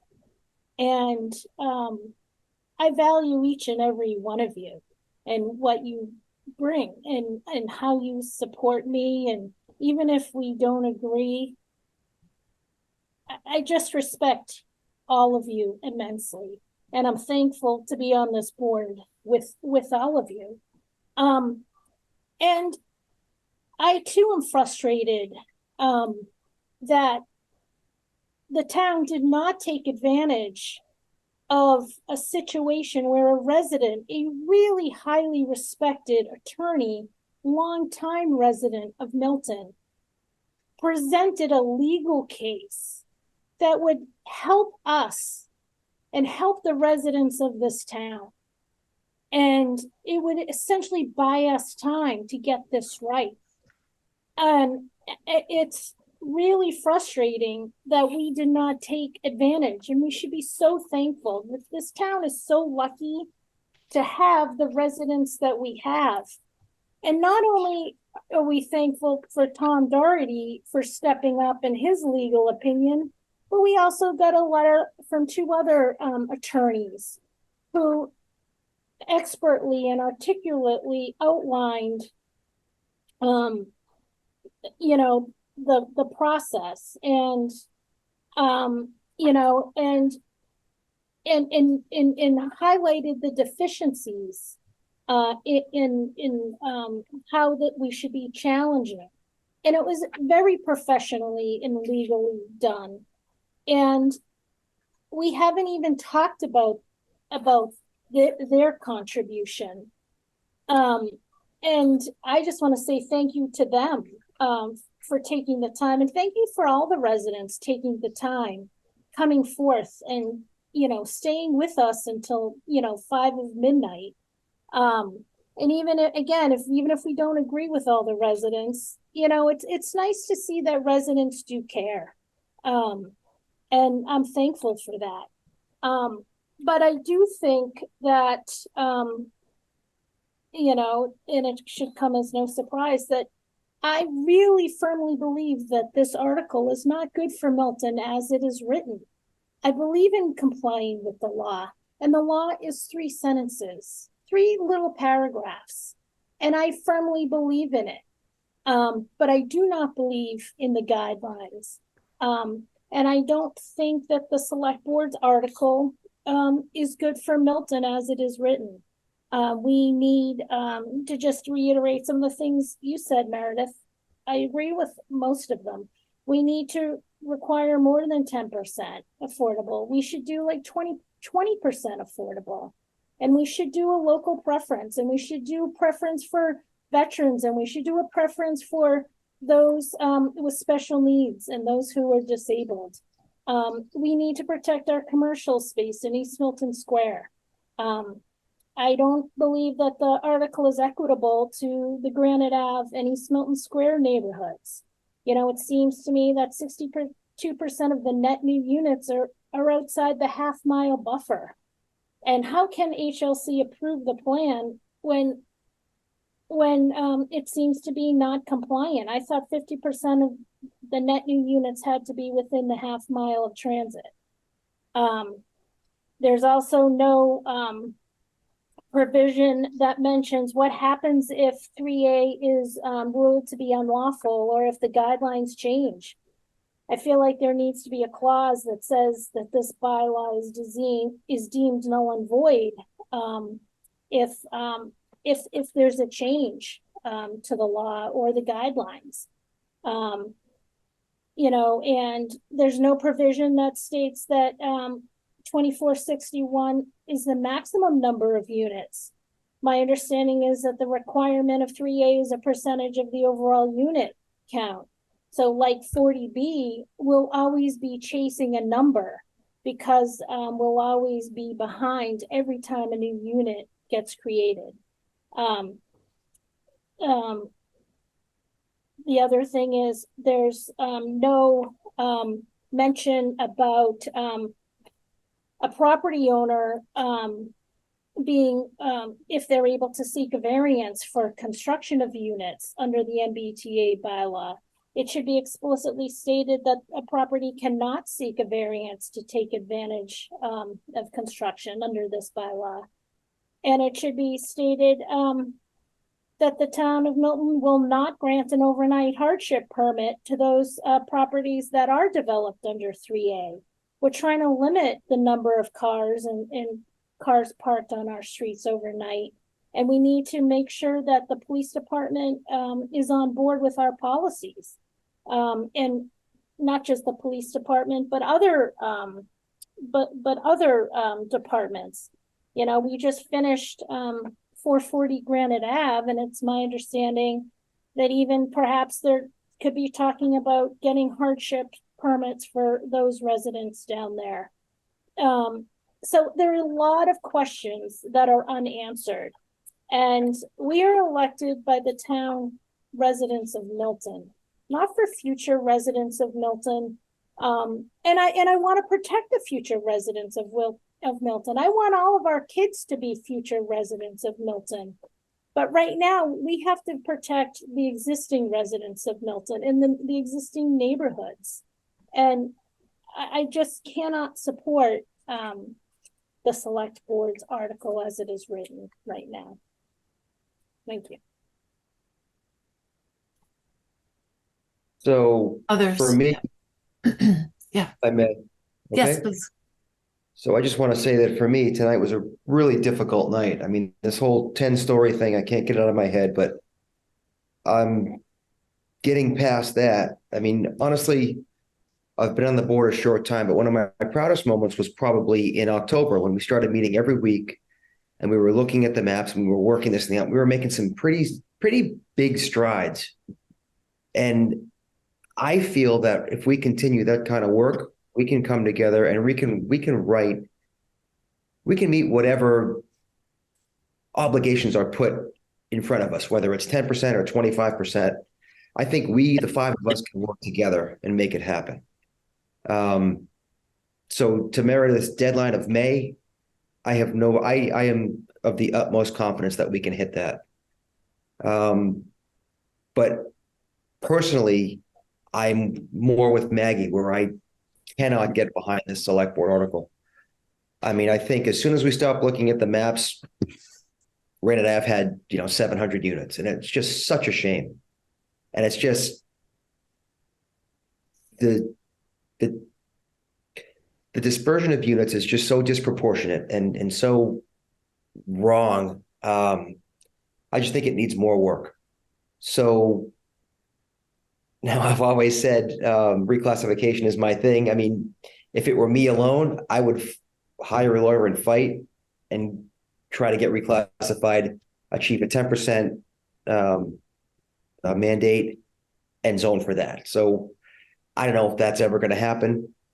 But I know that I am not behind the select board's article. I know we can do a lot better. To Maggie's point, the citizens of Milton, no matter where they live, I mean, even if you're on a hillside, if you're on Center Street, if you're on Elliott Street, you deserve better than this. And I think we can provide that with a little more time. So I'd love to have Meredith say something to the town at town meeting. I just can't support the select board's article.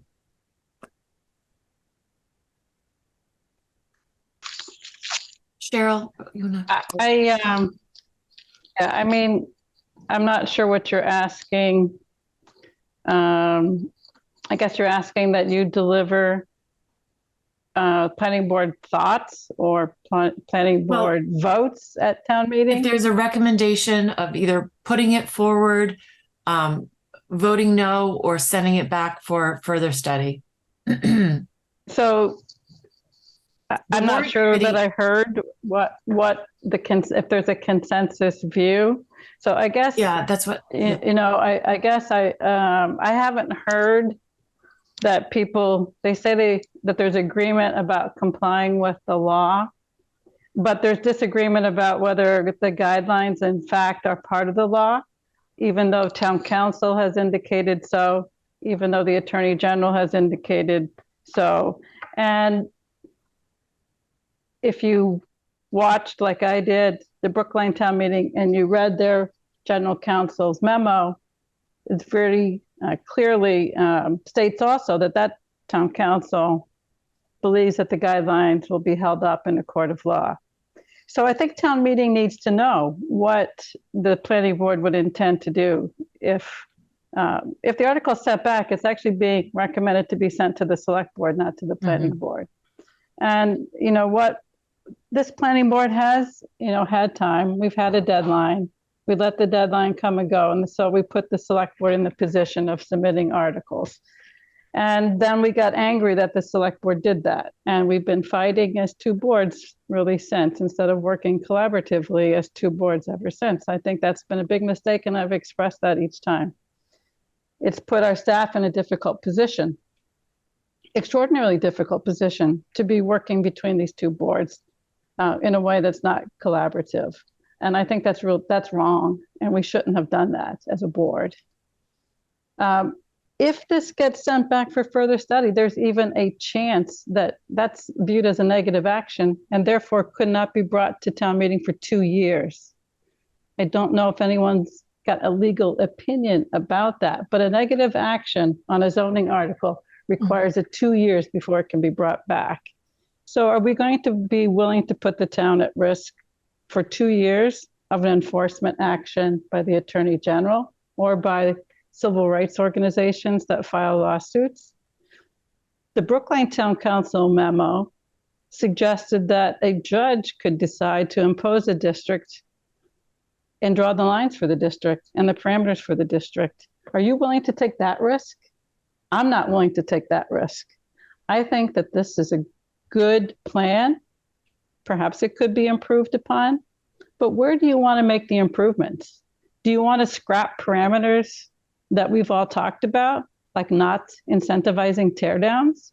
Remember, the Elliott Street Transit Area District is the only place that has single-family parcels that are getting rezoned.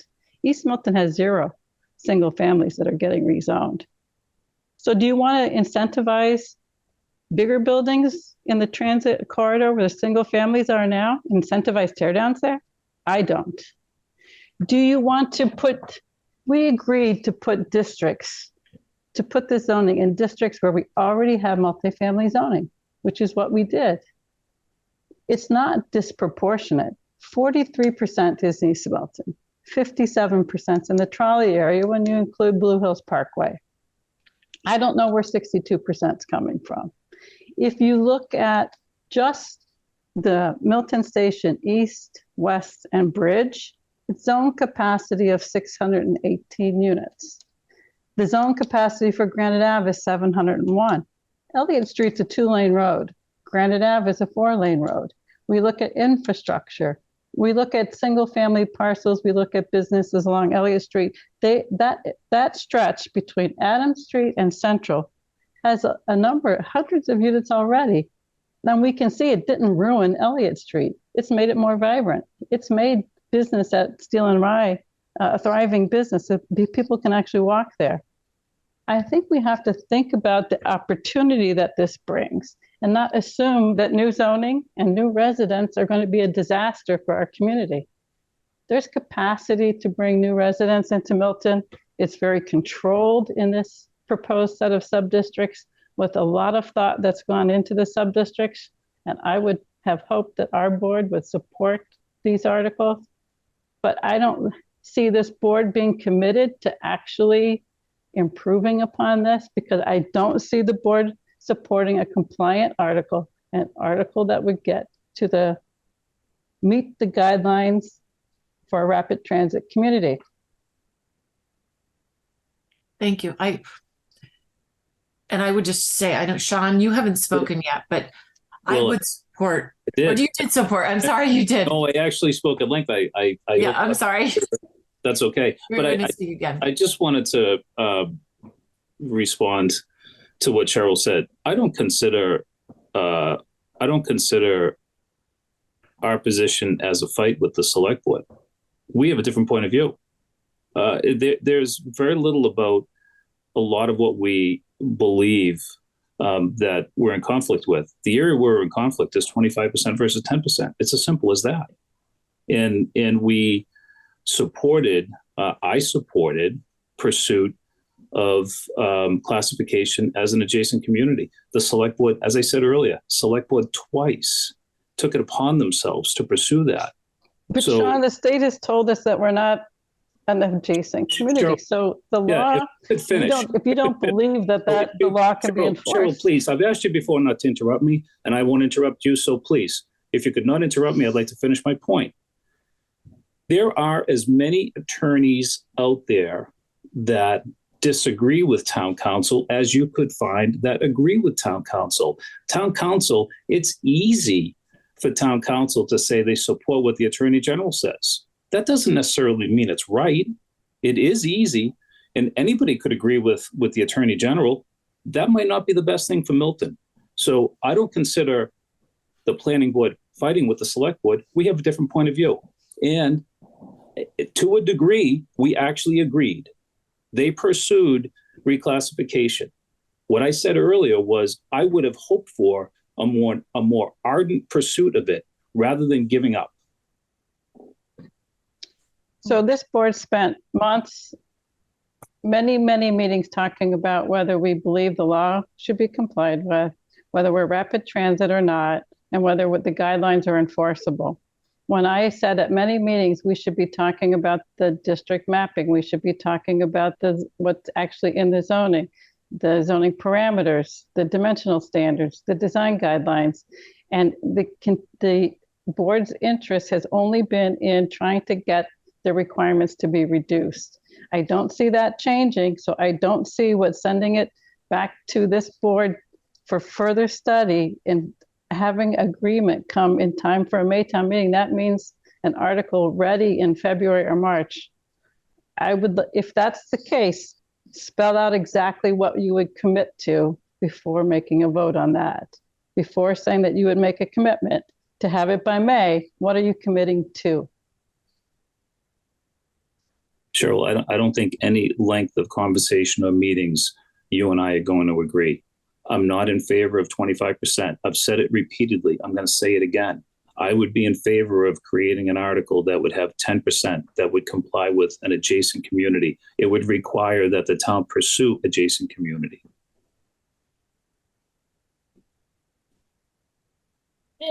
And just to clarify, you had asked where the 62% came from.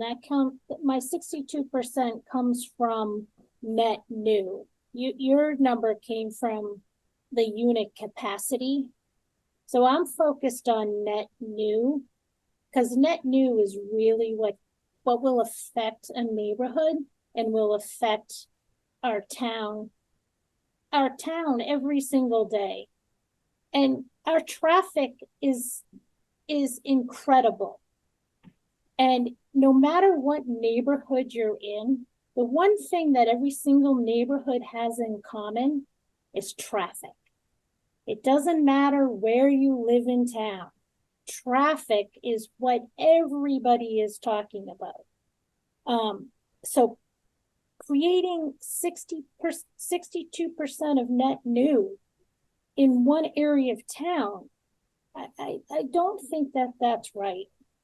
And to your point about having an article ready in March or April, we're 1 week before town meeting, and we were just presented with a whole new scenario of a 10-story building, literally less than 1 week before town meeting.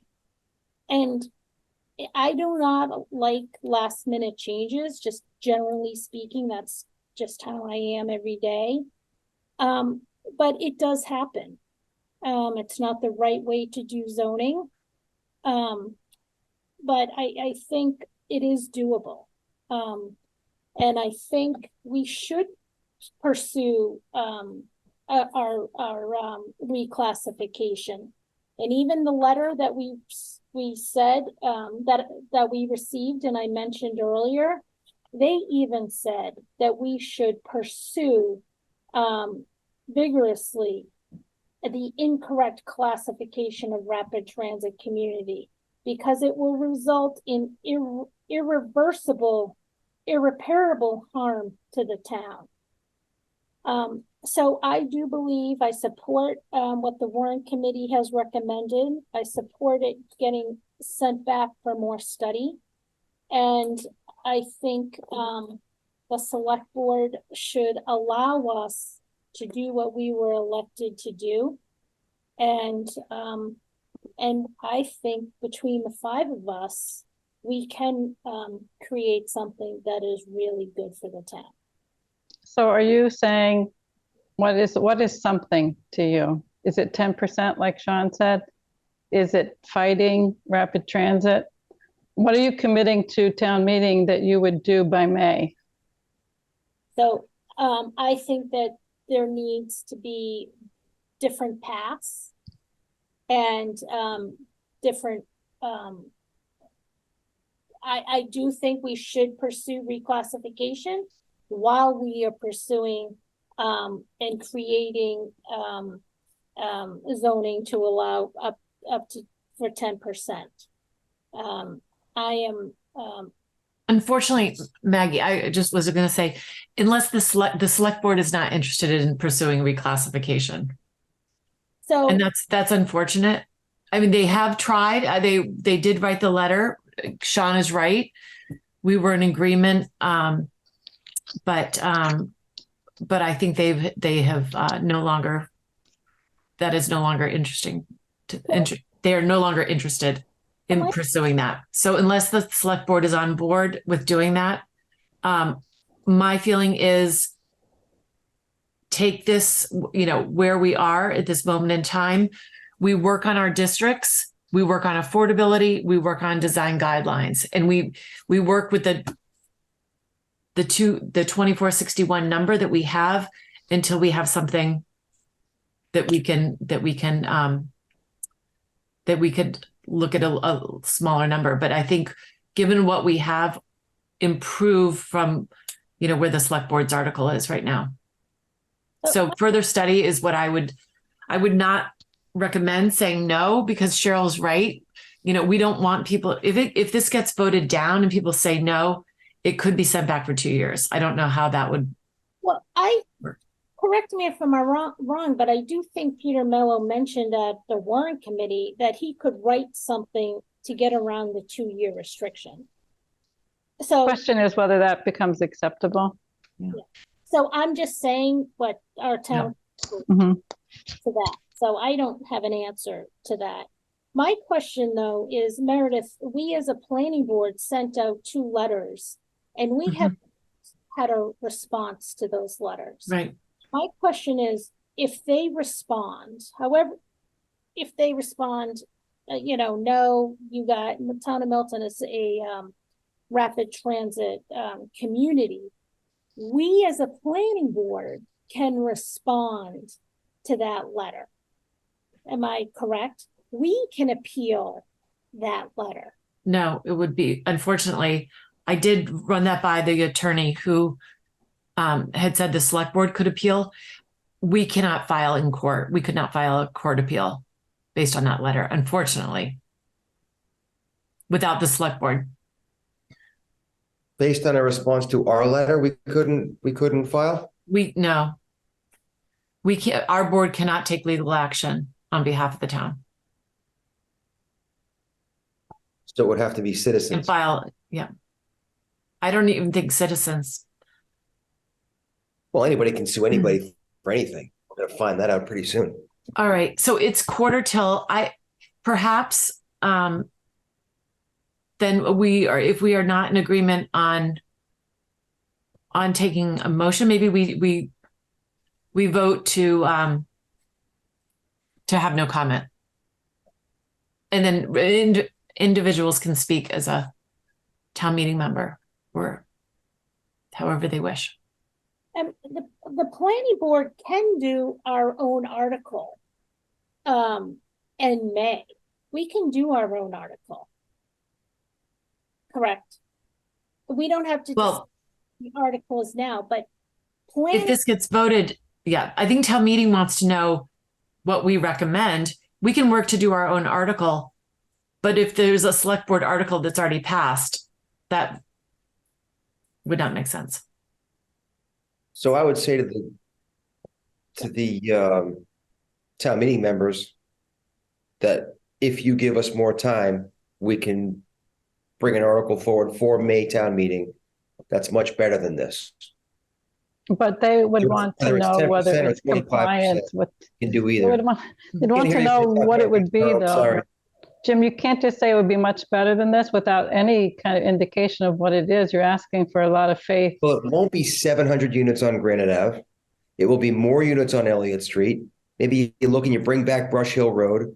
I wouldn't want to see. So town meeting members, sorry, go ahead. Town meeting members, though, would want to know whether you're going to incentivize tear downs of their single families in the Elliott Street corridor. They should know that before they vote on whether to send it to you for further study. Incentivized tear downs. If you increase the density in the Elliott Street corridor, you're going to, the only way you're going to get that the way you get the density is you're not going to add on to a single family to get that density. You're going to have to tear it down and build an apartment building. That was one of the problems. That's on a case-by-case basis. Yeah, but that was one of the problems with that transit area is it's increasing the other units in the other areas. And that it's almost worth looking at taking off Elliott Street to see if it's not dragging down our numbers and forcing the other districts. But I don't want to get into this now, but it was a problem with that district. But that's where looking at all of these districts further, I think might be helpful. But why isn't incentivizing tear down such a big deal? Yeah, I would suggest that the planning board should recommend that the select board article go back for further study to the select board. And then the hope is that then the planning board can do our own article. We can't discuss all the details right now. And Cheryl, I don't think it would be appropriate to be telling town meeting members what we will and will not do when we're still in the process of finding out the information. We just got the fiscal analysis tonight. He didn't even have the starting numbers. He didn't have the current unit number correct. He didn't have Tim's unit capacity number correct. Like the basic information tonight was incorrect. So how could we possibly expect town meeting members to support anything that has the starting information is incorrect? I would hope that the planning board would support the warrant committee's recommendation to send it back for more study. That's what I'm hoping. Is that a motion? I'll make a motion for the planning board to support the warrant committee's recommendation to send back for further study. And I'll second that. Any discussion, further discussion?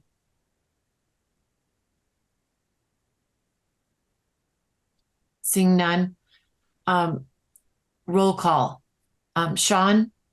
Yes. Maggie? Yes. Cheryl? No. Jim? Yes. And myself, yes. Okay. Thank you. And I know we'll all be, everyone will plan to speak on this. So I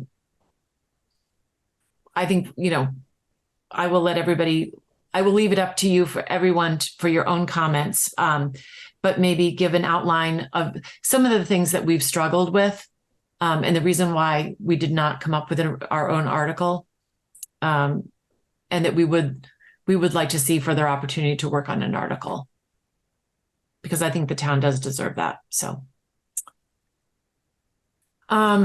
okay. So, is there anything else, Tim, that we should discuss before we adjourn? I don't think so. Okay. All right. Thank you again for everything, Tim. And thank you, all members of the board. So, with that, a motion to adjourn. Motion to adjourn. Second. Is there a second? Second. A roll call. All in favor, Sean? Yes. Maggie? Yes. Cheryl? Yes. Jim? Yes. And myself, yes. Good evening. Good night. We'll see you at town meeting.